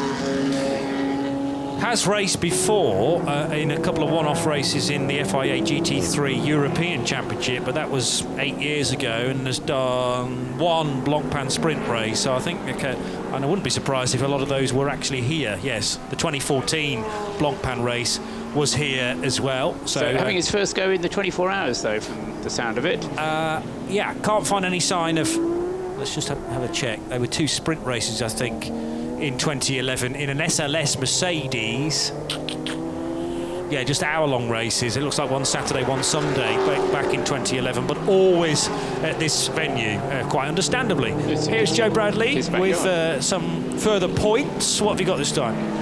I've got an update on the synchro job. The car, the 676 Honda, is already back out, and this is what broke on Martin Byford. 15 minutes into the session, or into his stop. This is the wheel stud that should be... Hang on, I'm going to take this glove off because it's very hot. These things are very hot. That should go like that. This keeps the wheel on. That's where the wheel goes. You see these 3 wheel studs have snapped off. This is very hot still. That's why I'm wearing the glove. That's what broke. So once those 3 wheel studs, the wheel is just held on by 2. Hang on. It held on by 2. So the wheel was flopping around. So that's what Martin was describing. I'm not really sure. Come here, Martin. We're going to put our engineer geek head on. So how was your brake pedal going down if it was just the wheel flopping around? The disc bell sits on the face of that. Ah, right, so the bell sits on that. Yeah. All right, okay. So once the wheel's loose, the bell is free to move around. Right, so the bell's free floating and the wheel keeps the bell on? Yes, yeah. So obviously, any movement at all, once that's loose, the bell and the disc will float around much more than it's supposed to. So that's where the pad knockoff was coming from. So, yeah, we're just glad that happened at turn 1, not turn 15. How did you do that then? Have you been curbing it? I'm not really this small. Hang on. Never. No. Apparently they did have a similar issue at Spa earlier in the season. So we think it might, just talking now, we think it might be the torque guns that we're using to do the nuts up. Might be just a little bit too much. So I think from now on we'll probably just nip them up and then a torque wrench before we send the car. I mean, all right, it was a half-joking question about the curbs. Some tracks, you've got to use the curbs. It's hard not to use the curbs. But here, I would imagine you're keeping well off those curbs, and especially the sausage curbs. Yeah, well, the sausage curbs you just stay well away from. You don't want to get anywhere near those. But we're using kind of a little bit before that. But that's all fairly benign. It's all fairly smooth here. While it has got a serration to it, it's not anywhere near as aggressive as somewhere like Oldham Park. So you kind of feel like while you're loaded away from that curb, you can ride it without any effect on the car. You know, with we're kind of wanting to look after the car, and we've had a discussion, look after the car. But here we are. But we're fixed, we're back out, we've got a brand new hub back on it, and we should be good to go. I think you're right with it over tighten. I'm going to take this back. Hang on. It's really still hot. Careful, careful. Ow, ow, ow, ow, ow, ow, ow, ow, ow, ow, ow, ow, ow, that's hot. Nice shoes. So those things, nice shoes by the way, Joe. Lovely shoes. You want a new pair, don't you? Those things that have sheared, they're the wheel studs, are they? Rather than, you know, we were talking about pegs earlier on, and the pegs that had sort of moulded to Coroiser's Mark II. They are the studs, the wheel nuts that go in and are tightened up, as you were explaining.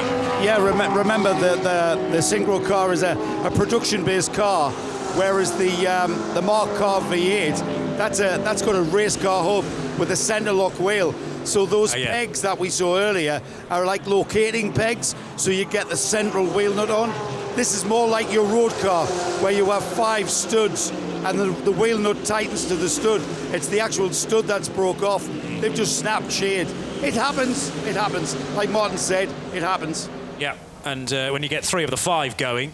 It's 85% road standard. The car as we run it is 85% road standard. Yeah, I think you guys have told us that before. It is.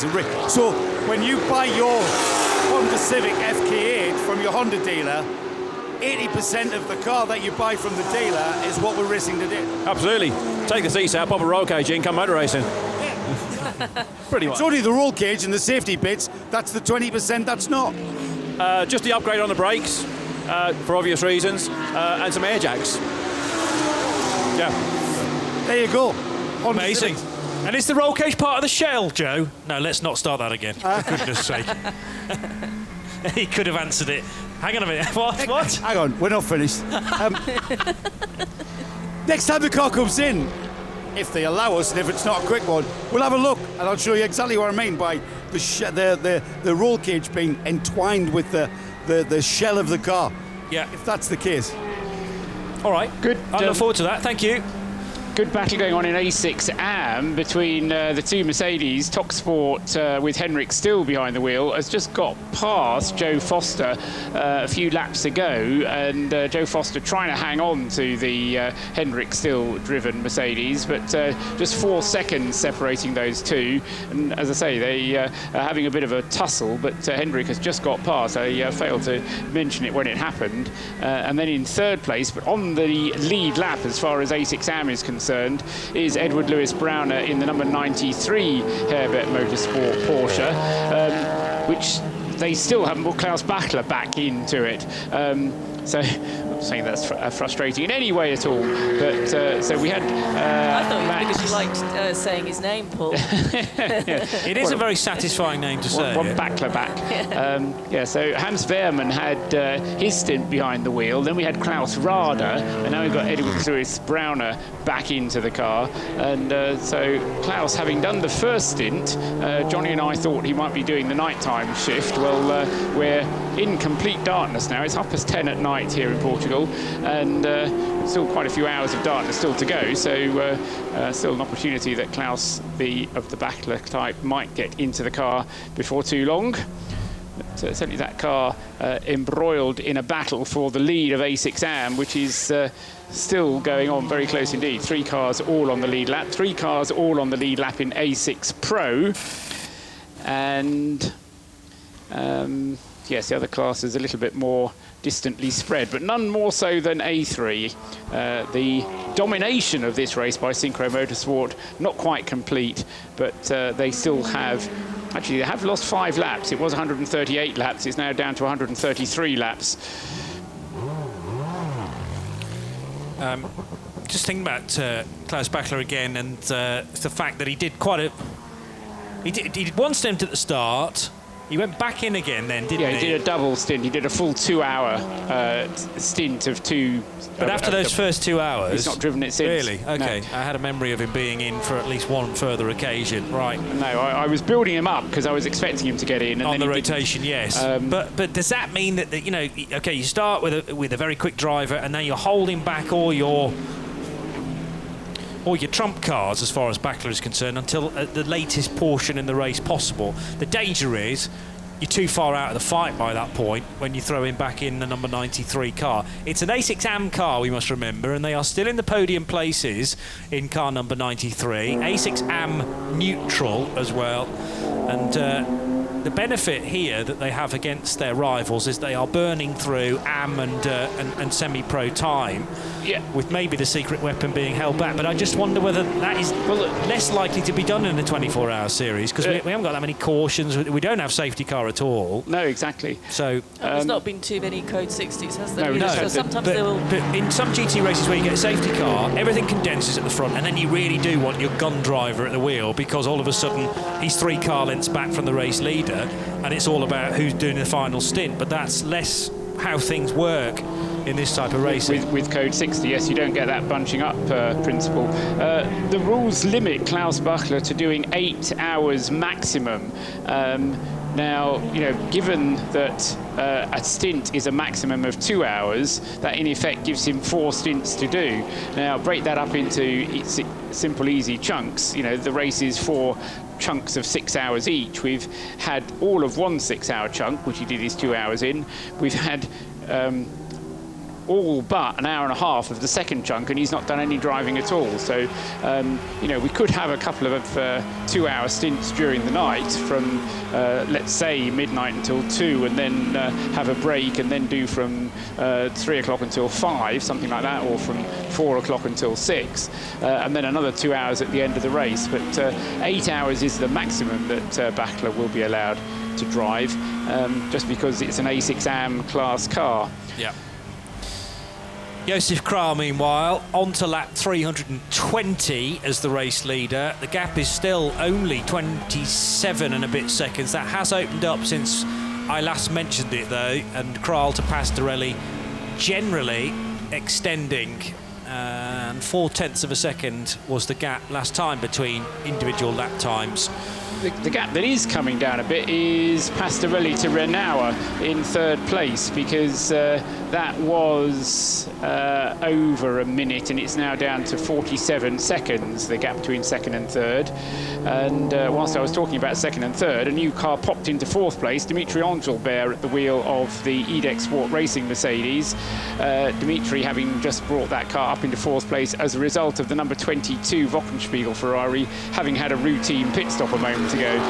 That was Jochen Krumbach, who got into the car when Diana was down in the pit lane, as she described the pit stop of Jochen getting into the car. That car has now been handed over to David Perel, but David then losing 4th place as a result of the pit stop. And those two running in fourth and fifth places. That is Engelbert and Perel, fourth and fifth in the overall positions. The Autorama Motorsport Golf briefly in the penalty box then, which is still the car's second in the TCE series race. That was Marlon Menden who brought the car in for Autorama Motorsport by Wolf Power Racing, and the runaway championship leaders, only because of the fabulous season they've had so far. 3 wins in the second place, as I found out not too long ago, and that car running in second place in both the TCR and the TCE races. And a comfortable second it is as well. It may be 3 laps off the lead, but 9 laps ahead of the next car, the Nordschleifer Racing Peugeot. So gaps in TCE much bigger than in the overall, or either of the A6 categories, A6 Am and A6 Pro, 3 cars on the lead lap.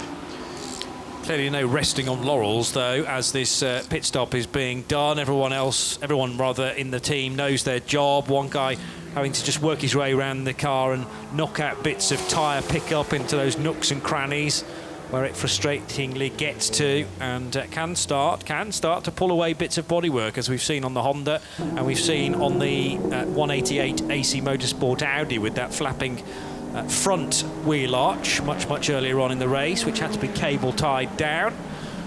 Car 15, Hendrik Still for TalkSport WRT, is running in 5th position in the class, but rather 5th position in the GT Series race. However, leader of the A6 AMS TalkSport WRT from CP Racing, and this is the area of the race that does tend to cycle around quite a bit. So I'm impressed with Edex Sport. You mentioned Dimitri Engelbert, because that car was down in 6th and 7th places at times, but now has got itself into a position where it can run 4th, and the best of the Mercedes. Yes, that car is going to be the next one into the pits, though. So I thought as much. Yeah, so 17 will be the next car into the pits. Then it will be 15, Hendrik Still, and then it will be 85, Joe Foster in the CP Racing car.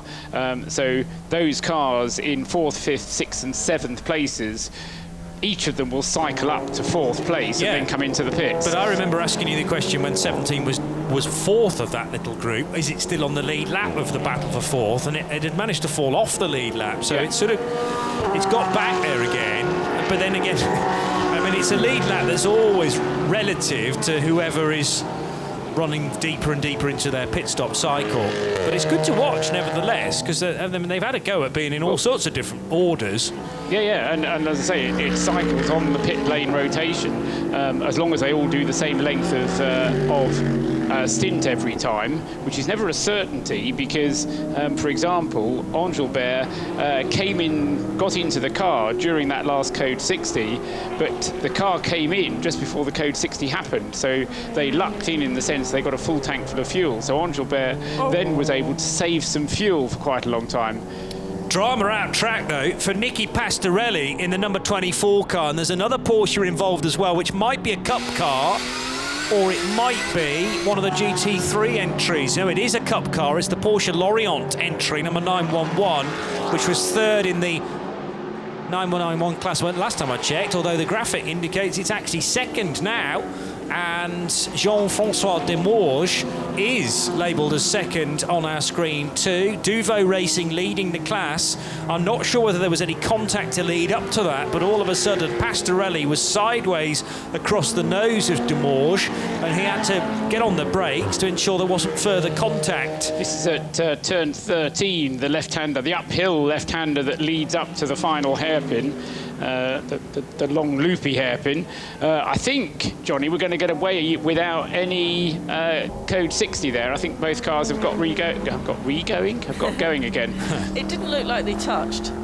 It didn't. Okay. It looked like they both spun. I didn't see them sort of. I actually was. Looked as if they made contact. My eyes were elsewhere, and I only caught that incident halfway through. And as I say, Pastorelli across the nose, effectively, of the 911 numbered Porsche, but how that all kicked off may get an answer this time. 911, no, you're right. There wasn't any contact at all, and the Pastorelli car was trying to lap the Porsche Lorient machine. I think it just got out onto the marbles, you know. With the temperature dipping as well, there'll be possibly less grip available, and particularly on a bit of track that's not regularly used. If you're on the racing line, that'll be nicely rubbered up now. But off track, you've got marbles, you've got bits of dirt, and possibly gravel out there, and I think Pastorelli just got a bit caught out. He was trying to lap the Cup car and virtually was past him and then spun, but thankfully they didn't make contact, and they've both been able to rejoin with 0 damage. Yeah, and Pastorelli, I reckon, only lost about 10 seconds on his lap time, so he's still in second place and still ahead of Robert Renauer. Robert, though, instead of being 45 seconds behind, is now just 36 seconds behind as they started the lap.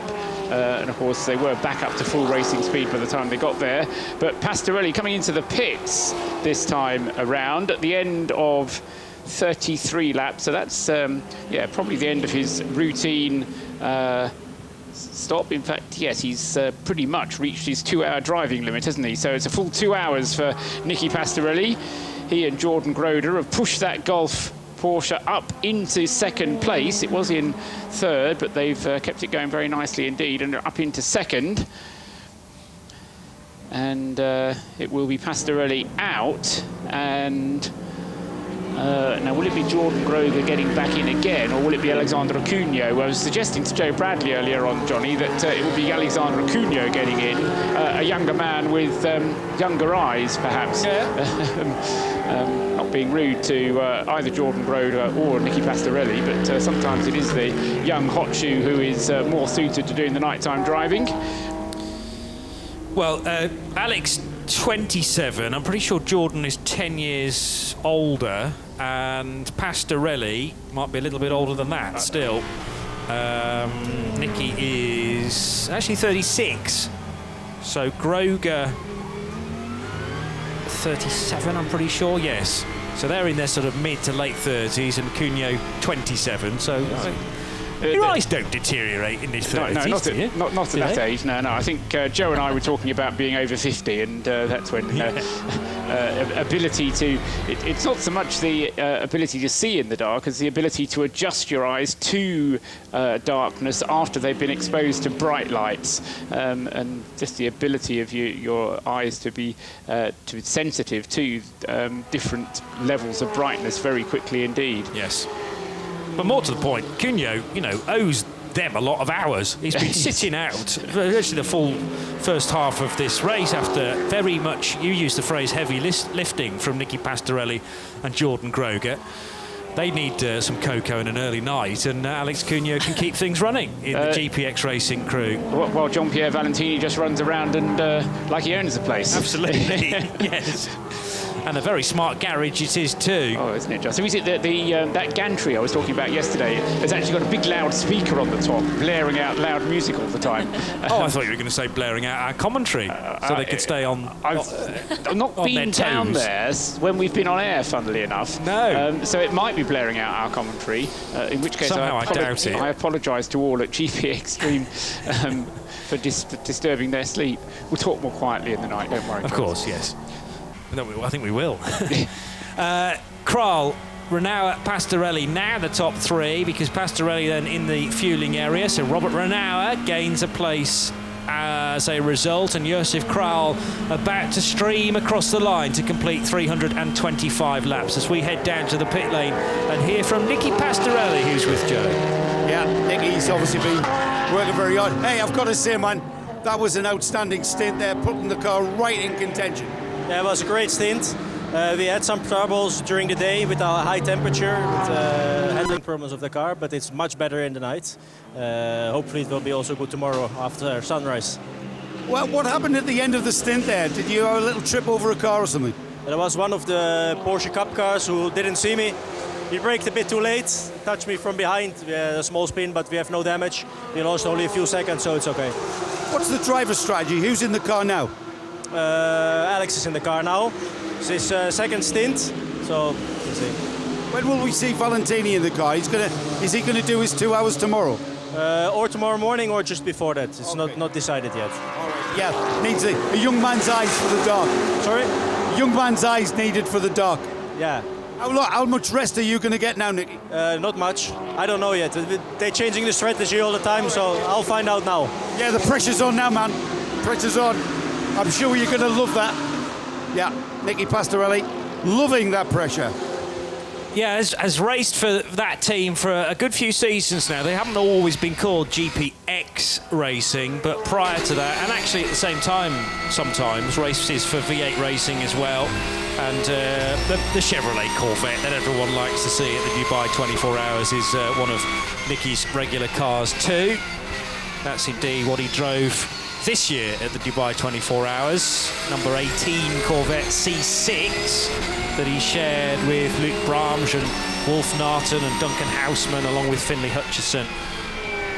So, but clearly an integral part of GPX racing now, getting more and more used to the Porsche. As the engine note you can hear in the background is that flat 6 of the Porsche, now driven by Alex Cugno of GPX Racing.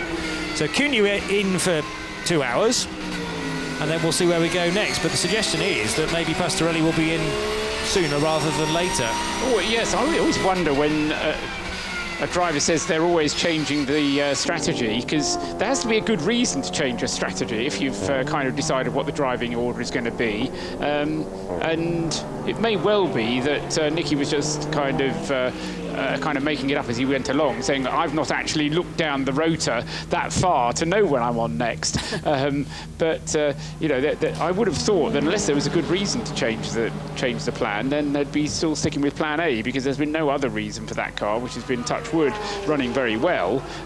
You know, you change the plan if you needed to, but he doesn't need to tell Joe the plan, does he? Well, there is that, yes. Yeah. They're changing the strategy all the time. Last time I looked, it will have changed several times since then. I'm not sure I believe it. No, quite. So you know, you always have to take a little bit of a pinch of salt with what drivers tell you, but as a result of that pit stop, the number 24 car has fallen off the lead lap, and in fact it's fallen 2 laps behind, but both Joseph Kral and Robert Renauer are going to be into the pits before 11 o'clock tonight, I confidently predict, so within the next 10 minutes. And there are mechanics springing into action again at the team that Joe was about to leave, thinking, well, Alex Cugno will be in that car for a while. What's going on at GPX? Right, the crew has just burst into life with looks of consternation on their face. I'm obviously going to have to take full responsibility for this, as I was talking to Nicky Pastorelli and saying they're in contention. I don't know if you guys can shed any light if the car is on the track, out on the circuit, and showing on the tracker. It's left the pits, having had its pit stop. It's on its out lap, and as far as we can tell, in fact, it's finished its out lap and is on its first flying lap. So all seems to have been well. Now, I just wonder, has Alex gone past the refueling? No, that's he's done his refueling. All seems well at the moment. He's coming into the final turn now, so if he's going to come into the pits, he'll be coming. He's just coming into turn 15 at the moment. I think.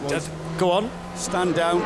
Stand down. Are they standing down? Yeah, it's just gone through. The panic, whatever the panic was, I do not know. In fact, I might ask Jordan or somebody what the panic was there, and because now the mechanics have kind of calmed down. Took their gloves off, they were ready. I saw the team burst into life. What was the panic? Anybody know? No idea. Any issue with the switch, but he found it's okay. He found the switch. Yeah. He found the switch, everybody. Calm down. Let's calm down. I thought it was the fact that the Saturday night pizza order was about to arrive. Might have been that. Where have we got to be for the best slice? And everyone just kicking into life, but now it's all calmed down again. The light switch, presumably, he meant, or which switch would that have been? It might have been the question, because it might have been for the high beams. As I say, Luke Brokers was saying that he failed to find the switch for the high beams, when he went out in night practice yesterday, and was struggling a bit for visibility, and then having found the switch, all was revealed in more ways than one. And the 101 car with full headlights on, able to see exactly where he's going, because it is pretty dark out there. There's very little street lighting, even in the grandstand area, looking out of our box, which has no lights on at all. Very difficult to pick out which cars are going past. Yeah, and I mean, high beams possibly more necessary at this particular track than another, say, a Silverstone, because of the amount of undulation, and to see the track in front of you, which at times is it 12% decline or something I was reading. I still haven't managed to get that figure about elevation. I did do some research on that myself and couldn't find it. So, so TSL Timing, who do a lot of timing around the world, always have a little altitude map. They have come here. Yes. I thought, found it.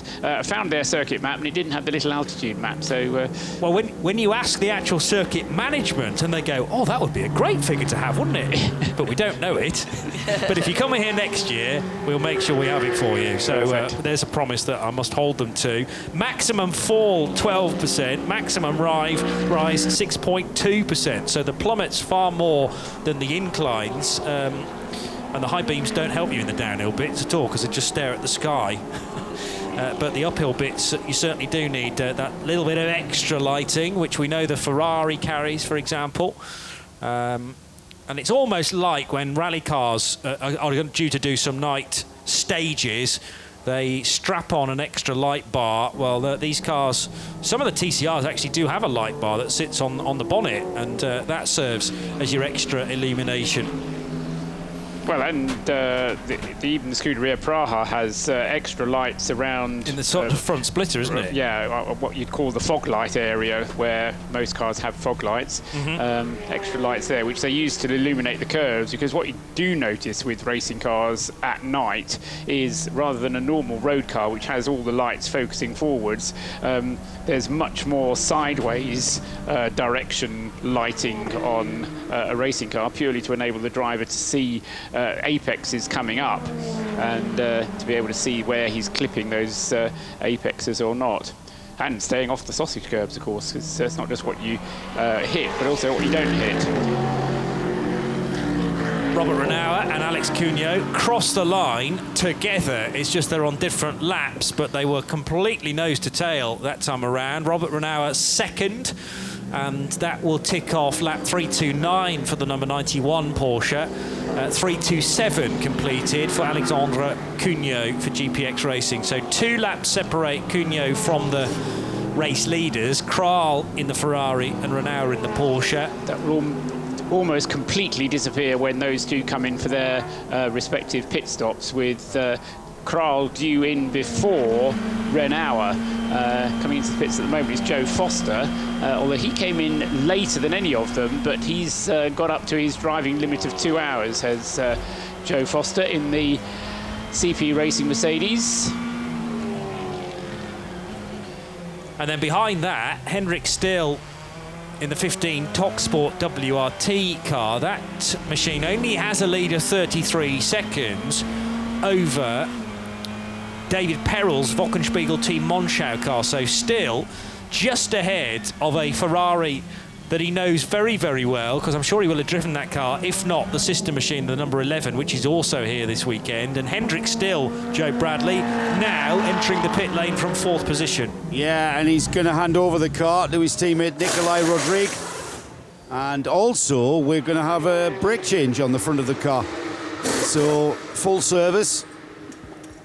Just coming up to 1 hour to half distance, so that's probably where we are going to see the majority of the GT3 runners changing. So I expect the Ferrari and the Porsche, we were talking about brake changes on those cars earlier, talking about the 91 and the 11, maybe we're getting towards that time for them. Hendrik Still slams the door, Rodriguez in the car, the caliper spread back. We're actually changing pads on this car. The pads have come out. This is a very slow way of doing this. The number 15 is a GT3 spec car, and on some of the cars we've seen the caliper and the brake disc go on as one unit. The caliper has stayed put. The absolutely scalding hot disc has been lifted off very expertly with the use of 2 screwdrivers, clamping it. The new disc is back on. He's slamming it to make sure it sits on the hub. It's on there. He's happy. Now he puts the brake pads. I'm talking about the right-hand front side of this number 15 Mercedes. He's got to spread the calipers a bit further. The pads won't fit. That's pretty much solid now. Will the pads fit in now? Yep. The slide in position, one either side of the disc, both inside the caliper. He'll need to put the retaining pins in there as well. He's not quite got them in place. Yes, he has. The pins in place.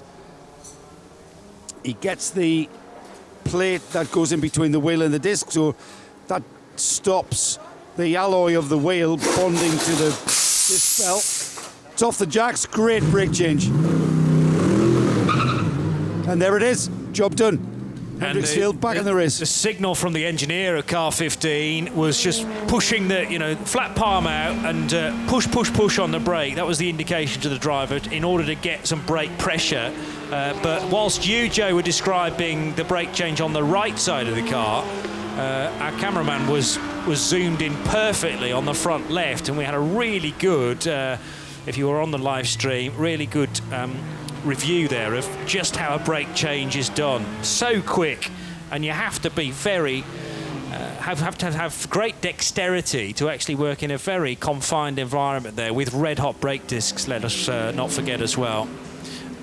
We're going to do... Let me just whip through the standings for the TCR series, Joe, and then we can have a quick word with Hendrik Still, who's just stepped out of that car. It's not changed a great deal in the TCR series, so we can do this very quickly. Top Car Sport by Baz Kooten Racing, 131 leads it. Autorama Motorsports Volkswagen Golf 112 is second. Then it's the Red Camel Jordan's Cupra, which has actually gained a spot then, hasn't it, over the AC Motorsport machine and the Nordschleifer Racing Peugeot. Nordschleifer were in third, I think the last time we did this hourly update as such. Synchro Motorsport lead Class A3, 676 from the Hoffa Racing by Bonk Motorsport BMW, but both of those A3 cars are still running. Here's Joe then with Hendrik Still, so long as you've still got him. Yeah, Hendrik's fine.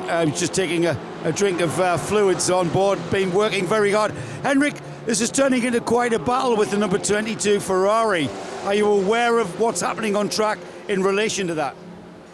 We were in battle with them? Yeah, we were in battle with them direct in the beginning of the stint, I think. Was very good. I mean, these are my teammates from 24 Hour of Nürburgring.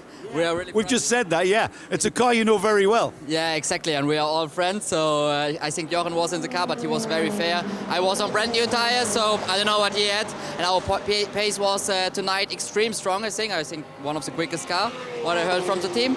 No, I'm very happy. Pace is good during the whole stint. We have a very balanced car, so very good.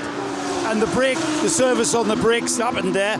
Were you beginning to get a long brake pedal?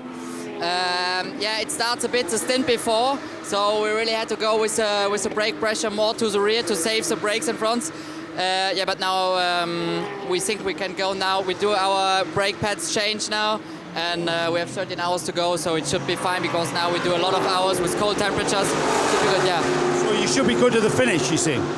Yeah, good to the finish, yeah. That's the plan. So what's your plan now? Here we are, it's 11 p.m. You should really be going to bed. Yeah, I mean, now I just came out of the stint, I drank a bit. Yeah, let's see what my teammates do, and then for sure I need to do some rest. Yeah. Okay, I'll let you do that. Thanks.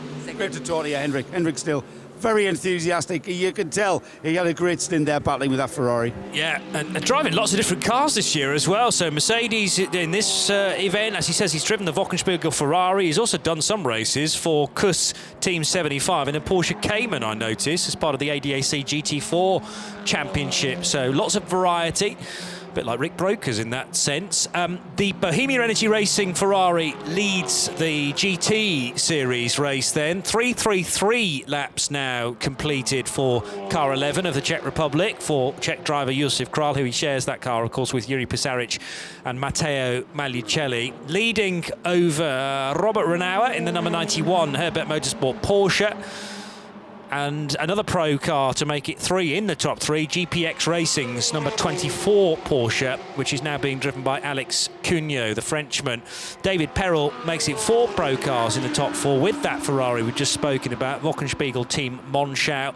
It's a Rinaldi Racing prepared car, remember, another German outfit, and the South African driver currently at the wheel, David Perel. Edward Lewis Browner is in the race-leading A6 AM car. That's another Herbert Motorsport Porsche, running 5th overall in the GT Series standings, ahead of its AM rival Toksport WRT. That's Hendrik Still's car, number 15. EDEC Sports Mercedes is 7th, a pro car, ahead of CP Racing and their AMG from the AM category. And the 500 Mercedes, the brand new AMG GT3, is still in 9th position. Outside of the top 10 is where we find our class leaders. In the 991 class, it's Duvo Racing, number 909, leading from Porsche Lorient Racing, despite that scare when Nicky Pastorelli spun right in front of that machine. But the 991 car is still in 2nd position. Jean-Francois Demorge has just brought that car into the pit lane. SPX leader is the Lippert Motorsport Mercedes of Marcus Pavarud. GT4 is led by the BMW M4 of Hoffa Racing by Bond Motorsport. Thomas Jaeger has just brought that car into the pit lane and it's in for fuel. And the QSR Racing School car might still be our first retirement, sadly. So we had the 34 car in with an electrical drama at the same time. That has since rejoined, but Jimmy De Broca's car is covered in fire extinguishant. And whilst I was doing that little update, we've had the race leader in. Joe, I know you saw the stop, although the car is now in the fueling area. Yeah, Johnny, pretty standard. They've had a driver change. Magliucelli's the driver that got in, Joseph Kahn got out, and it's already away to fueling. Yeah. So all going very nicely to Bohemia Energy, it would seem.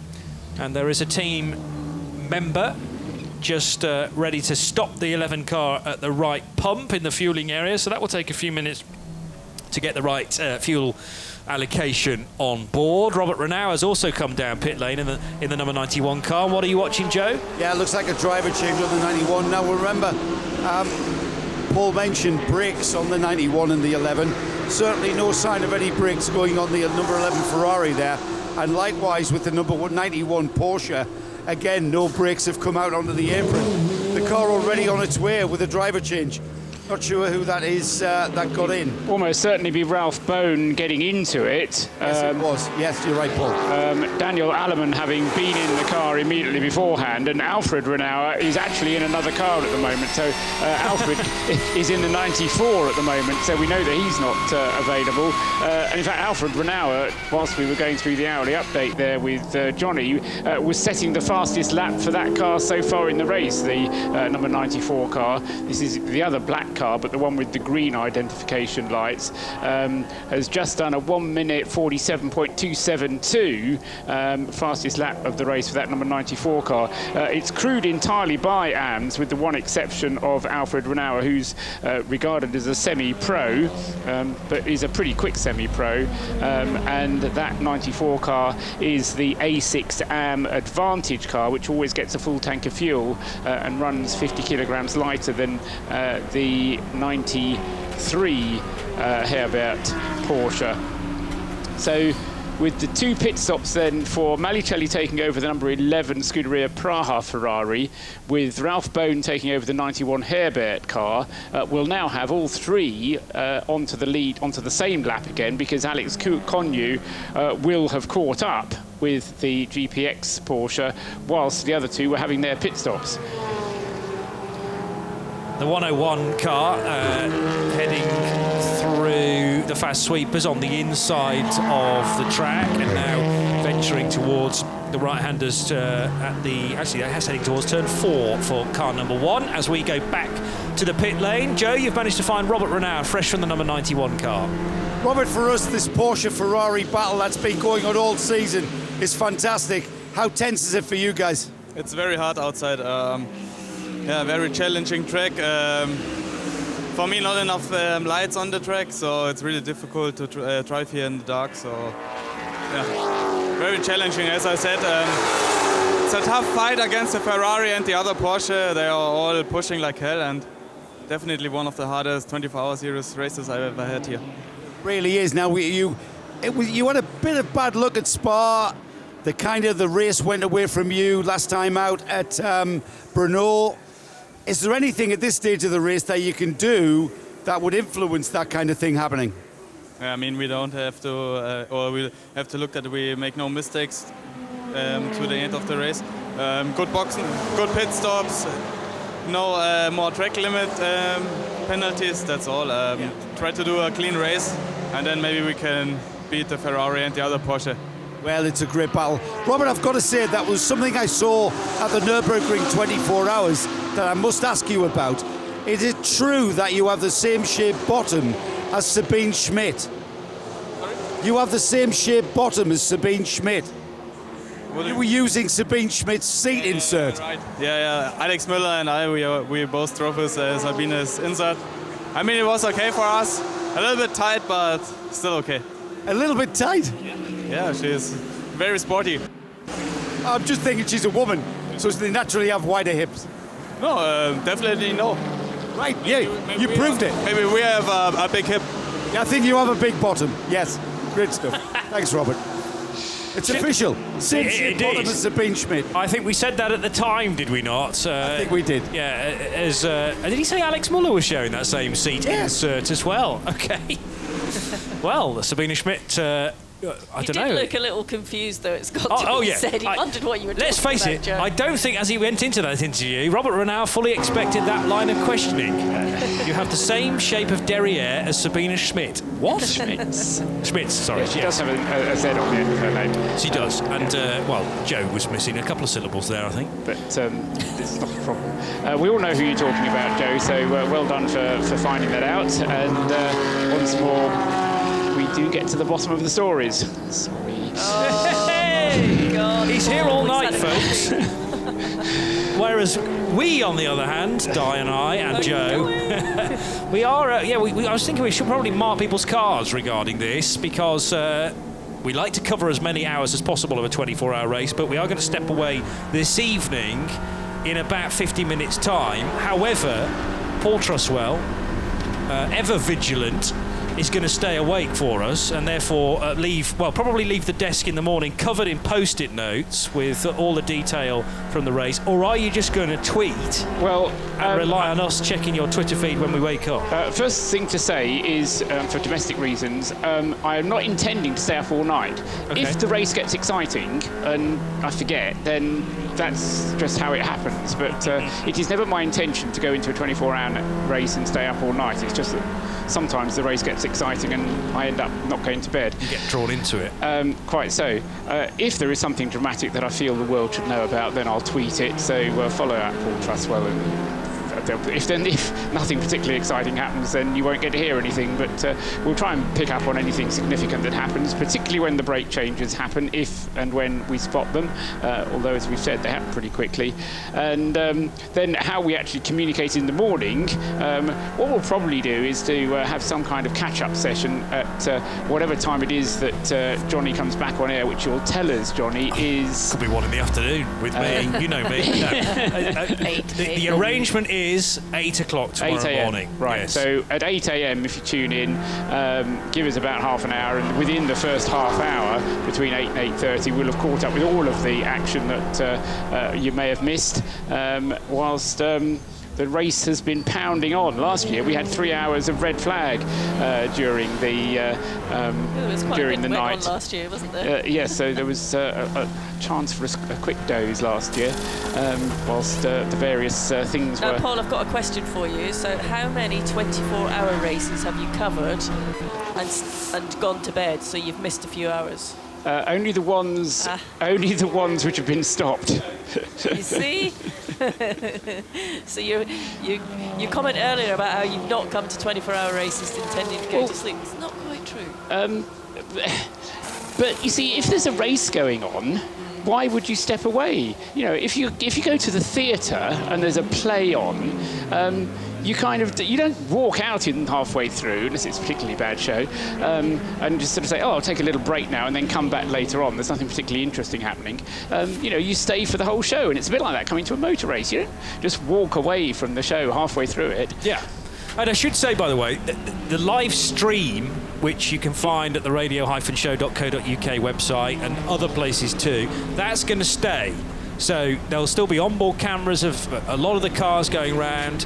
There'll be the occasional locked-off shot as well of the main straight, I believe. And crucially, on that live stream, you've got the live ticker giving you the current order, and also on the hour there will be a graphics slate on the stream to give you the positions in the GT series and the TCE series. So if you want to stay up, by all means, and that's a way of you staying up to, because the thing is, we have a worldwide audience these days, and it's not the middle of the night in Australia and other places too, so plenty of people will be tuning in, but you'll get the full commentary service from 8 o'clock local time tomorrow morning through to the finish, of course.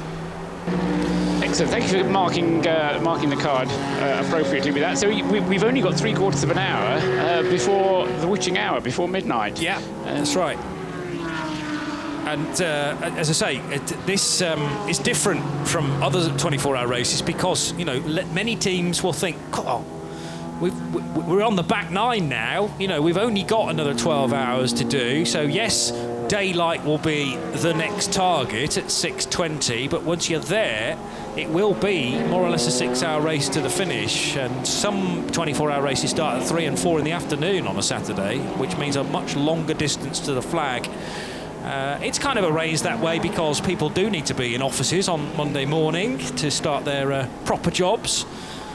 So it gives people sufficient time to fly back, to drive back to wherever they need to be. Fairly tight battle on the circuit. 18 seconds is all that separates Alex Cugno from Ralph Bone. Trying to work out which of the two of them is actually got the upper hand, and it's hard to do at the moment because they're matching each other pretty much lap time for lap time.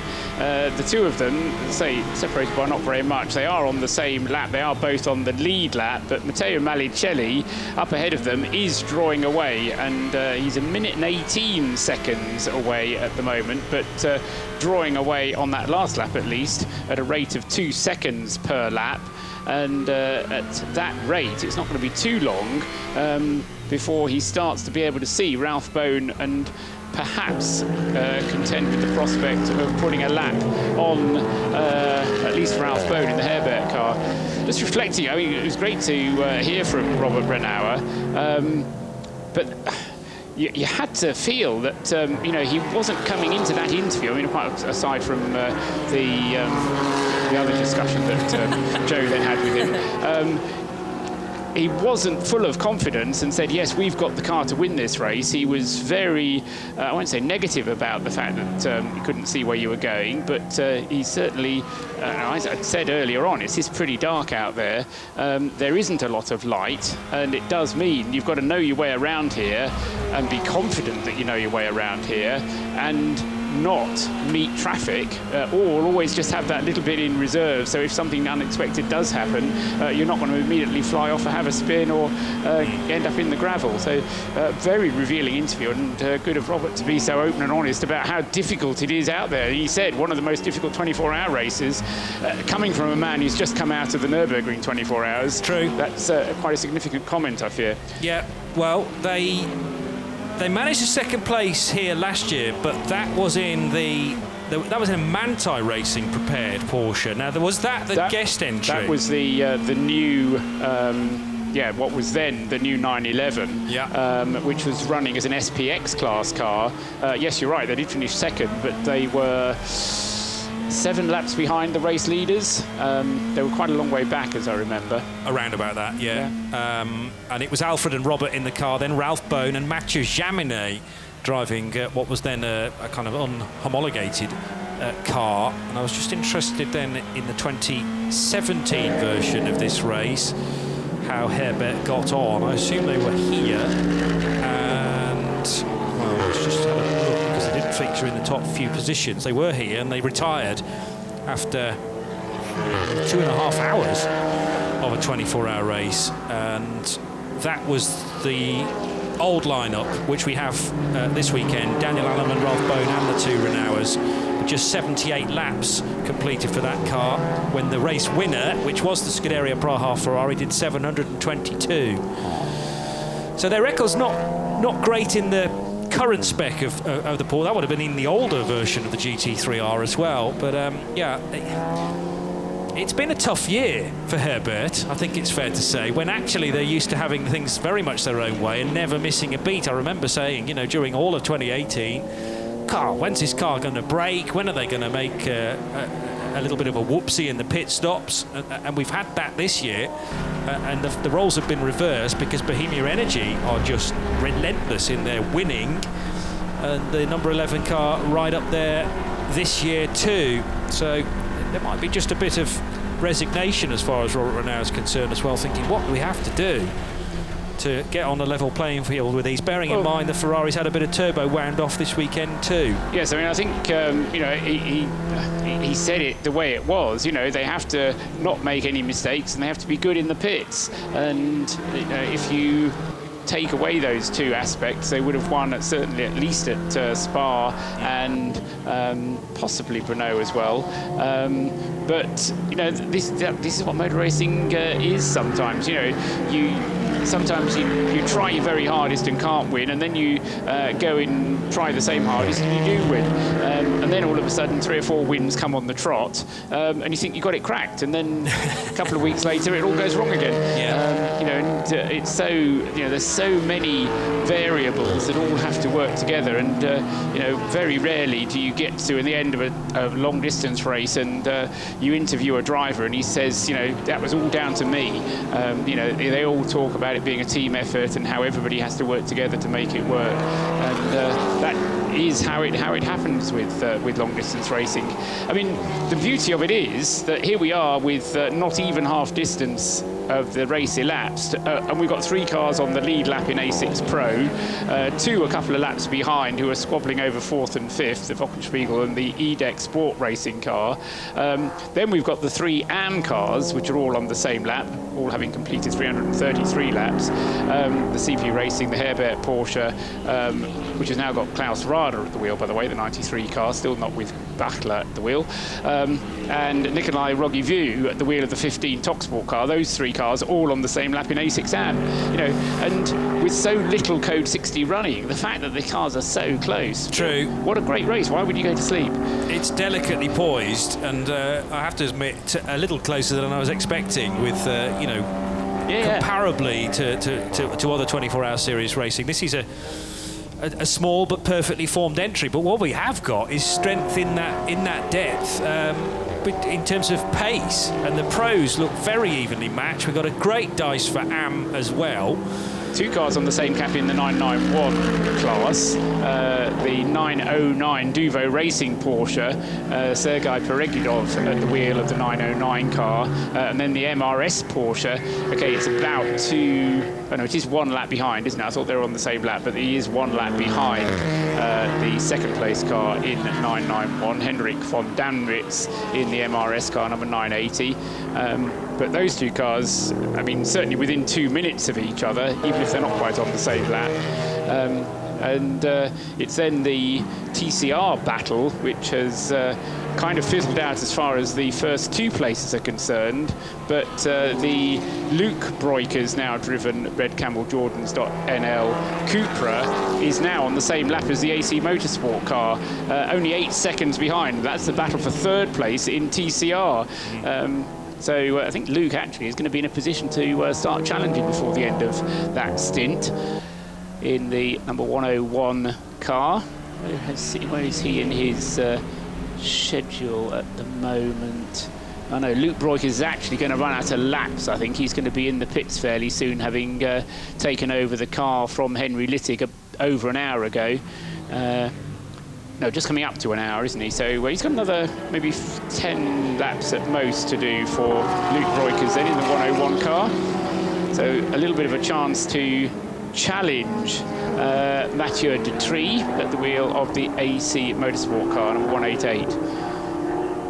Antibury's just been overtaken by one of the 991 class cars, and through the last, actually over the line, they were separated by nothing at all, but Bury's lapping much slower than the Hendrik von Danwitz driven Porsche, which is the MRS GT Racing entered 991 class car. 3 of those in this weekend's race. Duvo Racing doing very nicely though, leading by this 2 minutes and 22 second lead for the Luxembourgish outfit, and it's Sergei Peregudov who drives the 909 car.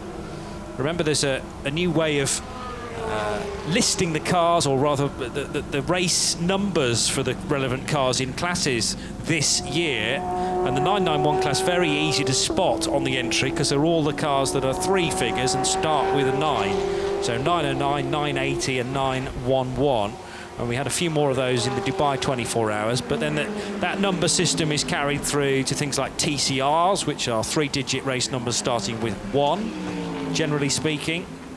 And the GT4s, now obviously we've got an exception as far as the number 1 car is concerned, because that's the champion of last year, but the other GT4s start with a 4, don't they? And they're all 3 digits as well. Except that QSR Racing School started off being a GT4 class That's car true. and is now running as an SPX, which theoretically should start with a 7. So Okay. it's like a lot of good rules. It's like grammar, you know, it's got some good rules, but some exceptions along the way. Yeah, and it's about trying to remember the exceptions as well. Yeah, okay.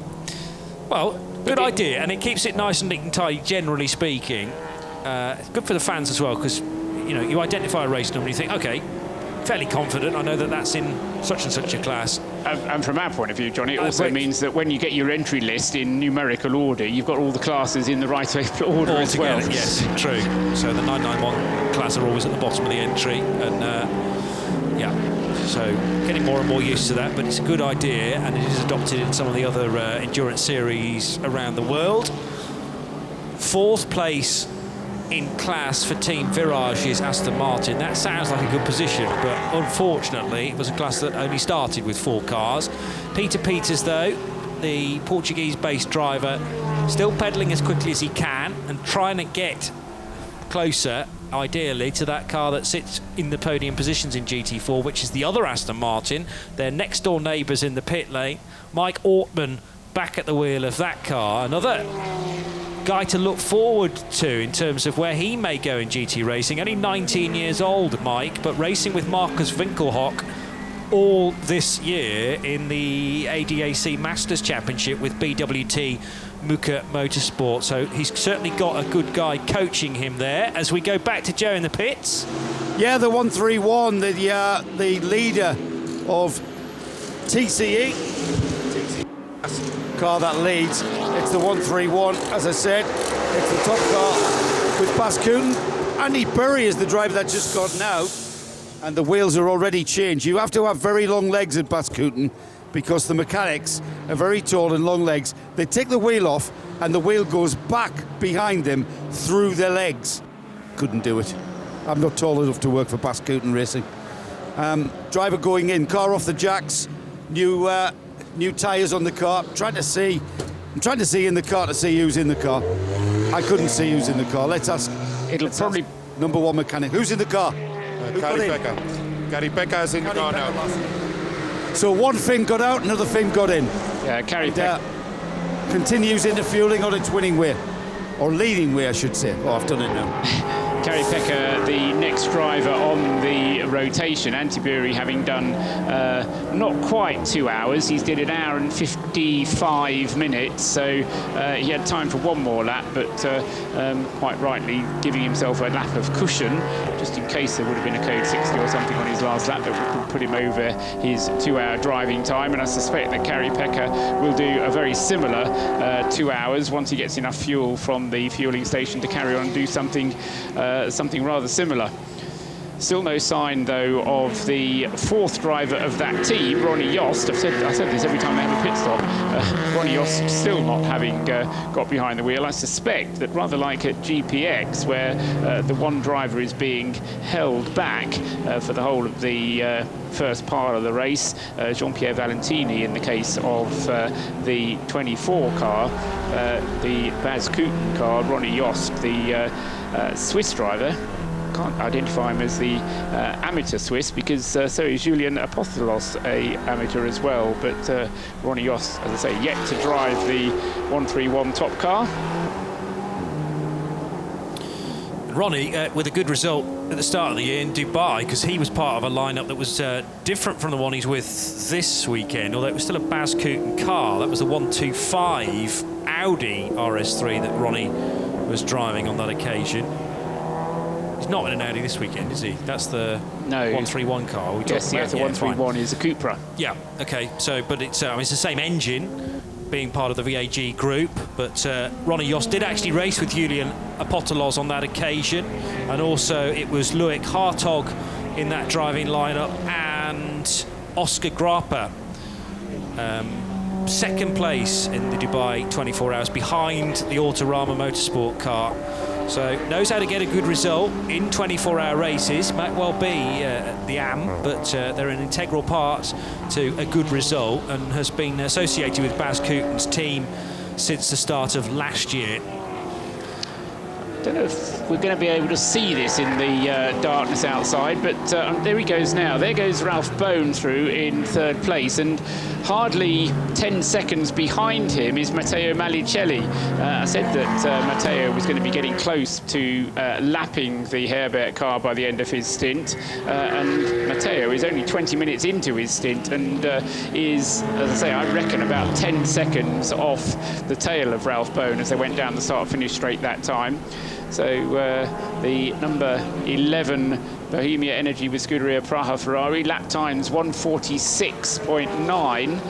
Fastest lap of the race, still to the credit of Klaus Bachler, who did the very early on 1:45.085. But Matteo Malicelli in the pitch black within 2 seconds of that lap time.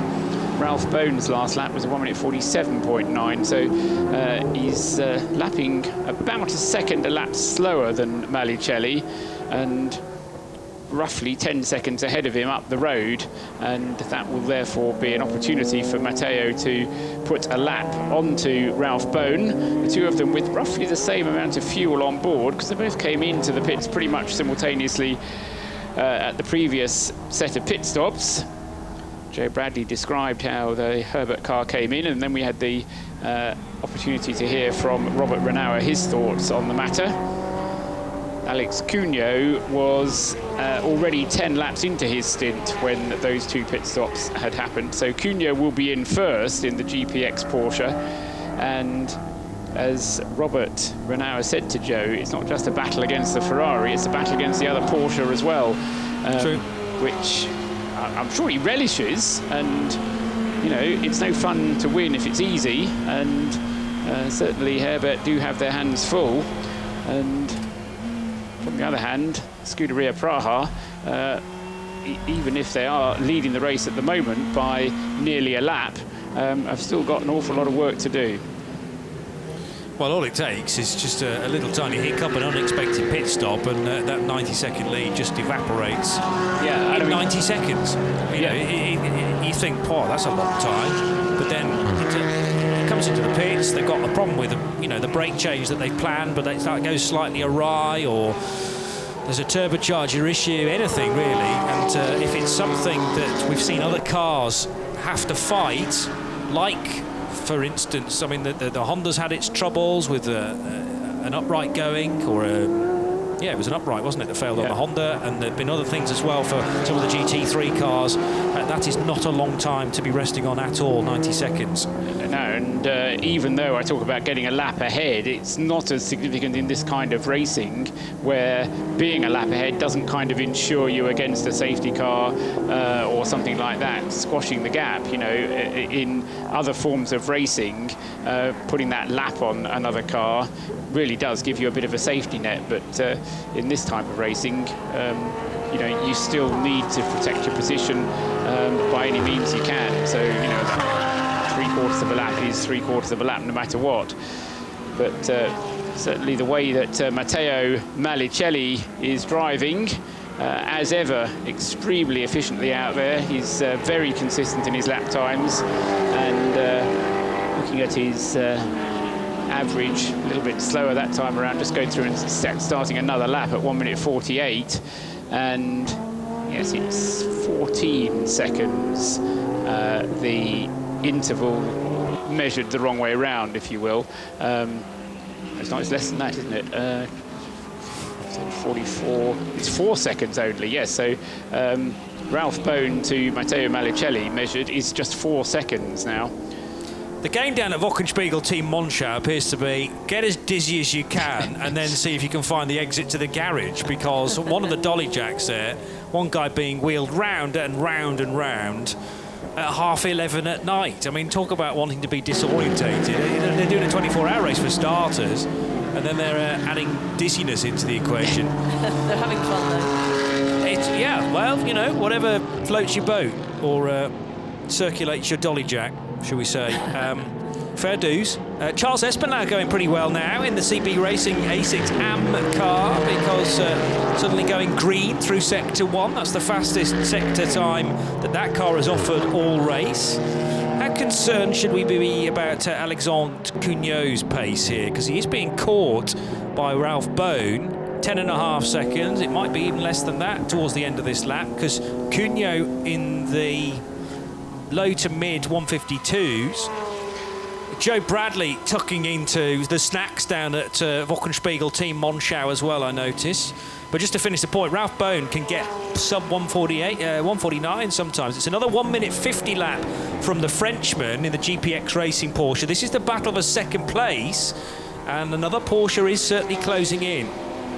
Yes, and of course, Bone can see the headlights of Malicelli behind him, so maybe being pushed on by that as well. So they've just gone across the line once again, and you're right that the gap is coming down between second and third. 10 seconds is the gap, but I would say it's only about 2 seconds between Malicelli and Ralph Bone, only the other way round, if you see what I mean. So 2 seconds before Malicelli puts a lap on Ralph Bone. So that will no doubt focus Ralph's mind.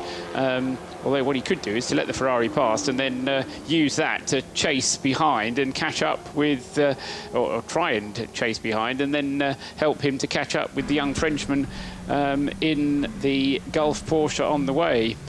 True, and then if he's right in the tail of the Ferrari, he could nip through and Alex wouldn't even notice. Precisely.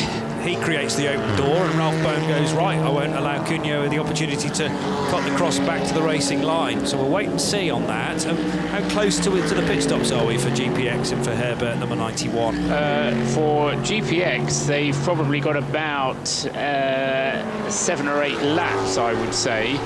Currently on the 26th lap of what will be a 32 lap stint or thereabouts for Cugnot. But I'm just wondering whether they're going to leave Alex in for a double stint. It was Nicky Pastorelli, wasn't it, who suggested that his brake... No, it was Jordan Groger who said that his brake might not be that long. No, it was Nicky. It was Nicky, wasn't it? Who suggested his brake might not be that long. So they may just have a shorter stint for Alex Cugnot, but we'll have to make sure that the brake for Nicky is long enough to match the minimum driving time, which will have to be about an hour. So, yeah, Cugnot will have to stay out for around about another 8 laps, I reckon. So, call that a quarter of an hour or so. Yeah. So we've still got the opportunity for that gap to condense considerably before they have to think about coming in. They may well be in third place by the time they do come in. Yes, the way Ralph Bone is going. Although last time around, very little to choose between the 2 lap times for the 2 Porsches. Cugnot doing a 1 minute 49.497, whereas Bone doing a 1:49.457, just 0.04 of a second separating the two of them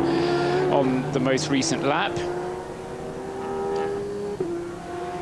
Yes, I think I might have just chosen a slightly off lap for Cugnot because he will have been stuck in traffic, actually, because 1:52 looks to be a very slow lap for the Frenchman, and he's more likely to do a mid 1:49, maybe a 1 minute 50 here and there. So perhaps Cugnot and Bone are nicely and evenly paced right now. We'll wait and see. Malicelli, I reckon, is now right on the tail of Ralph Bone. Okay. When we come around at the end of this lap, it may well be that Malicelli's put the lap on the Porsche. Here they come. Here comes, just coming out of the final turn at the moment, is Cugnot. And he will stay out for another lap. The number 24 Golf car that goes past now.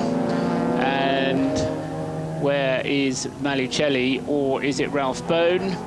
It is absolutely, I mean, you don't even get a light across the start-finish line. There's a very dim light across the start-finish line. Yeah, Malicelli's gone through. So Malicelli now has a lap on Ralph Bone. And there was another leading car involved there as well with that little group.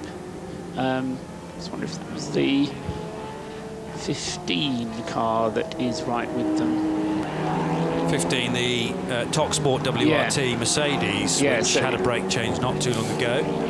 Yes, out of he's now in seventh place with Nikolai Rogivu at the wheel, and yeah, Malicelli has just gone past that car as well. So there's a little bunch there of 4 cars circulating pretty close together, headed by Cugno. Then it's Malicelli.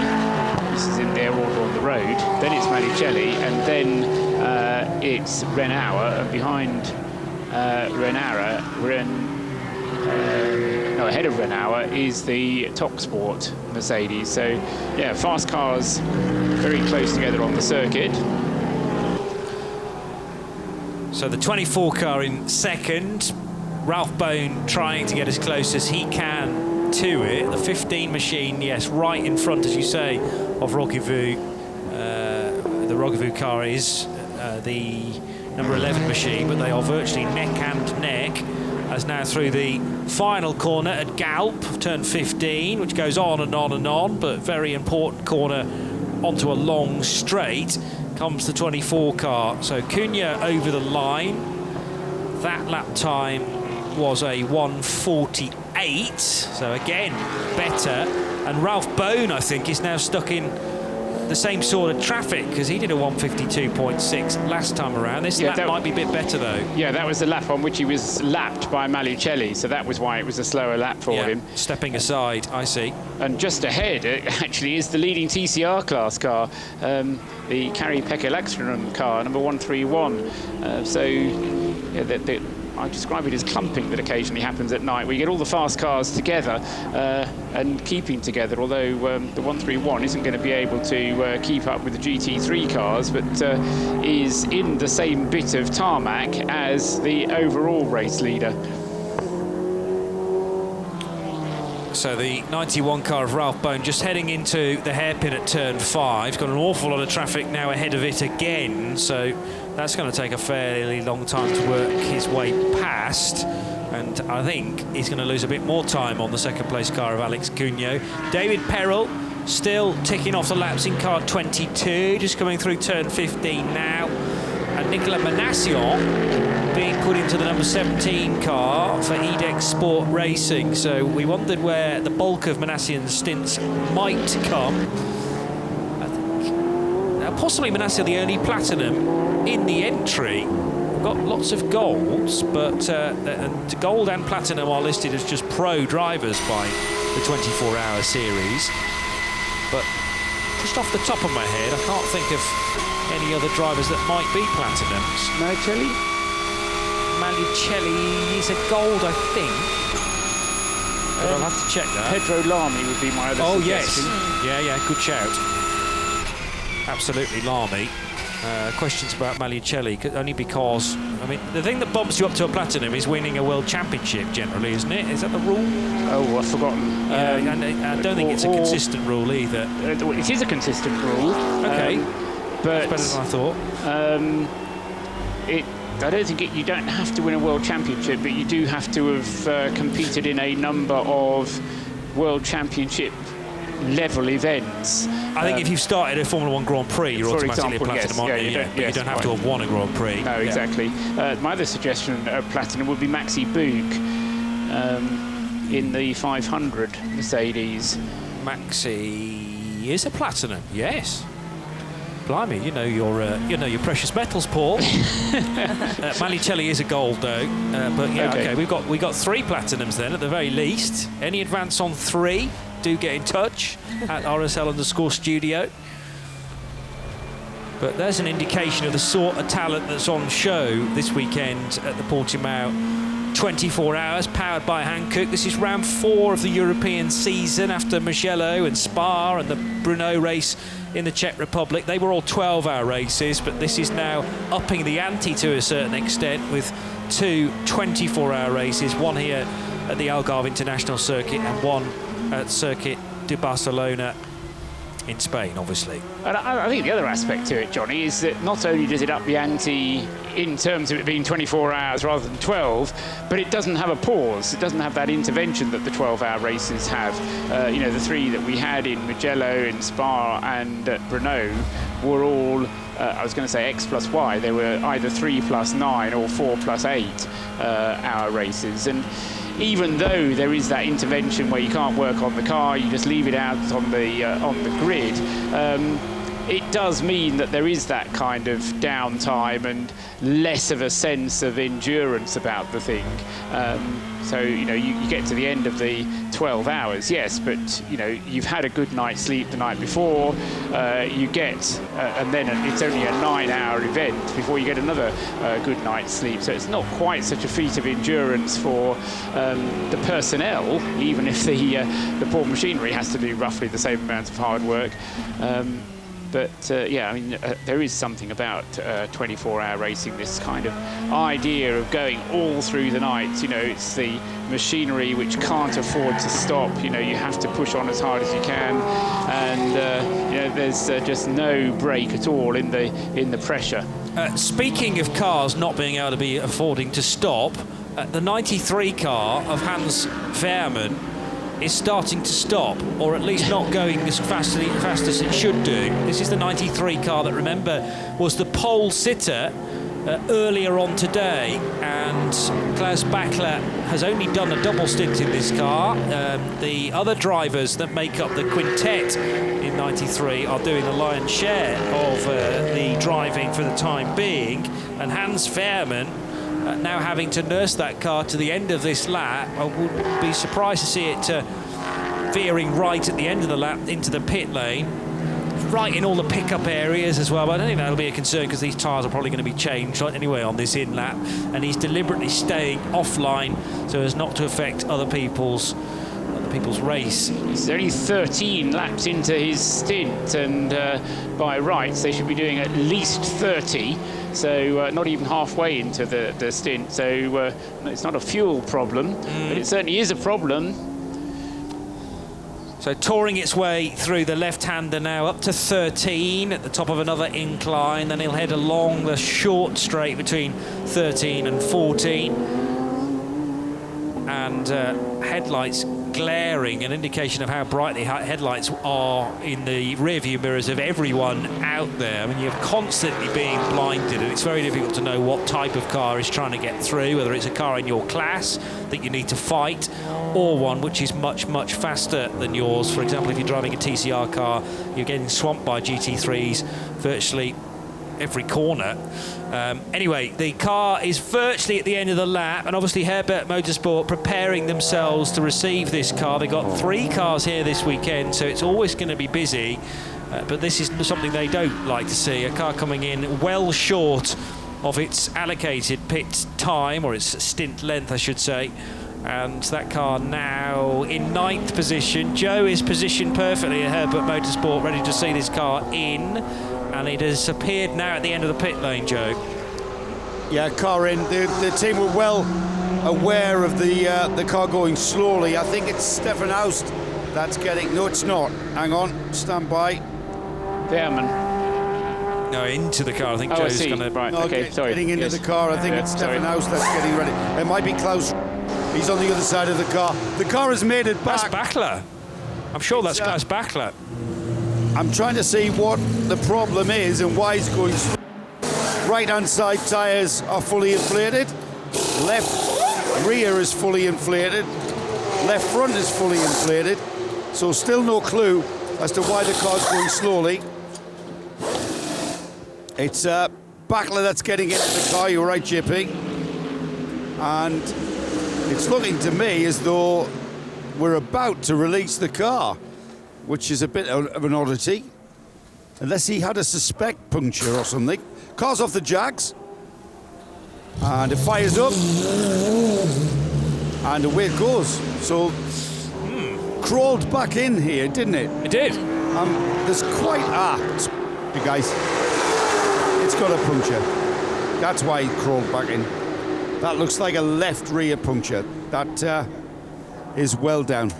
Oh, it's well done. I was just about to suggest, was it just air just creeping out of a very slight hole? I think what it was, JP, it had gone up on the jacks, so the car, the outer sidewall looked completely intact. Yeah. However, when they turned the tyre over, I could see that the inner sidewall was completely destroyed.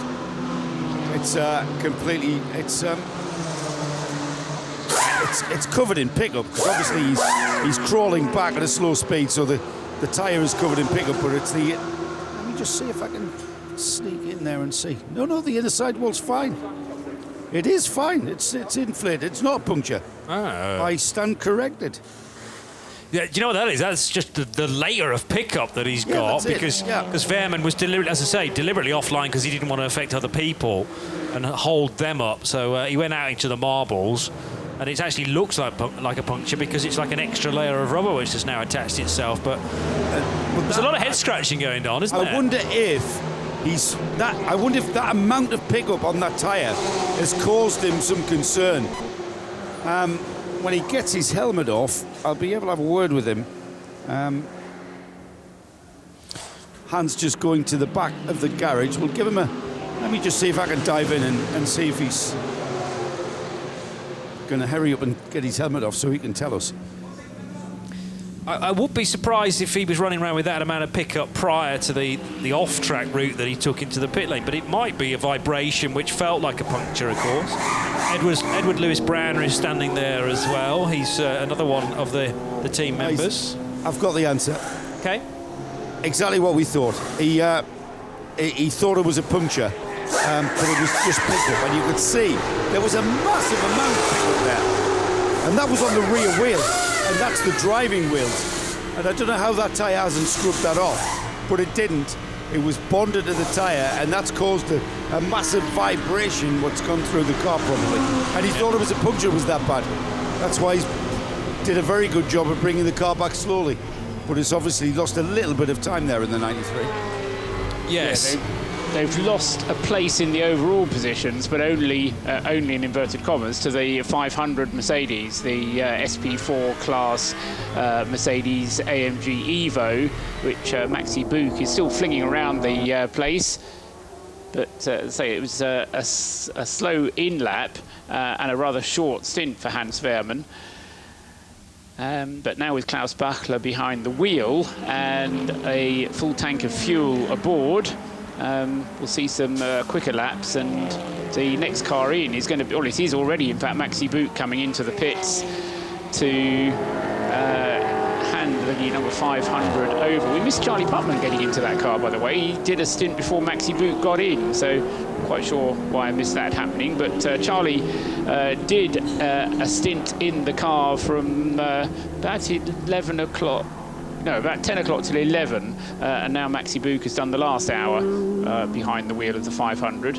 So all 5 drivers have had a go at the wheel of the 500 Mercedes, which is now back in the pits again with Maxi Buch, possibly staying behind the wheel. Joe will be able to tell us. And a change, Joe, for second place out on the track, because Cunio's pitted and Ralph Bone into second place in the 91. But what were they doing at the GPX Racing garage? CJ and I were plotted up at GPX because they've been preparing to do a brake service on that number 24 Porsche, and then we were dragged away with that issue with the 93.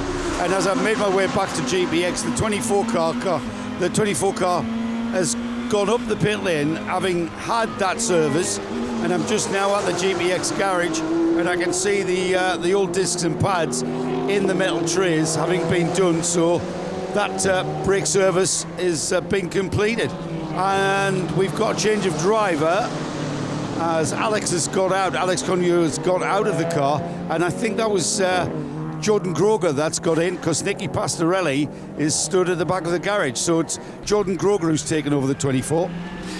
Thank you. Good bit of deduction there. So the man from Johannesburg taking charge once again. Groger putting in some very impressive stints earlier on, and Pastorelli following suit, really, which really got that 24 car back in the mixture. I mean, they were swinging back and forth at the start of the race. Alex Cugno took a while then to do his first stint, and we've just had another one from the Frenchman. Cugno stepping out and just chatting to Pastorelli now.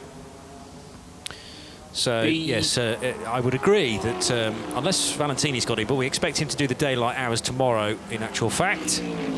Sorry, Paul. No, I just think it will be a useful little bellwether, this, to see how quick a brake change can be done on one of the leading cars, because you can be sure that GPX have got all the latest equipment for brake changes, and still waiting for the fuel to go into the car so we can have an overall pit stop window for a brake change, and that will then give us a guide as to as and when that same stop, equivalent stop to do brakes. Were they just front brakes, Joe, on the GPX car? Discs and pads changed presumably altogether. Assuming Joe will confirm that it was just the 2 sets that he saw being taken off. I'm sure he will.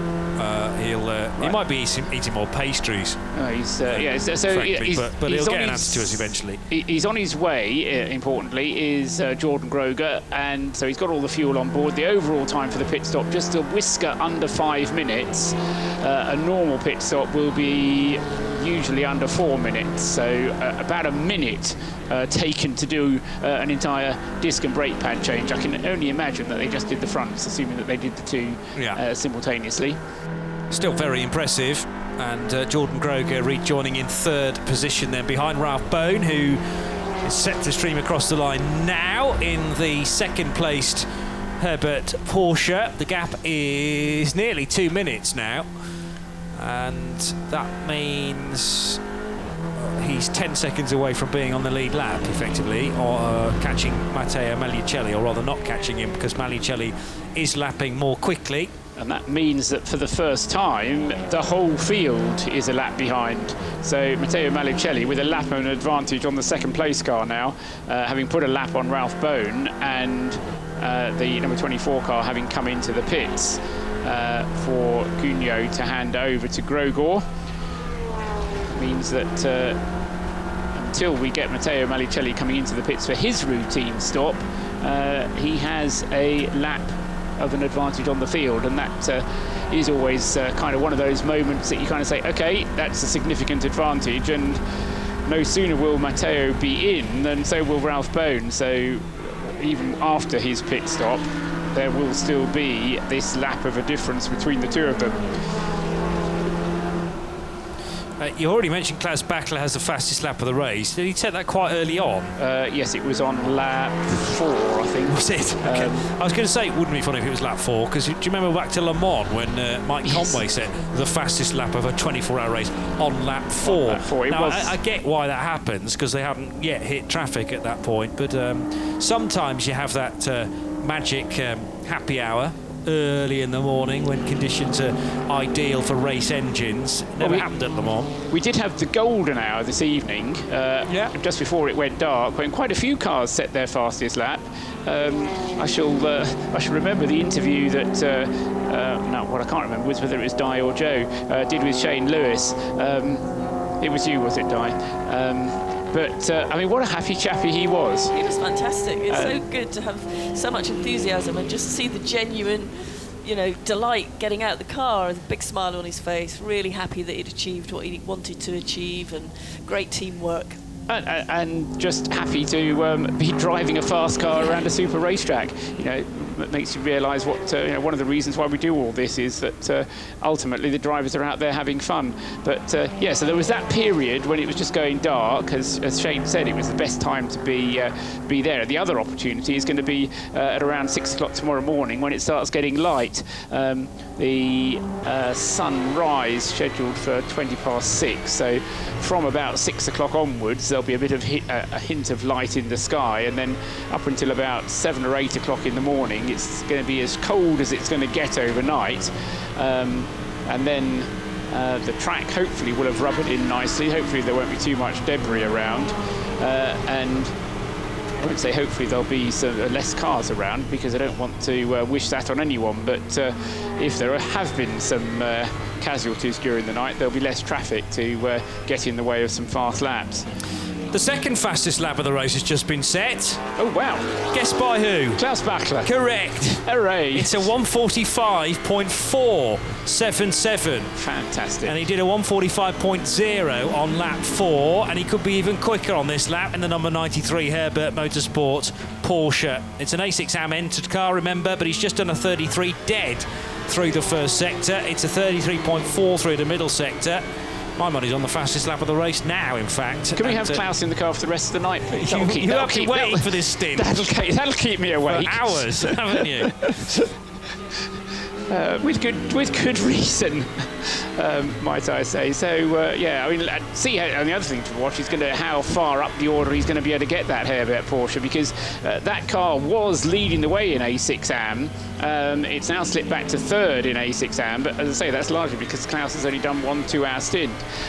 All right, in 2 shifts, or 1 2-hour shift in 2 stints. So he's how far behind is, he's over a lap behind. In fact, he's 2 laps behind the Toxport WRT Mercedes. So as Johnny and Di take their leave, bets now please for how far up the order the number 93 Porsche is going to be by the time you come back in the morning.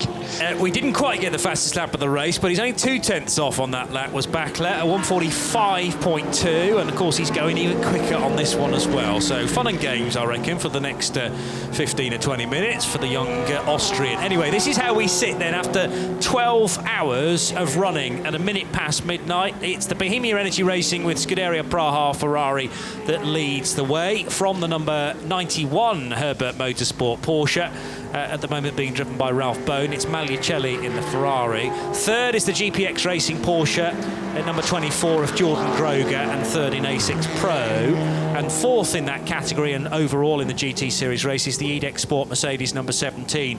Wochenspiegel Team Monschau number 22 Ferrari is fifth, ahead of the A6 AM leader, the CP Racing Mercedes number 85. That leads the Toxport WRT Mercedes, which is second in class, and third in the A6 AM division, the Herbert Motorsport number 93 Porsche, which is going incredibly rapidly, as we've mentioned. SP4, only one car in that this weekend. That's the brand new Mercedes number 500 is in 9th place. And then the classes can be found outside the top 10 in the GT Series.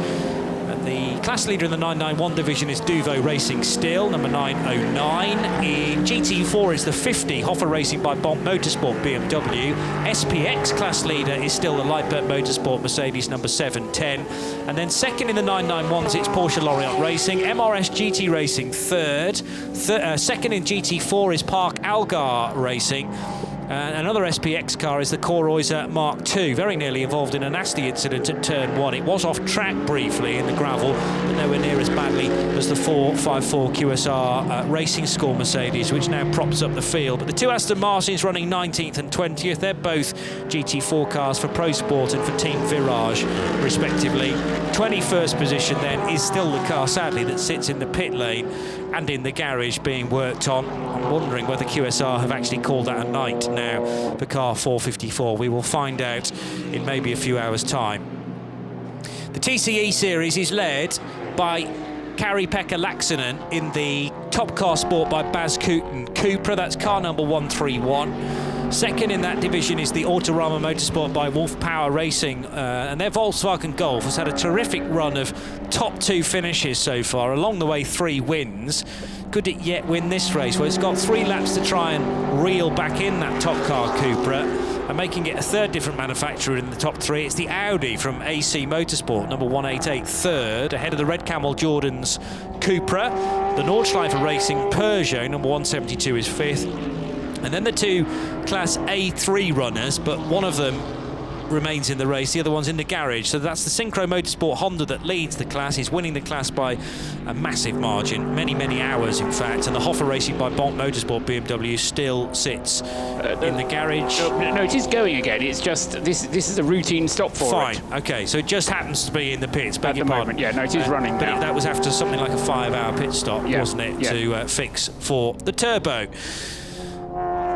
So, how to remind you of a 12-hour race in the space of about 90 seconds. I'll do my very best, because we started in full sunshine and great heat as well.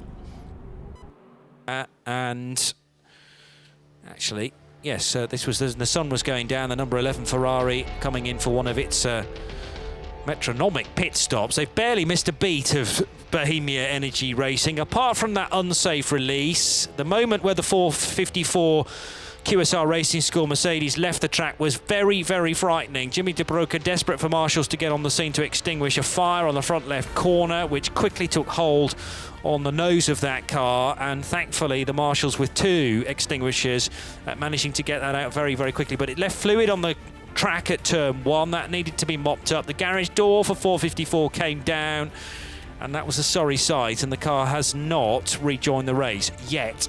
There was also a problem for the 34 Audi, which had electrical gremlins, but the 34 car collection crew rectified that. Ingo Vogler is currently at the wheel of the machine. The 85 CP Racing Mercedes leads the A6 AM division.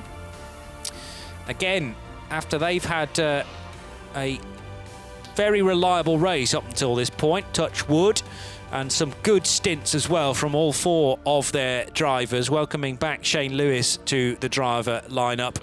And then many teams just trying to pass the time, really, hopeful that their cars won't appear on pit lane ahead of time. But we've seen games with water bottles and trying to get them on their end correctly. We've seen mechanics being wheeled around the garage doing races on dolly jacks.